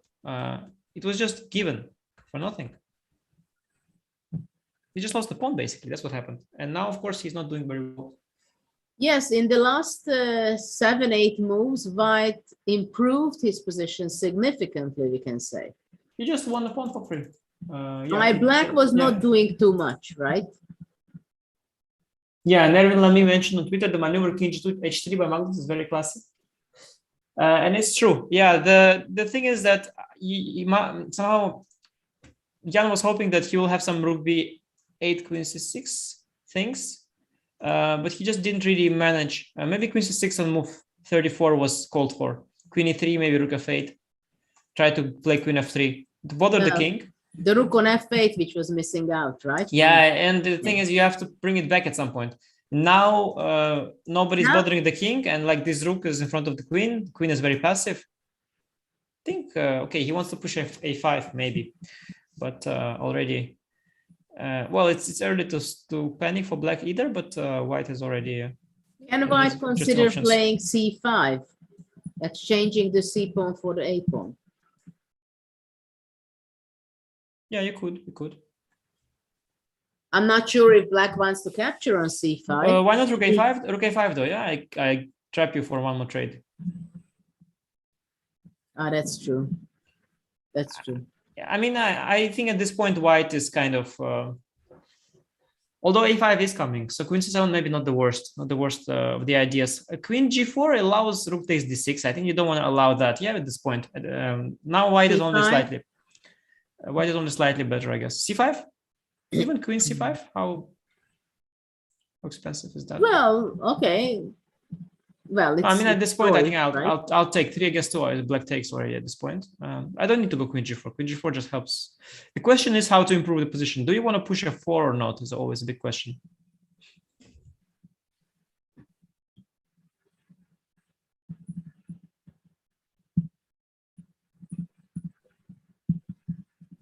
Well, yeah. What about rook a3 and rook f3 plan?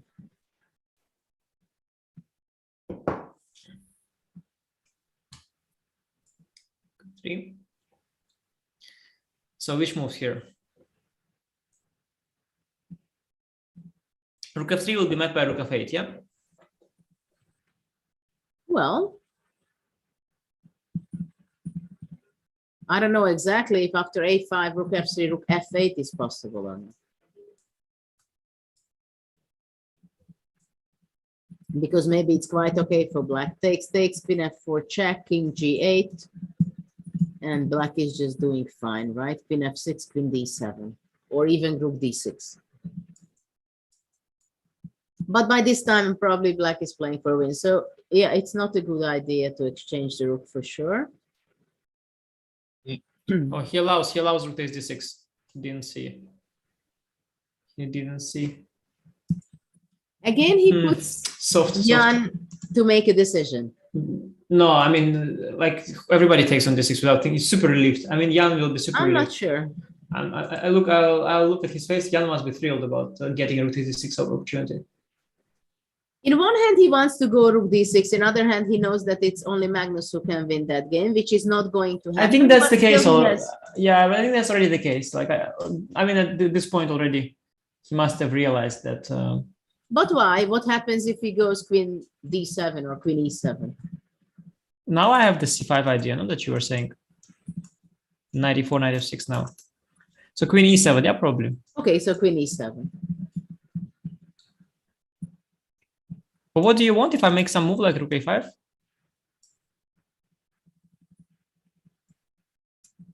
Not an easy question to answer.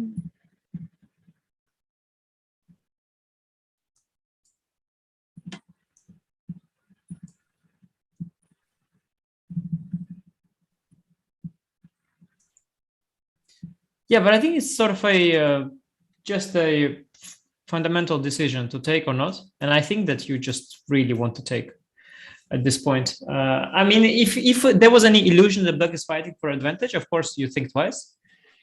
But I think you've messed everything up. The king is safe on h3. The pawn on c4 has been won. Black has done really badly for the past few moves. It's time to kind of be happy and take the take the losses. Now the question is, can white play this for a win? Because c5 was of course not a good attempt, but maybe queen e4 is possible. Maybe king, but queen e4 allows this queen c6 ideas. Rook, so maybe rook c8. Can also try to go just king g2, queen c6, king g1. But the rook c8 is, yeah, it's just, it must be a draw. Strange. Queen g4 is a bit soft. It's sort of a draw offer, I think. Yes, but I can't blame him at all. I mean, why would he be so clearly better, right? Yeah, I mean, but I can definitely blame him for not playing another move, no? I mean, rook a3, a5. What if now queen g4, let's say? Yeah, queen a5 was not a thing, simply queen g4, yeah?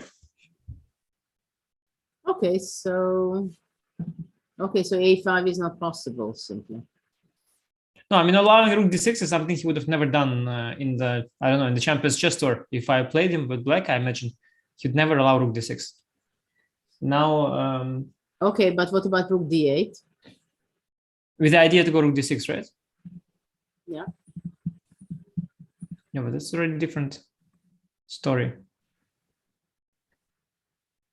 No, I mean, that's the worst thing that can happen. Rook d6 is like the worst thing that can happen, not to white. No, but I mean, now the way he played queen g4, if now he takes rook d6, then takes c5, you're but going queen c5, to... huh? But this is nothing. Queen takes c5 and...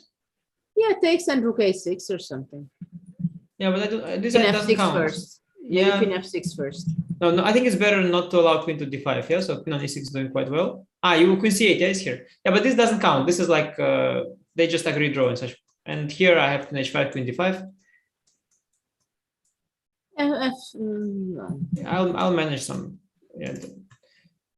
No, I mean even if I didn't manage, let's say I don't have a mate, I have go something passive. Yeah, like let's say such. Okay, position. but it was a stressful game, and now it's a psychological moment for Jan to admit that I did some mistakes. I have to admit, and I go for a draw.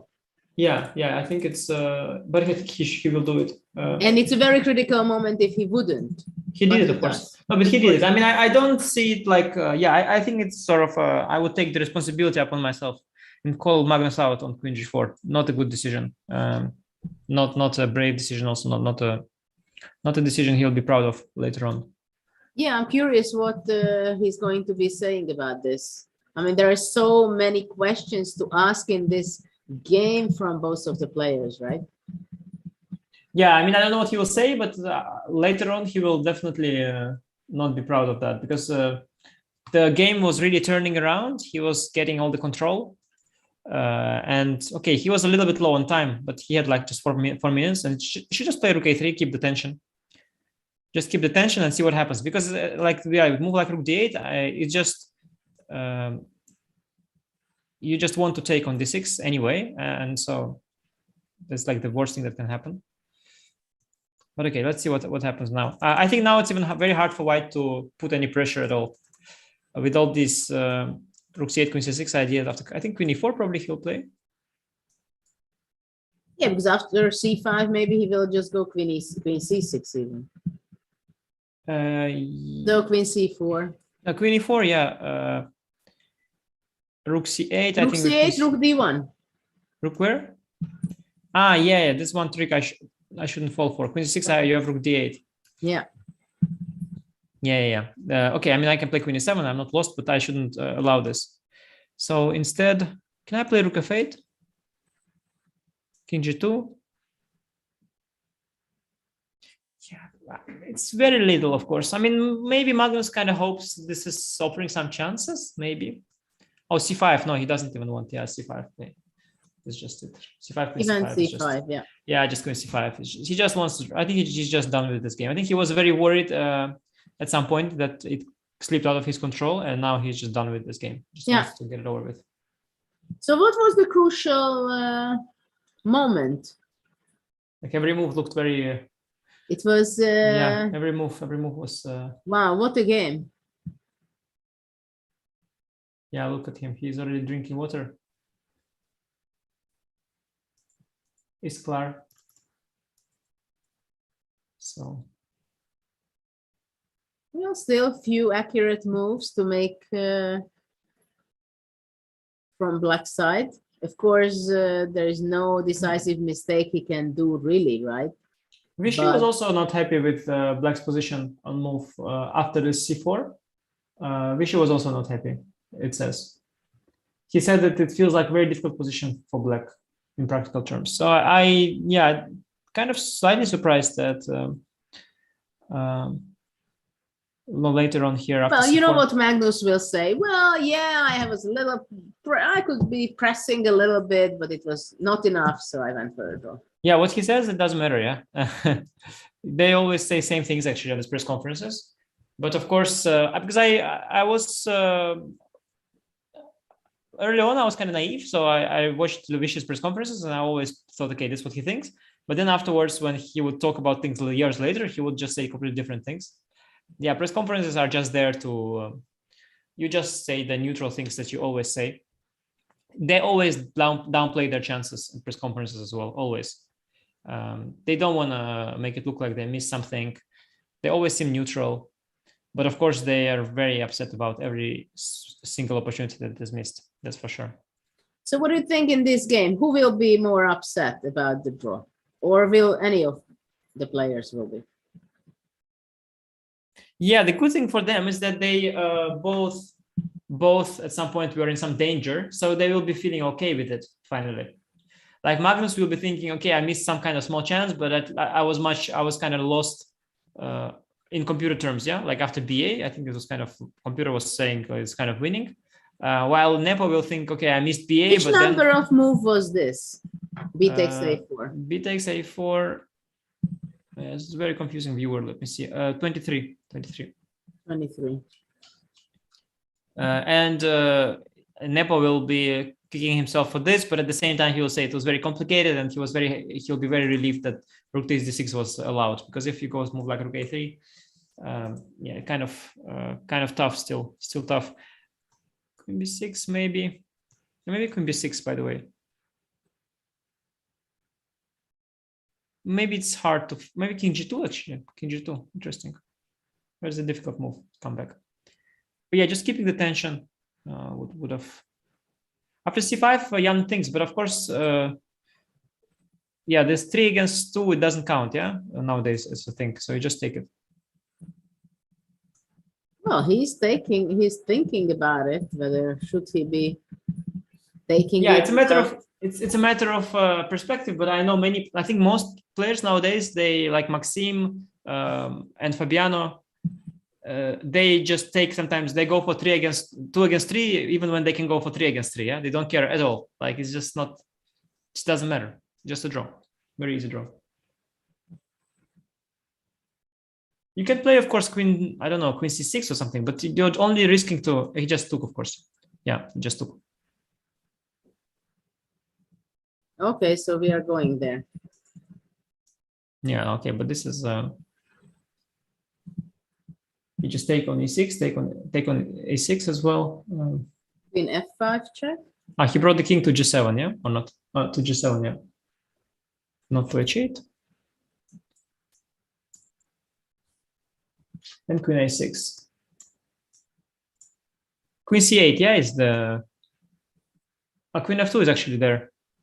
Just queen f2 is there, yeah. But like, some people, they just go for 3 against 2 versus 2 against 2. Yeah, queen f2, queen a7, he just wants to make a draw. Yeah. What a game today. Right? Yeah, they did leave the board though, because they've reached time control. I think he hasn't yet captured on a6, by the way. He hasn't yet. They left the board, but I guess the game will soon be done, yeah? Don't expect miracles here. Well, there is not much white can do. No, because rook a6, although rook a6, queen c8, you have rook a7 or rook d7. Wait, that's why I played king to h8. Why not king h8? Not that it matters, but it was a bit cleaner, I think, to go to h8. But actually, then why is it so simple after rook a6? No, I mean, rook f8 I can play, and then queen f5 check is there. True. And probably this is the best, f4, queen f5. Yeah, no, yeah, exactly. Yeah, it was a crazy game, very eventful. I mean, both players really left a good impression, that's for sure. And very cool prep by Magnus.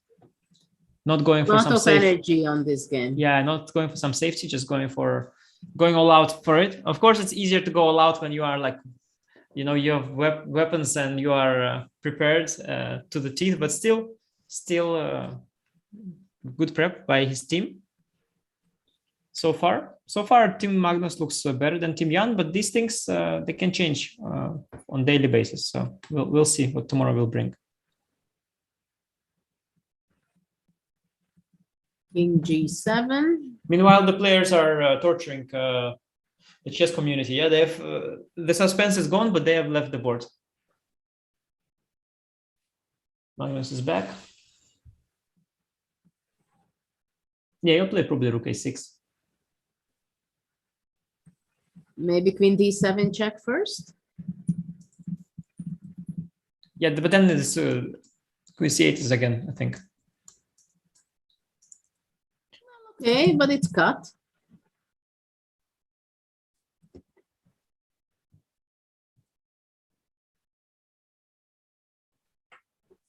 I mean, I think he may play a little bit that one. But without any Like it's not the end game that Firouzja lost. Firouzja won against Mamedyarov. Yeah, Okay, so let's that talk. way, yeah. Let's show it to ourselves and to the audience that why is it such a dead draw? Queen d7, Rook a6, Queen c8, takes, Rook a7. Mm-hmm. But I think the problem with this endgame is that, yeah, it's not clear what. Because you don't like to have your king on the base rank, right? No, but I also don't care. I mean, rook Okay, c2, I know. f4. Okay, no, I don't f2, play so. f4. Sorry, I don't play f4. I go king g2 because I want to free my king later on, which will be not simple, I understand. Because you don't do nothing else, but you play rook b2, right? Yeah, now it's like, do you want black to put pawn on h5 or not? I think I can do either, yeah? Okay, let's say I put pawn on h5. Let's say I put it on h5. Okay, you go h5, I go h4. Yeah, and how do you make progress here? I'm going to go king f3, king e3. Okay, I can stop, yeah? I can play rook c3, let's say. Okay, you can... But the thing about this kind of cutting off, of course, is that by cutting off the king, white has committed the rook to the 7th rank, and now in order to regain like this, let's say this okay, but rank, let's say you don't play rook c3, but you just play rook b2. Okay, I go king f3. Yeah, king e3, f3. Yeah, I suspect there are multiple ways. I can still cut you off like this if I want. Yeah. I can cut you off on the 5th if I want. Maybe I can start to go like here and wait on g2, but that's like the most, that's like super suspicious. I don't think I should do that. That can be something. Yeah, I can try to like do my best yeah? to lose. Yeah, that's an insane way to try and defend it. I think it's not a good way even.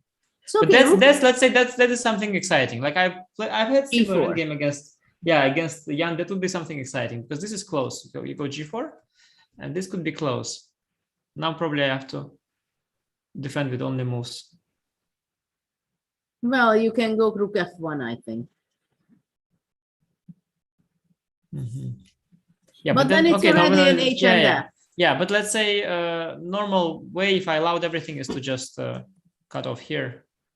And then as you want to regain that 4th rank, you will allow the king to, to no longer be cut off. So that's the problem with this cutting off, is that, yeah, the rook cannot do everything. It's a bit like, when they have this cuts off like that on, like, let's say on the F file or something. Like it's nice to have it cut off, but you cannot do much more. Yeah, the king cannot cross. So this is also a draw. Yeah. So there's like usually it's just not really a way to. And we have in the game rook f8 on the board after rook a6. Yeah, that's and quite. The idea is that after f4, black is going to be playing queen f5, eliminating the white queen, and the rook endgame will be a draw. I wonder how many moves will be played in the rook endgame though. f4 is on the board.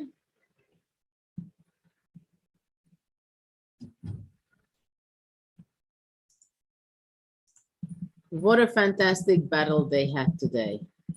When it's so many times it happens that there are sharp situations, a lot of calculation, and at the end it's going to be still a draw because... Yeah, that's what happened in the most World Championship games last year as well, yeah? Well, last time as well. But I have to say that it's not accidental. Like in this game, it's not accidental. He did, like, Magnus did play it, like, with his queen g4. He could have played it on, for sure. He chose not to. So this one is not, you cannot say that like it became a draw miraculously. He basically just chose for it to be a draw here, which is okay, but it's just that it's not, some of it is influenced by the players. Some of it is just in the nature of the game. But this game, it could have gone on longer if somehow white would try to play this ambitiously. But of course, I can understand that with the a pawn on the board, he actually thought that there's still some risk involved in the long run. I completely understand him not going for him. The match is so long. It's only the second game, and they missed both of them chances. So it's not that it's a clear cut. It took a lot of course, of energy but then, out of it. But then it has to be sort of, it still has to be on the record, yeah, that decision was made. Not that like we pretend it also didn't happen. That would also be weird. Yeah, Jan is cutting him off on the 5th, like somewhere you have to cut him off. Nigel Short says, whatever the eventual result, this has been a really exciting game. I'm pretty sure, Nigel, the eventual result is a draw. There's no need to, well, there is not going to be much to play with white. Next move, h5, I guess.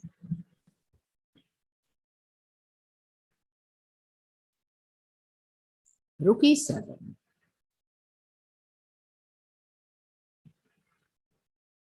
I think, I don't know about Jan, but if I'm ever to have a privilege of playing a match with such high stakes, I would like brush up on all the theoretical endgames before that.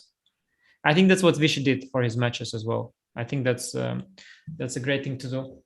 Well, I can fully agree with you on that. I remember once I was very much rewarded on that attitude because I was playing in the World Cup in 2009, I think, and against Nisipiano, I played the game, and it was Rook Bishop against Rook. And just before that, with Almashi, we were training, and I told him that we have to look all these things, this Rook and Bishop, Rook and Knight, Queen and Rook, and stuff like that, just to make sure, because in these knockout events, you get to play rapid and blitz and whatever, so it can collect points to you. And then just right in the, what was it? It was the first round, I think I played. And I was able to make it so easily, the Rook and Bishop saving. So I was able to simplify to that position. And then I was like very fast, making 70 moves without claiming a draw, because I didn't know that it was already 50. But I was so sure of myself. Yeah, it's important. Here, by the way, just a small nuance. Okay, it's of course dead draw, everything, but I think Rook H5 was like slightly more accurate. I think Rook H5 is slightly more accurate. The point is that now if H4, I go back. After Rook E7, I have time for H5. H5. If you go H3, I go back. And here I am kind of attaching myself to the pawn. But okay, now we can do that. You can do the same. Yeah, you can do the same. You can do the same. That's true. But it's just being a little too picky there. Yeah, he's done. And now you can do the same with, no, but now there was some thing that, yeah, King G5, but no, he goes for the other. But what is King G5? King G5, Rook H2, right? Yeah, yeah. And he went back to Rook A7 simply, and he wants to go next move. No, I mean, you don't want to be calculating, like, let's say King G5, Rook A2, King F6, King F8, Rook here, King comes out somehow. I don't know, you know, I mean, it's a draw, of course, but it could get tricky. Rook H8, G4.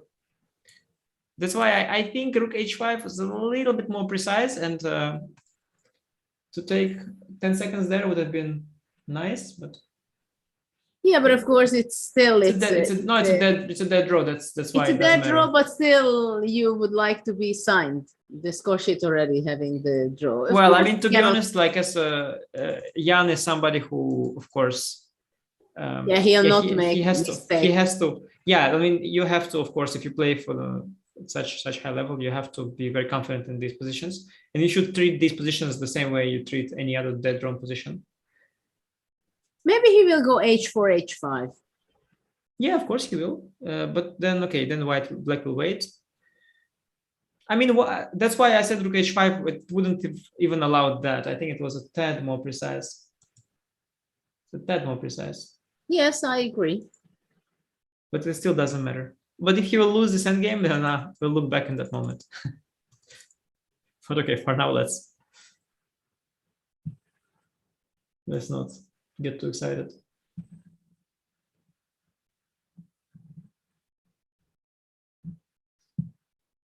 Yeah, let's see if he's going to be playing H4. Because there is not much to play here, right? If king goes to G5, black goes King G7, then he pushes back the king to H with H6.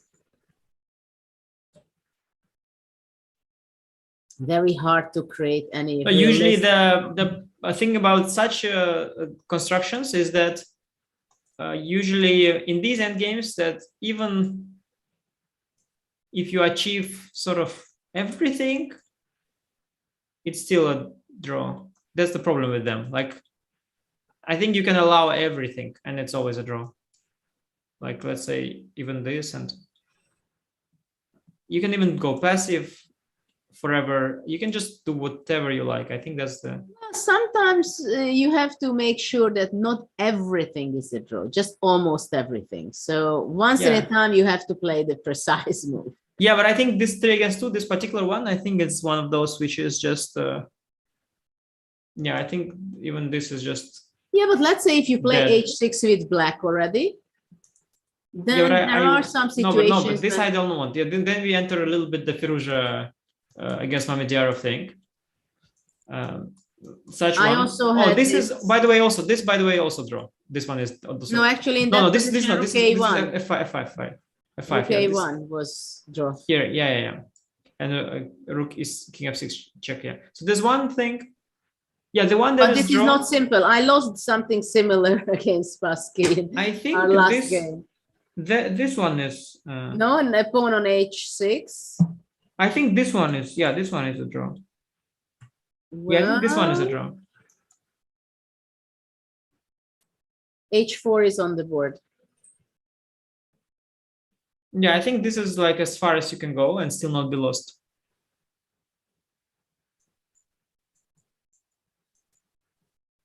Yeah, let's say I go passive. No, rook a7, I have to watch out. Well, hold on. Ah, you play with black rook a1, yeah. Okay, you shouldn't go g5. You should try to stay.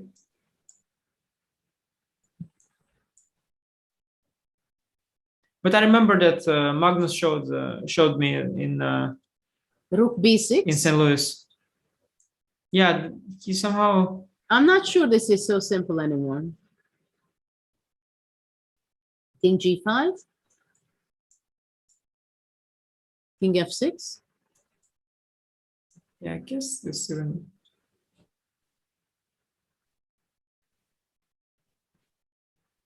Yeah, this is kind of the limit, I guess. Like I don't know, rook b7. Anything worse than this? King e7. Anything worse than this is lost? You mean this is a draw? Yeah, but okay, this is like the... Yeah, I think there was a draw. I think with pawn on h7, it's like everything is a draw, even if you allow everything. Like this is just a draw.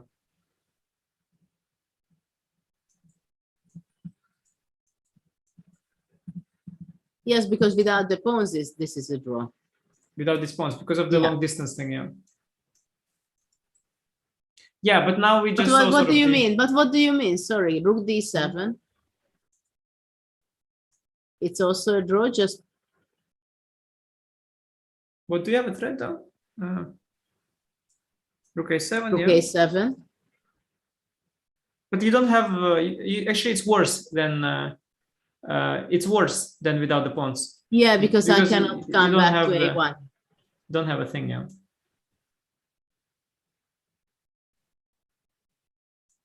And yeah. Yeah, rook d7, rook d8. Let's show it how it's a draw. Ah, yeah, rook d7 takes. And then h6, yeah. And h6. Yeah, but the problem we are just looking at like the extreme stuff. Yes, and but I think you're absolutely right that it would have made sense to think a little bit and play rook h5, because this makes the game longer, and he's going to lose some energy, which he would not like. Also, you feel kind of good about yourself if you make a finesse like that. You feel good about yourself, kind of. You know, showing your opponent that, you know, if it had been a real pressure, I would have found still the important move. Like now it's not relevant, and I found it. But even in the if it was important, I would have found it as well. So this kind of showing him, you know, that. And of course, don't forget that Magnus has this image that he is able to win positions which supposed to be a draw. or even a dead draw, right? No, but this image is kind of mostly because he wins positions that computer evaluates as equal, but they are not really equal. Yeah, I mean he wins. Yeah, better, but even positions. draw end games. There are better. There are better. Yeah, for him, he wins. But okay, obviously Jan will not lose this, but he's going to suffer a little bit. No, I mean Magnus wins positions that are better for him, not the ones that are like not these kind of positions. Here it doesn't matter. Like here you can draw it against computer also. King h6 is the more, that's accurate. I like that. Rook e6, rook a5. This was the, this is one move that just ends the. I like King h6 a lot. Yeah, of course. The one that ends all the questions. There's no need to get excited. Rook h1. King h4, he played just rook a1, yeah? Rook a1, yeah.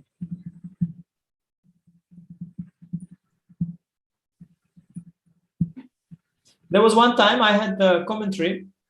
It was World Cup, and there were many games, and there was one game left, and it was such a dead draw that we just left the commentary, and then the guy actually lost.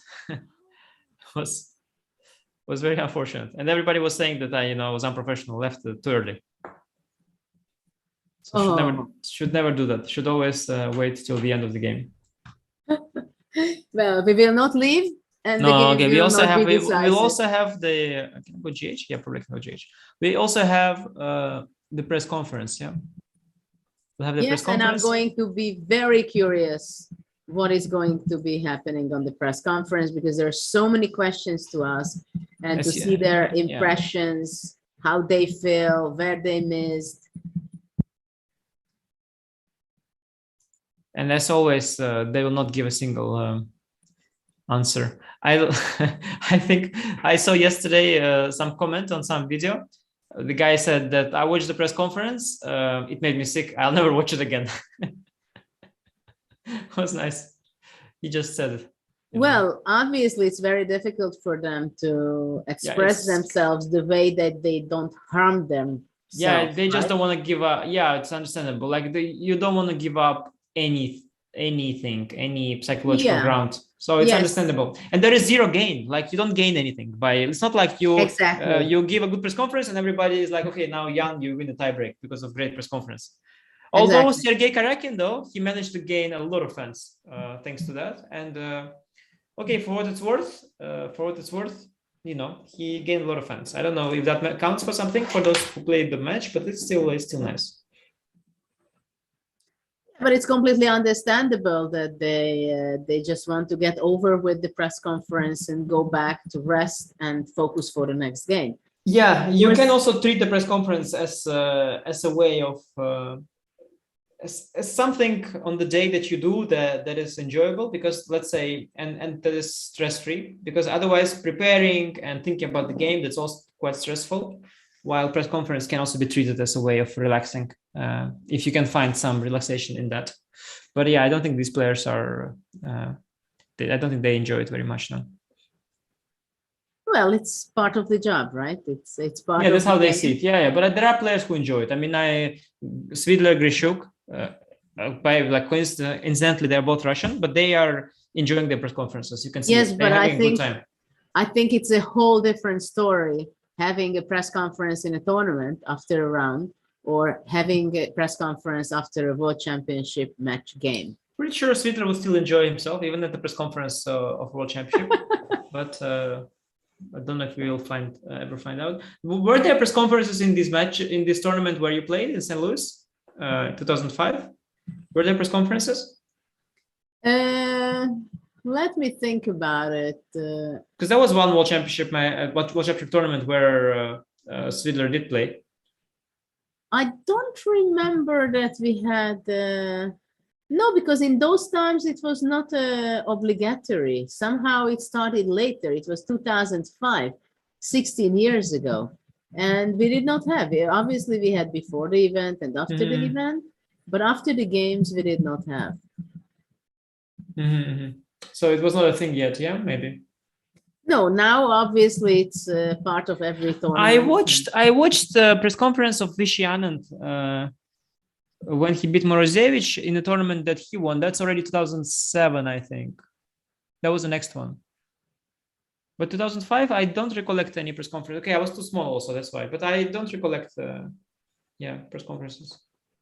And rook a1 is on the board. G4, yeah, I'm thinking this. It looks slightly tricky, but I don't see any. I think it's going questions. to go g5, king g7, f5. Why not king g6 also? Okay, rook e6. Ah, like that. King g7, f5, rook g1, king h4. Also rook f1, kind of. Rook f1 also kind of nice. But rook g1, king f4. It's forcing. King f4. Maybe here something can go wrong. Hold on. King f4, rook g4, king e5, rook g5, rook e7. It's not forced, yeah, but we can try.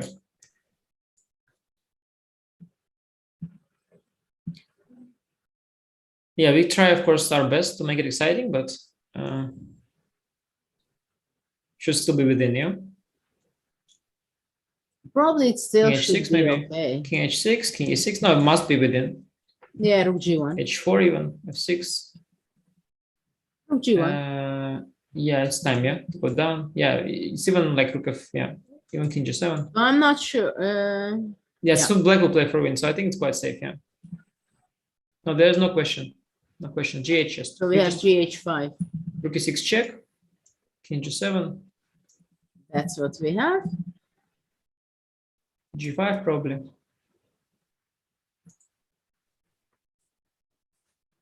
Do you think he will go g5 or just take on h5? Yeah, he played g5. G5.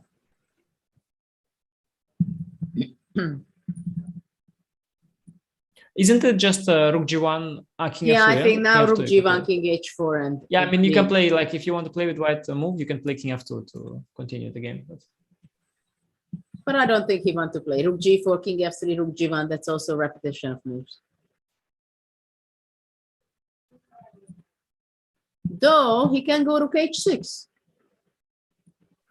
I thought maybe he will go that, you know? Yeah, why not? King f2, yeah, why not to go king f2? Rook g1, king f3. Yeah, but I have the side checks. No, always, but the move is rook f1. No, but king f2, of course. No, king f2, but I go rook a1. I mean, I go to the side, yeah? Like, I'll give you, like, rook a4, let's say. And I'll give the checks here.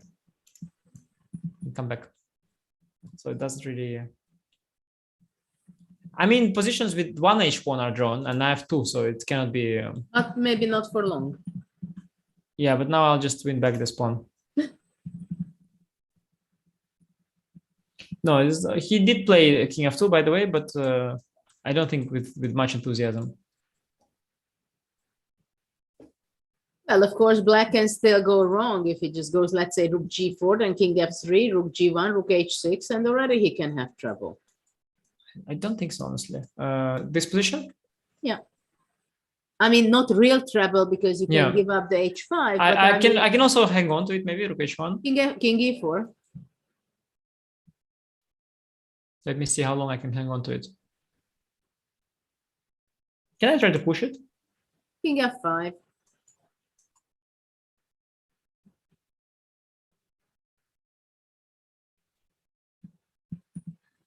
Yeah, but he played much more accurate. He played rook to a1 as promised. And he goes rook a3 or check. And he will now give endless checks, yeah. But it will be not endless checks because after king g3, king h4, he goes back rook f6. Rook a4, rook f6. Okay, so I can go rook. Okay, I have h6 there, yeah. Like I can play h6 there. Ooh. To just be like, yeah.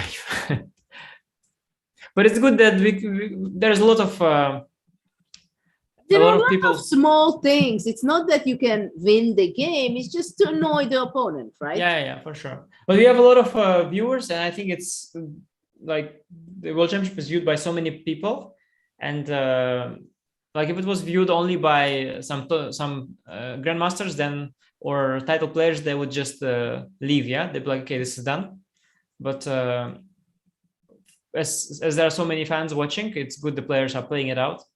And there are no questions, you know, because otherwise, when I watch some sports that I don't know, like sometimes they, you know, some other game, like I don't know, Go or something, and then resign, and I just don't know why they resigned.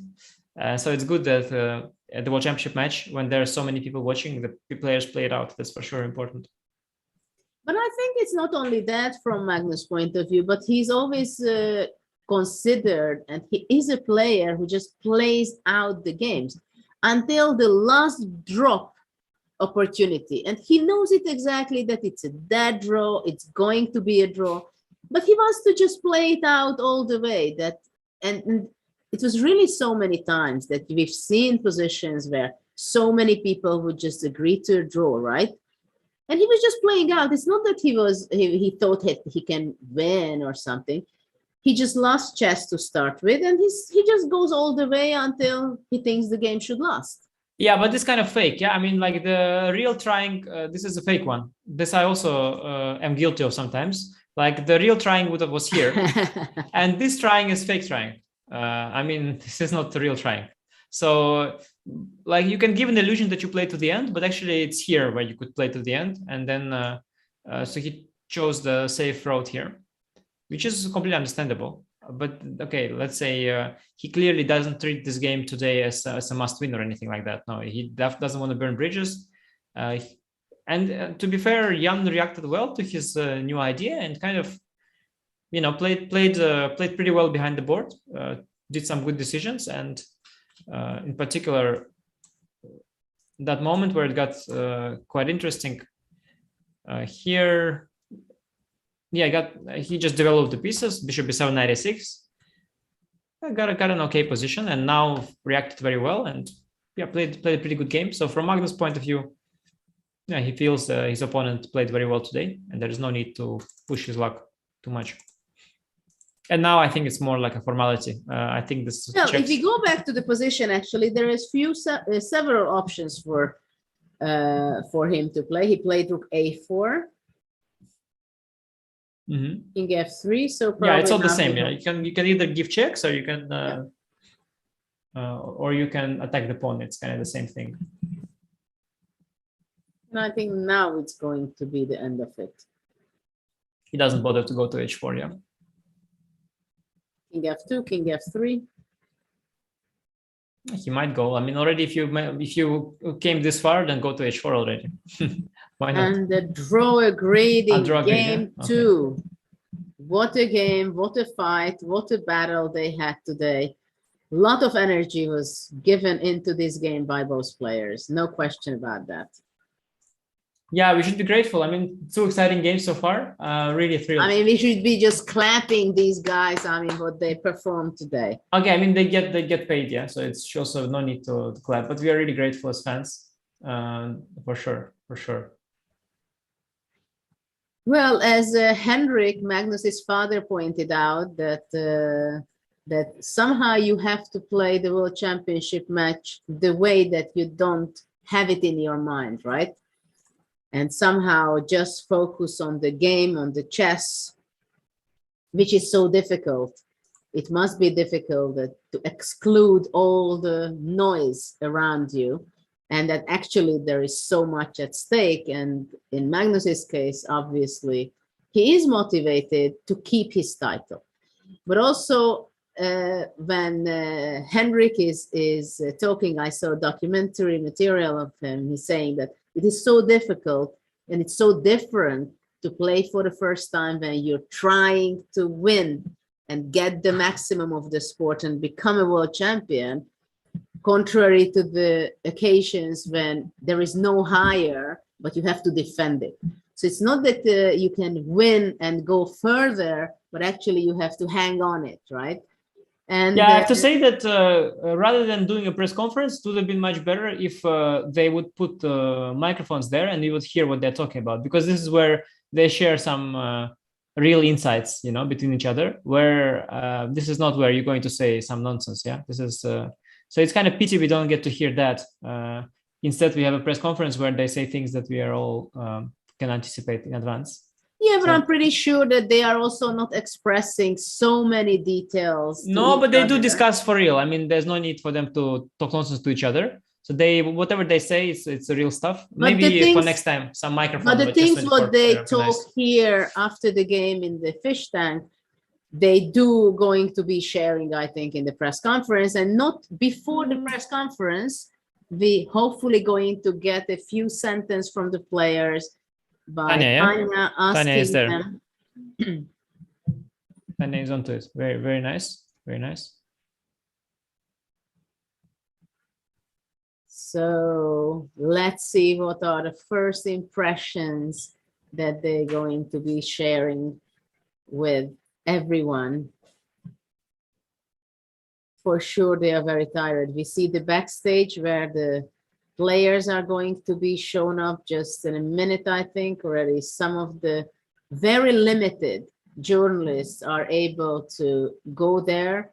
Chess 24 is one of them, and Tanya is representing us. Also the Norwegian television, I think. They also have possibility, but only very few, because obviously the big press conference where they share their thoughts with limited information, but okay, they try their best. So we see the players. Let's see if we're going to hear some thoughts.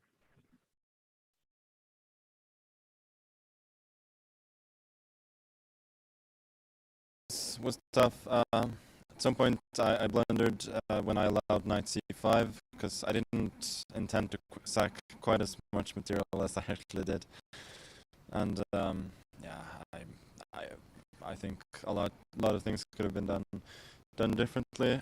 I was after that. I was trying to hang in there, not to lose. But yeah, the position was very, very interesting. But it was going my way for a bit, but I couldn't really find a plan. And then yeah, right before the time control, I just offered him the chance to liquidate.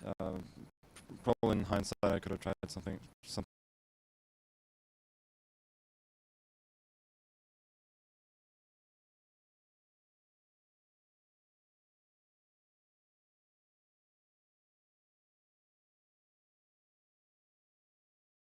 Really? Yeah, I don't know. I mean, probably objectively, the position was not that bad for me. And like, yeah, he was offering me a lot of chances to take back some material, and eventually I did. Generally, I have no idea. All right. Thank you, Magnus. All the best for tomorrow.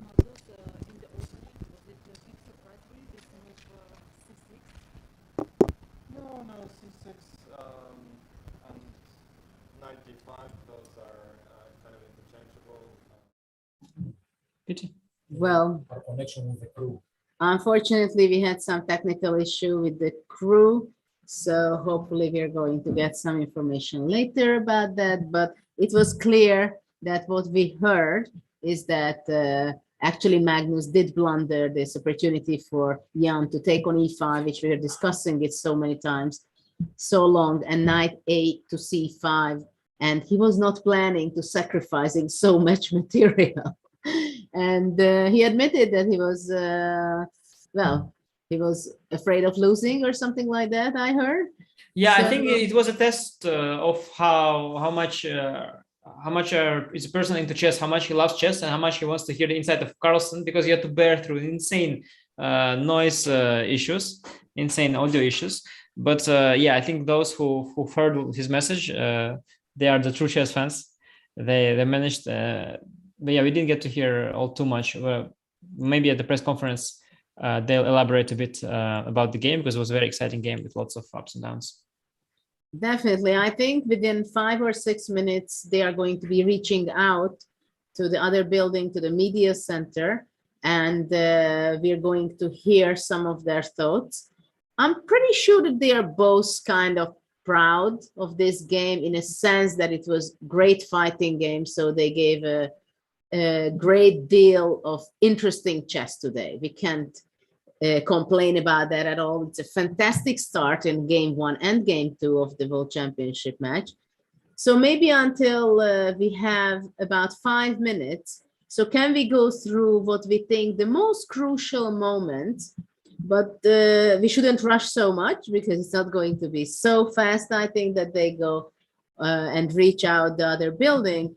So can we go down just showing some of the most critical moments, because there were a lot of interesting moments in the game. So if you can go back, the first surprise what Jan received by Magnus. Which move? Here, yeah. Well, I think we just go back to 95. Basically, this was the first surprise, right? Because A4 move was the most common move, which obviously the preparation probably was spent more time by Jan. And 95 seemed to be that, I cannot believe that he was not working on it, but maybe he was not so seriously working on it and his team. And that's why he somehow got imbalanced at this point. And it seemed like, yeah, after C6, actually F6 is a very committal move in such a position, in such a structure. Right? Yeah, so, but it was hard to find the alternative here. I think that was the issue. And after that, White went back knight F3 and now Queen D7. Interesting that it's move 12, White played E4, which is also an extremely committal move, right? In this kind of structures, because it's Black is provoking White to go E4, but it gives a special opportunity for Black going with his knight to D3. And then we found that there are a lot of opportunities, right? So yeah, was I think E5 the best? Yeah. I think E5 was the follow-up, as before was kind of threatened. I think E5 was the correct follow-up here, and after, yeah, and here already Black has also a lot of options. Yeah, and later on after F5. Not F5, sorry, takes 6, yes. And then this was the crucial moment, right? Mm-hmm. And this was the moment where Magnus definitely went in the wrong direction and he blundered, which he said, knight E5, bishop E5, and knight C5. So what would be a possibility for White to go better? Instead of 95? Yeah. Yeah, here the moves, knight F6 was one, bishop D2, I believe was one as well. There were a lot of options. We looked with you at knight F6, rook F6, knight E5, and probably GF is a better move. And then, yeah, I didn't check it yet, but I thought bishop H6, rook F7, B3 was kind of tempting. Maybe something else as well, but position was not too unbalanced, it seems, although I thought White was for choice. Well, it was early to panic for Black. Either he just got his pieces developed and has a strong knight on D3.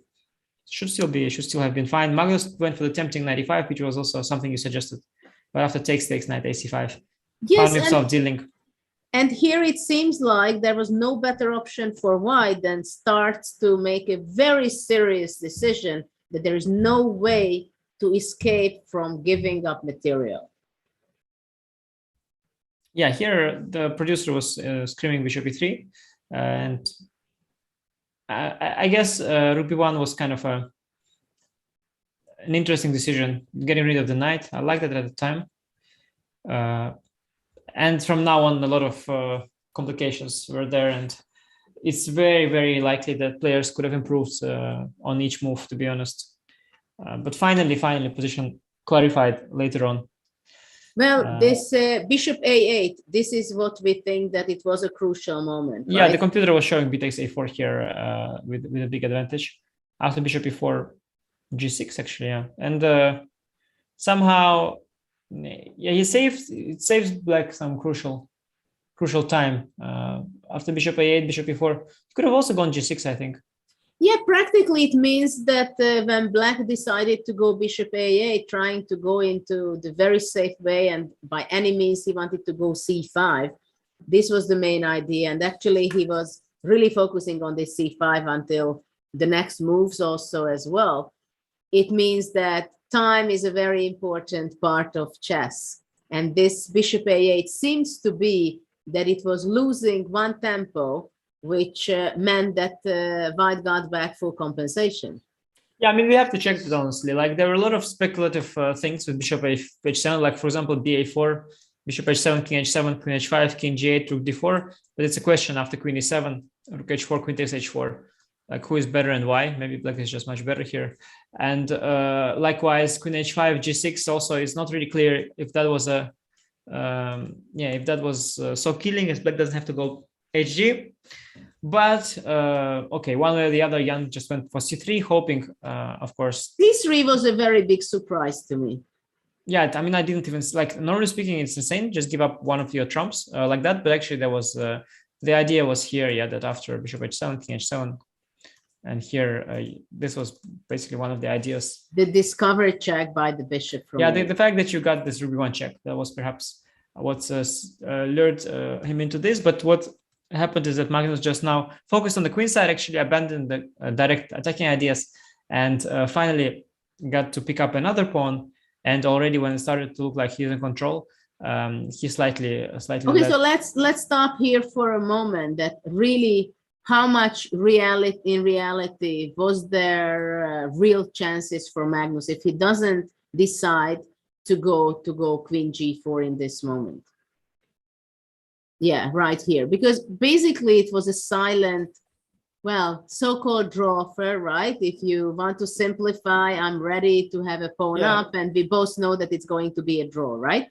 Yeah, so, I mean, it's just a matter of making any other move, I guess, for him, if you wanted to. Yeah, it's hard to, of course, when you are in doubt, you see a problem with every single move, and you end up playing the move like queen g4. But there were options. I mean, rook a3, king g2, like there were a bunch of. Yeah, let's say rook a3, black goes rook d8 with the same idea, right? Black is really wants to get rid of this knight on d6, eliminate it as soon as possible. Can white really protect it the way that it gives difficulty for black? Because rook d3 is not possible to rook c4 as far as. Well, now already the question is, if you now take here, you get kind of a worse version of things, I guess. I don't know, can I protect it with, oh, this rook I c4. Yeah, this I shouldn't fall for. And yeah, rook d8. Okay, if I make a neutral move like king g2 now, you probably will manage to do the same, yeah? I think so. Yeah. And if king g2 first, rook d8, maybe well, like that. And now queen the thing is that you cannot g4. Protect it with rook d on the d file. Maybe this was the way to go. Let's say king g2 first. I go king g2 first. Yeah, king g2, black goes rook d8. But okay, the argument of rook d8, rook d6 is not an argument against rook a3. You allow rook d6 after queen g4, so it's also kind of. But okay, let's say we play more. No, the only thing is that if you allow in the later stage, then you're not going to be exchanging the 2 pawns for 1. It's like it's going to be the same number of pawns, right? I mean, to be honest, I don't know. Jan could have, if he wanted, maybe kept the pawn, but it's just that there's no need to play hard to get. Well, let's say king g2. Yeah, I like this king g2. If you want to play rook d8 and sack, I will go king g2. I'll go queen g4, and if you sack now, I'll play h4, and I've got a better version. I think I can still use the c pawn and the weak king as an asset. Okay, you still have some work to do, maybe a little bit. Maybe queen c6, king g1, maybe rook c8, and now rook d1. Let's say with this rook d8 idea. Yeah, queen c4, rook d8, or rook c1 simply. Just though behind. I'm not sure. Would it be a blunder of a serious blunder, or is just a equal thing? Queen c4, maybe just rook c1 instead. a5. Yeah, but there's lots of, like h5 already coming. Yeah, king g7. Before. I mean, it's risk-free for white, and also it's likely there are some real issues now with h6 coming. And yeah, probably the black square should be covered by black. Yeah, black has to be very accurate here, I guess. Black has to be very accurate. And maybe after king g2, there is no need to switch to this idea. Maybe something else. Yeah, but maybe black can go a5. Rook c b6 and queen c6 check or something again. But again, and now queen g4, a better version once again. Yeah, I have h4. It's like an extra tempo in some way. I guess he didn't like a5. But now queen g4 is better, because now if you take, and rook takes a5. Yeah. Queen c6, king h3. I'm just in time. Yeah, maybe king g2 actually was the most challenging. Well, it wasn't definitely not an easy move as only. What about rook 2 moves to a2? go. What about rook a2, rook d8, rook d2? Now you don't have rook c4. I think black should be going a5. Yeah, at some point I probably need to Queen g4, then rook d6, right? maybe queen f4. Yeah, but okay. I mean, again, you sort of constantly prevent rook d6. But also after queen g4, maybe queen e7.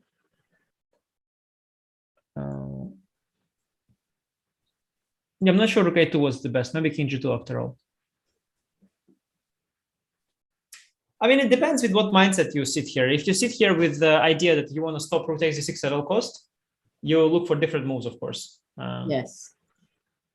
But okay, realistically, it's mostly that, you know, the trend was really going in his direction because, of course, here black had all kinds of options, and now he clearly like rook f d8, and then somehow he misplayed things, that he lost the c pawn for nothing. Yeah, the c pawn was gone. Like it was sort of. Yes, here started to get promising for white. I see that we are getting to the press conference shortly. Very nice. Very I nice. think the player should be arriving, but until then we can still see some of the insights here. Yeah, this was interesting how whether to jump and replace the knight from d6 to f6, right? Mm-hmm.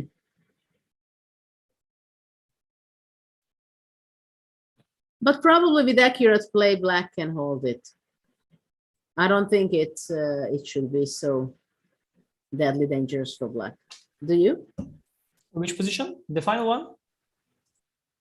You mean the one where he allowed rook takes d6, or this one? Yeah. Yeah. Yeah, but I mean, like, it's of course the last 5 moves of black have been inaccurate, so it's kind of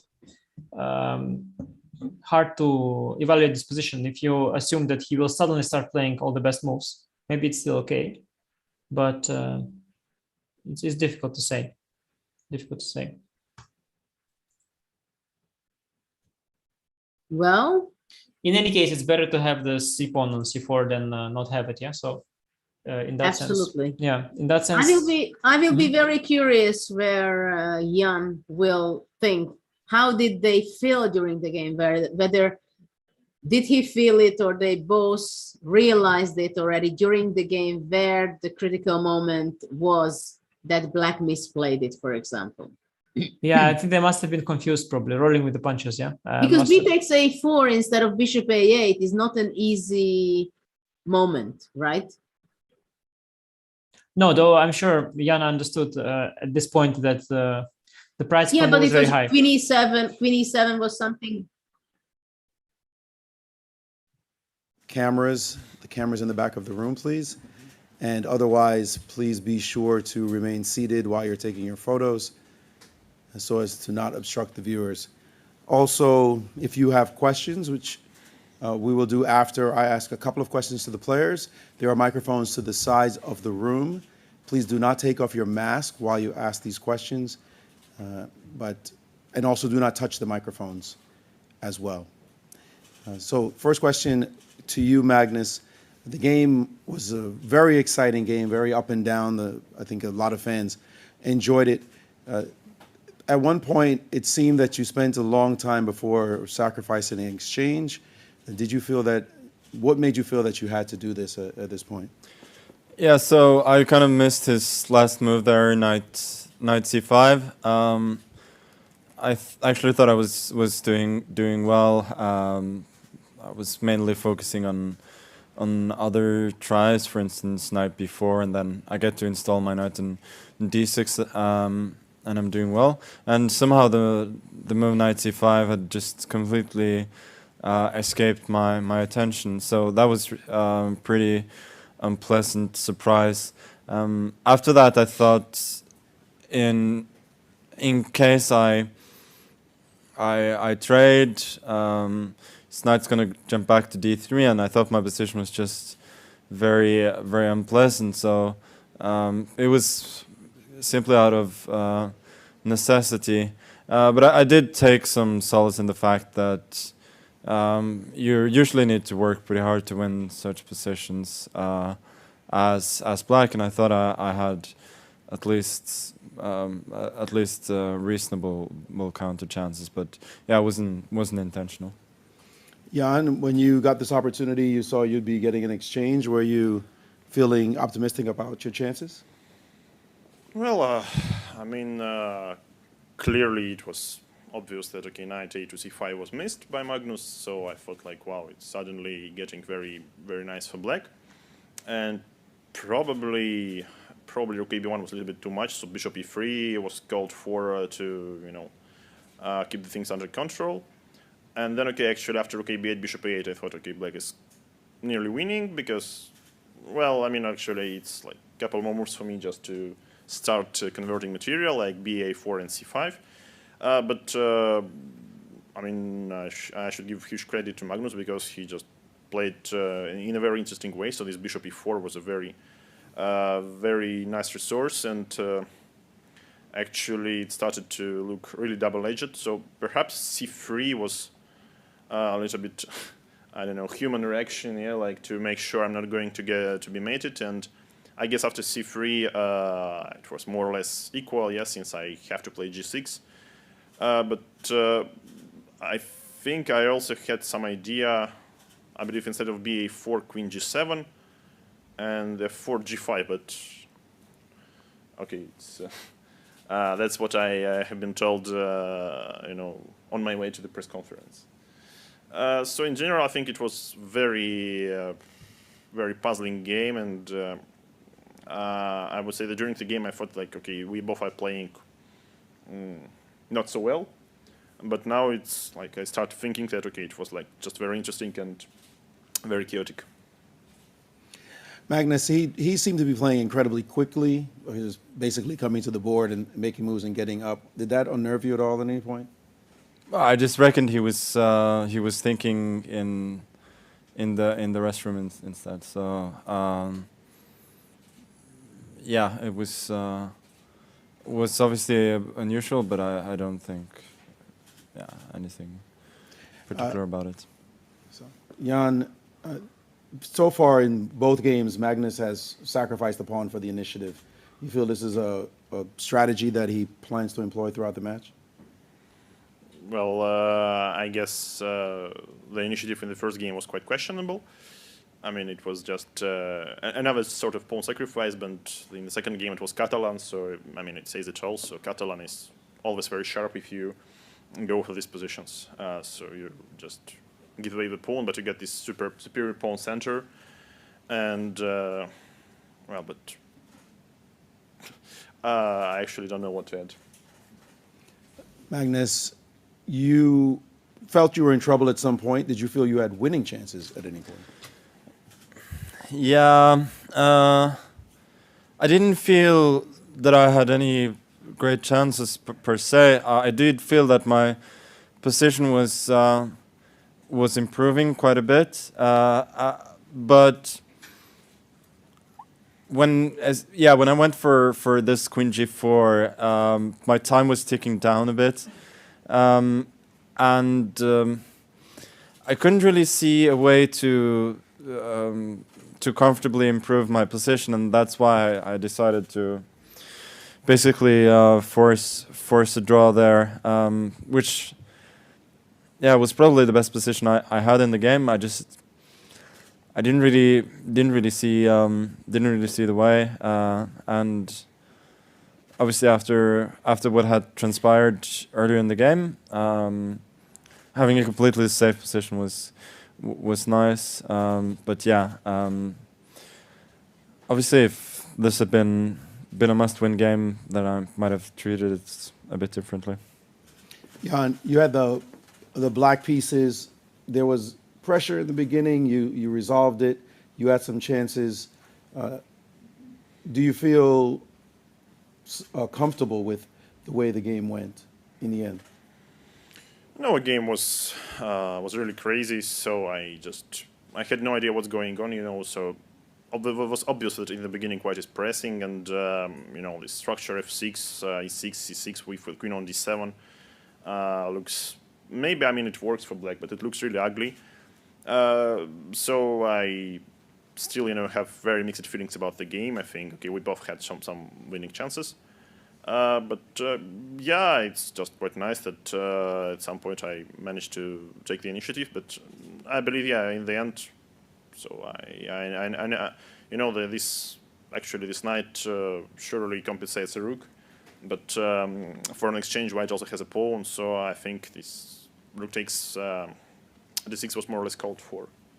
And then I thought, like, all right, maybe queen takes f2, and then lose in a brilliant way. But yeah, instead I decided to go for drawn rook endgame.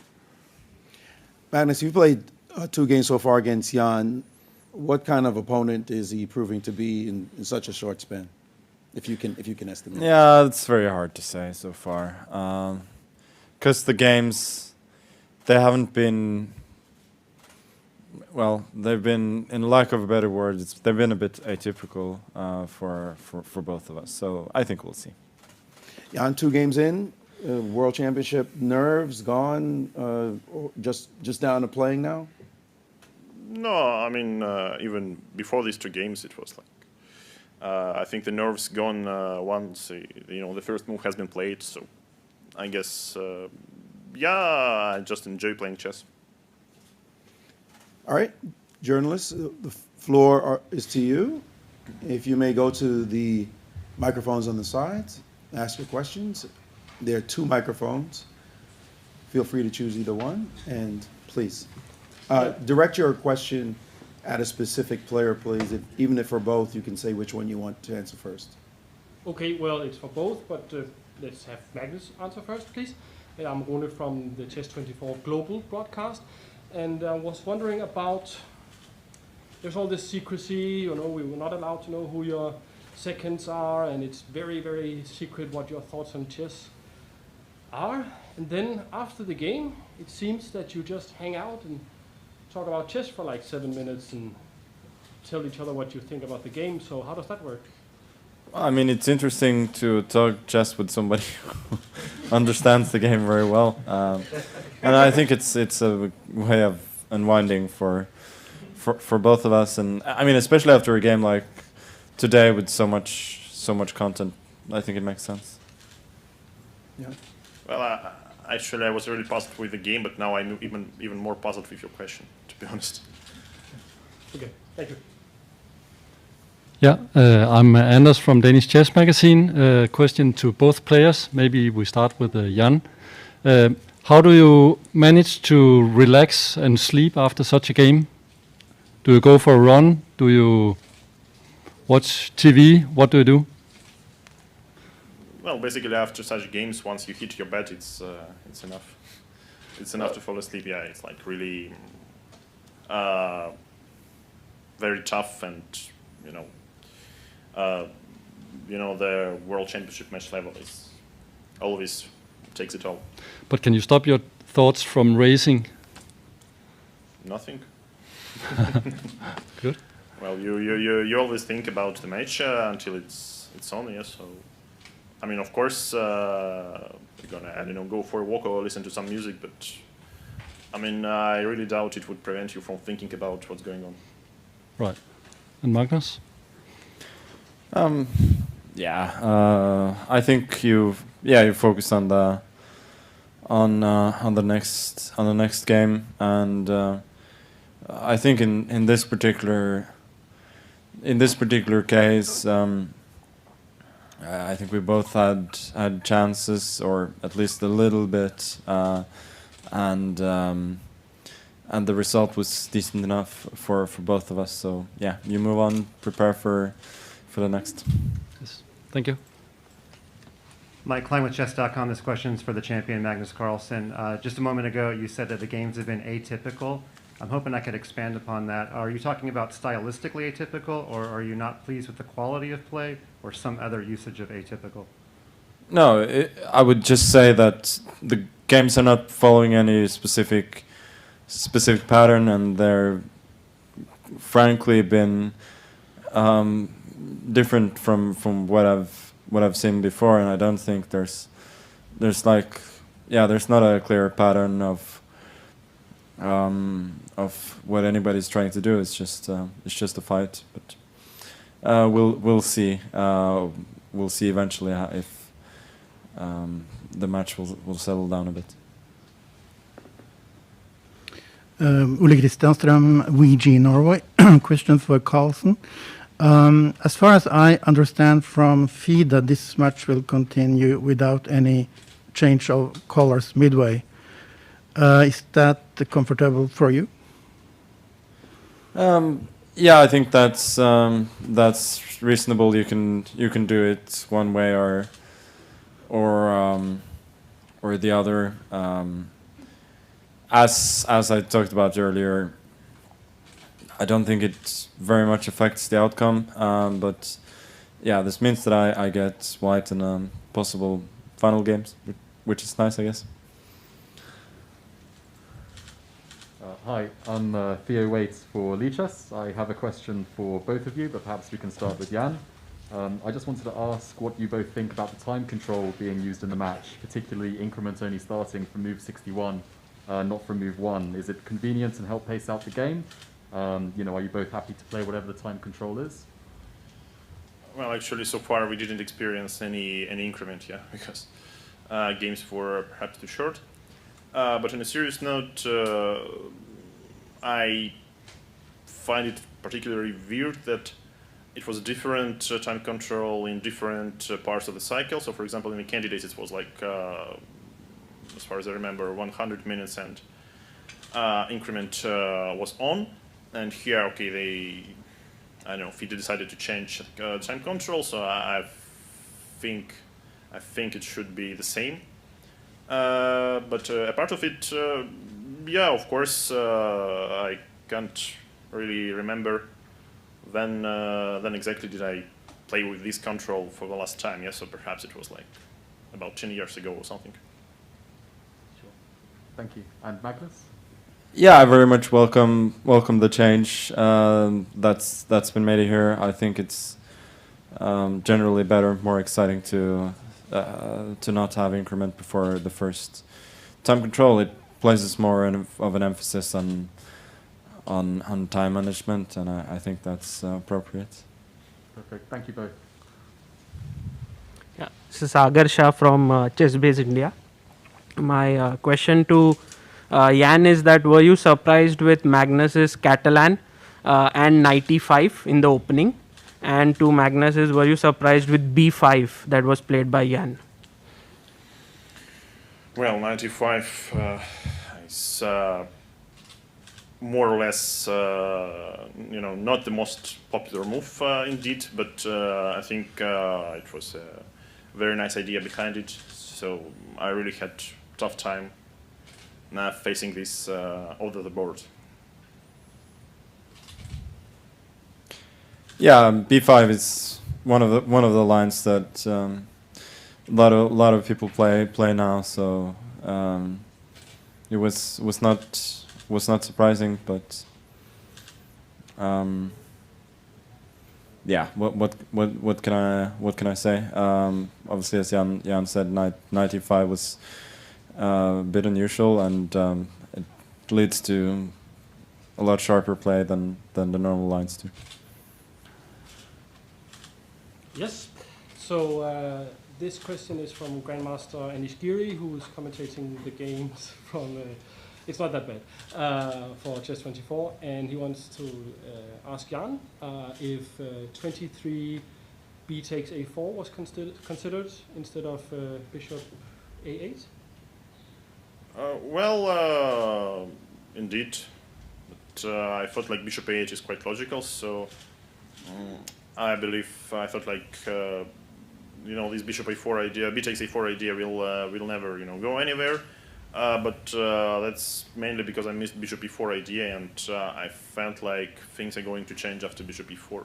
But in fact, maybe I was doing everything all right. But yeah, at least humanly and optically, after bishop e4, it's not a question anymore. Like if black just slowly converts the exchange, it becomes really double-edged. So of course I thought about this move, but well. Okay, thank you. Mike Klein again with Chess.com. This question is for Yam Nepomniachtchi. Stepping away from the board, this is a town of opulent wealth. There's a Lamborghini on every corner, 7-star hotel. I'm guessing this is your first private bathroom while playing a tournament. How are you enjoying the treatment of being a world champion challenger? Well, I guess I should probably enjoy it in some way, but once you participate and once you play, you enjoy the chess. Mainly the game of chess, and the rest is not as important. We have a couple of questions for the players from the followers on Twitter. First question comes from die_Wales. Question I'll have you answer first. I think we kind of went over this, but maybe more detail. How much sleep do they get in a match of such magnitude? I guess they're asking, do you sleep well? Yeah, it really depends on the game. But so far I'm getting plenty of sleep. Well, you always want to sleep more. So far it's all right, but when you actually play such a tough game, you want to have as much sleep as possible, and okay, even if you have it, you still think, okay, you got to have like some few more hours as a bonus. And from Vava Chess, for both of you as well, many top chess players are doing commentary on this World Championship match. 3 names, Anand, Giri, and Caruana. If you were not playing in the match, whose commentary would you enjoy the most? I'll get you. Yeah. Well, actually, since I have, I did some commentary for the previous match. Probably it would be my commentary.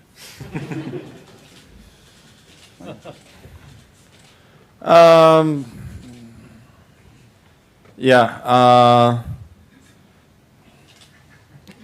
I'm really sorry. I just don't even remotely care.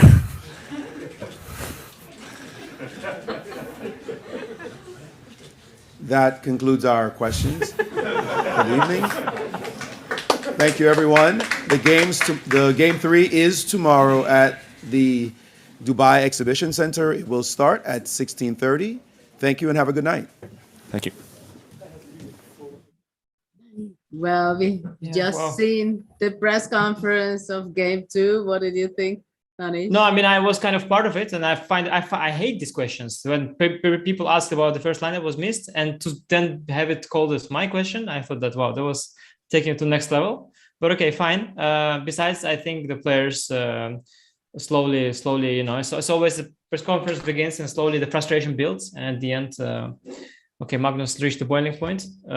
But it's part of that. I think there's some fun in it, and mostly I'm really, really happy to watch the games, to see exciting games. And today, frankly, we've looked at a bunch of random lines, but we still have no idea what happened.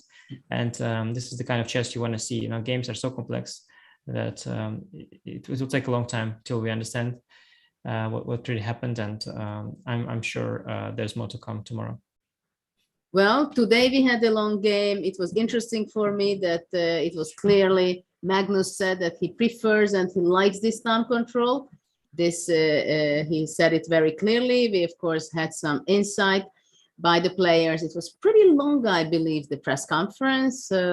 Maybe they will ask later on, I think, the organizers, that it can be shorter. I don't know, but they've had a lot of patience.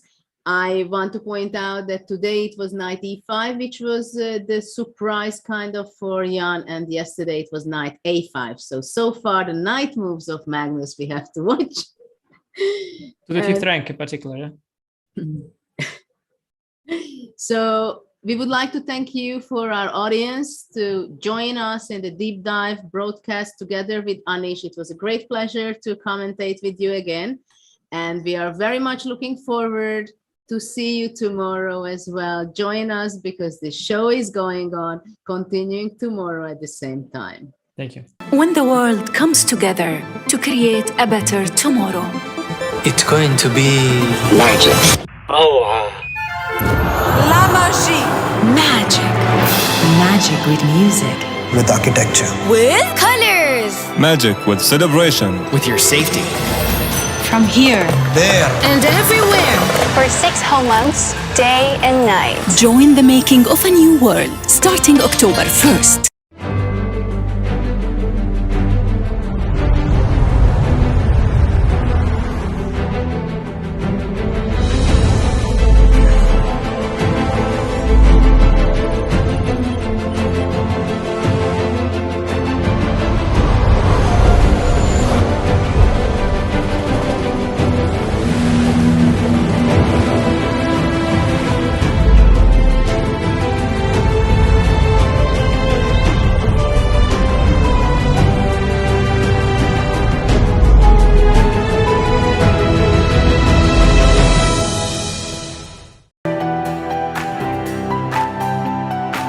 Okay, so let's send a challenge.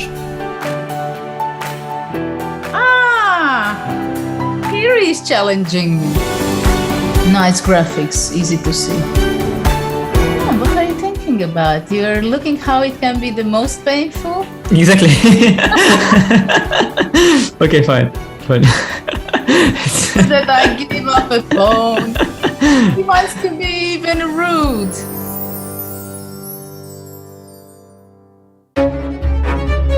Hi and welcome everybody. Hello everyone. Hello everyone.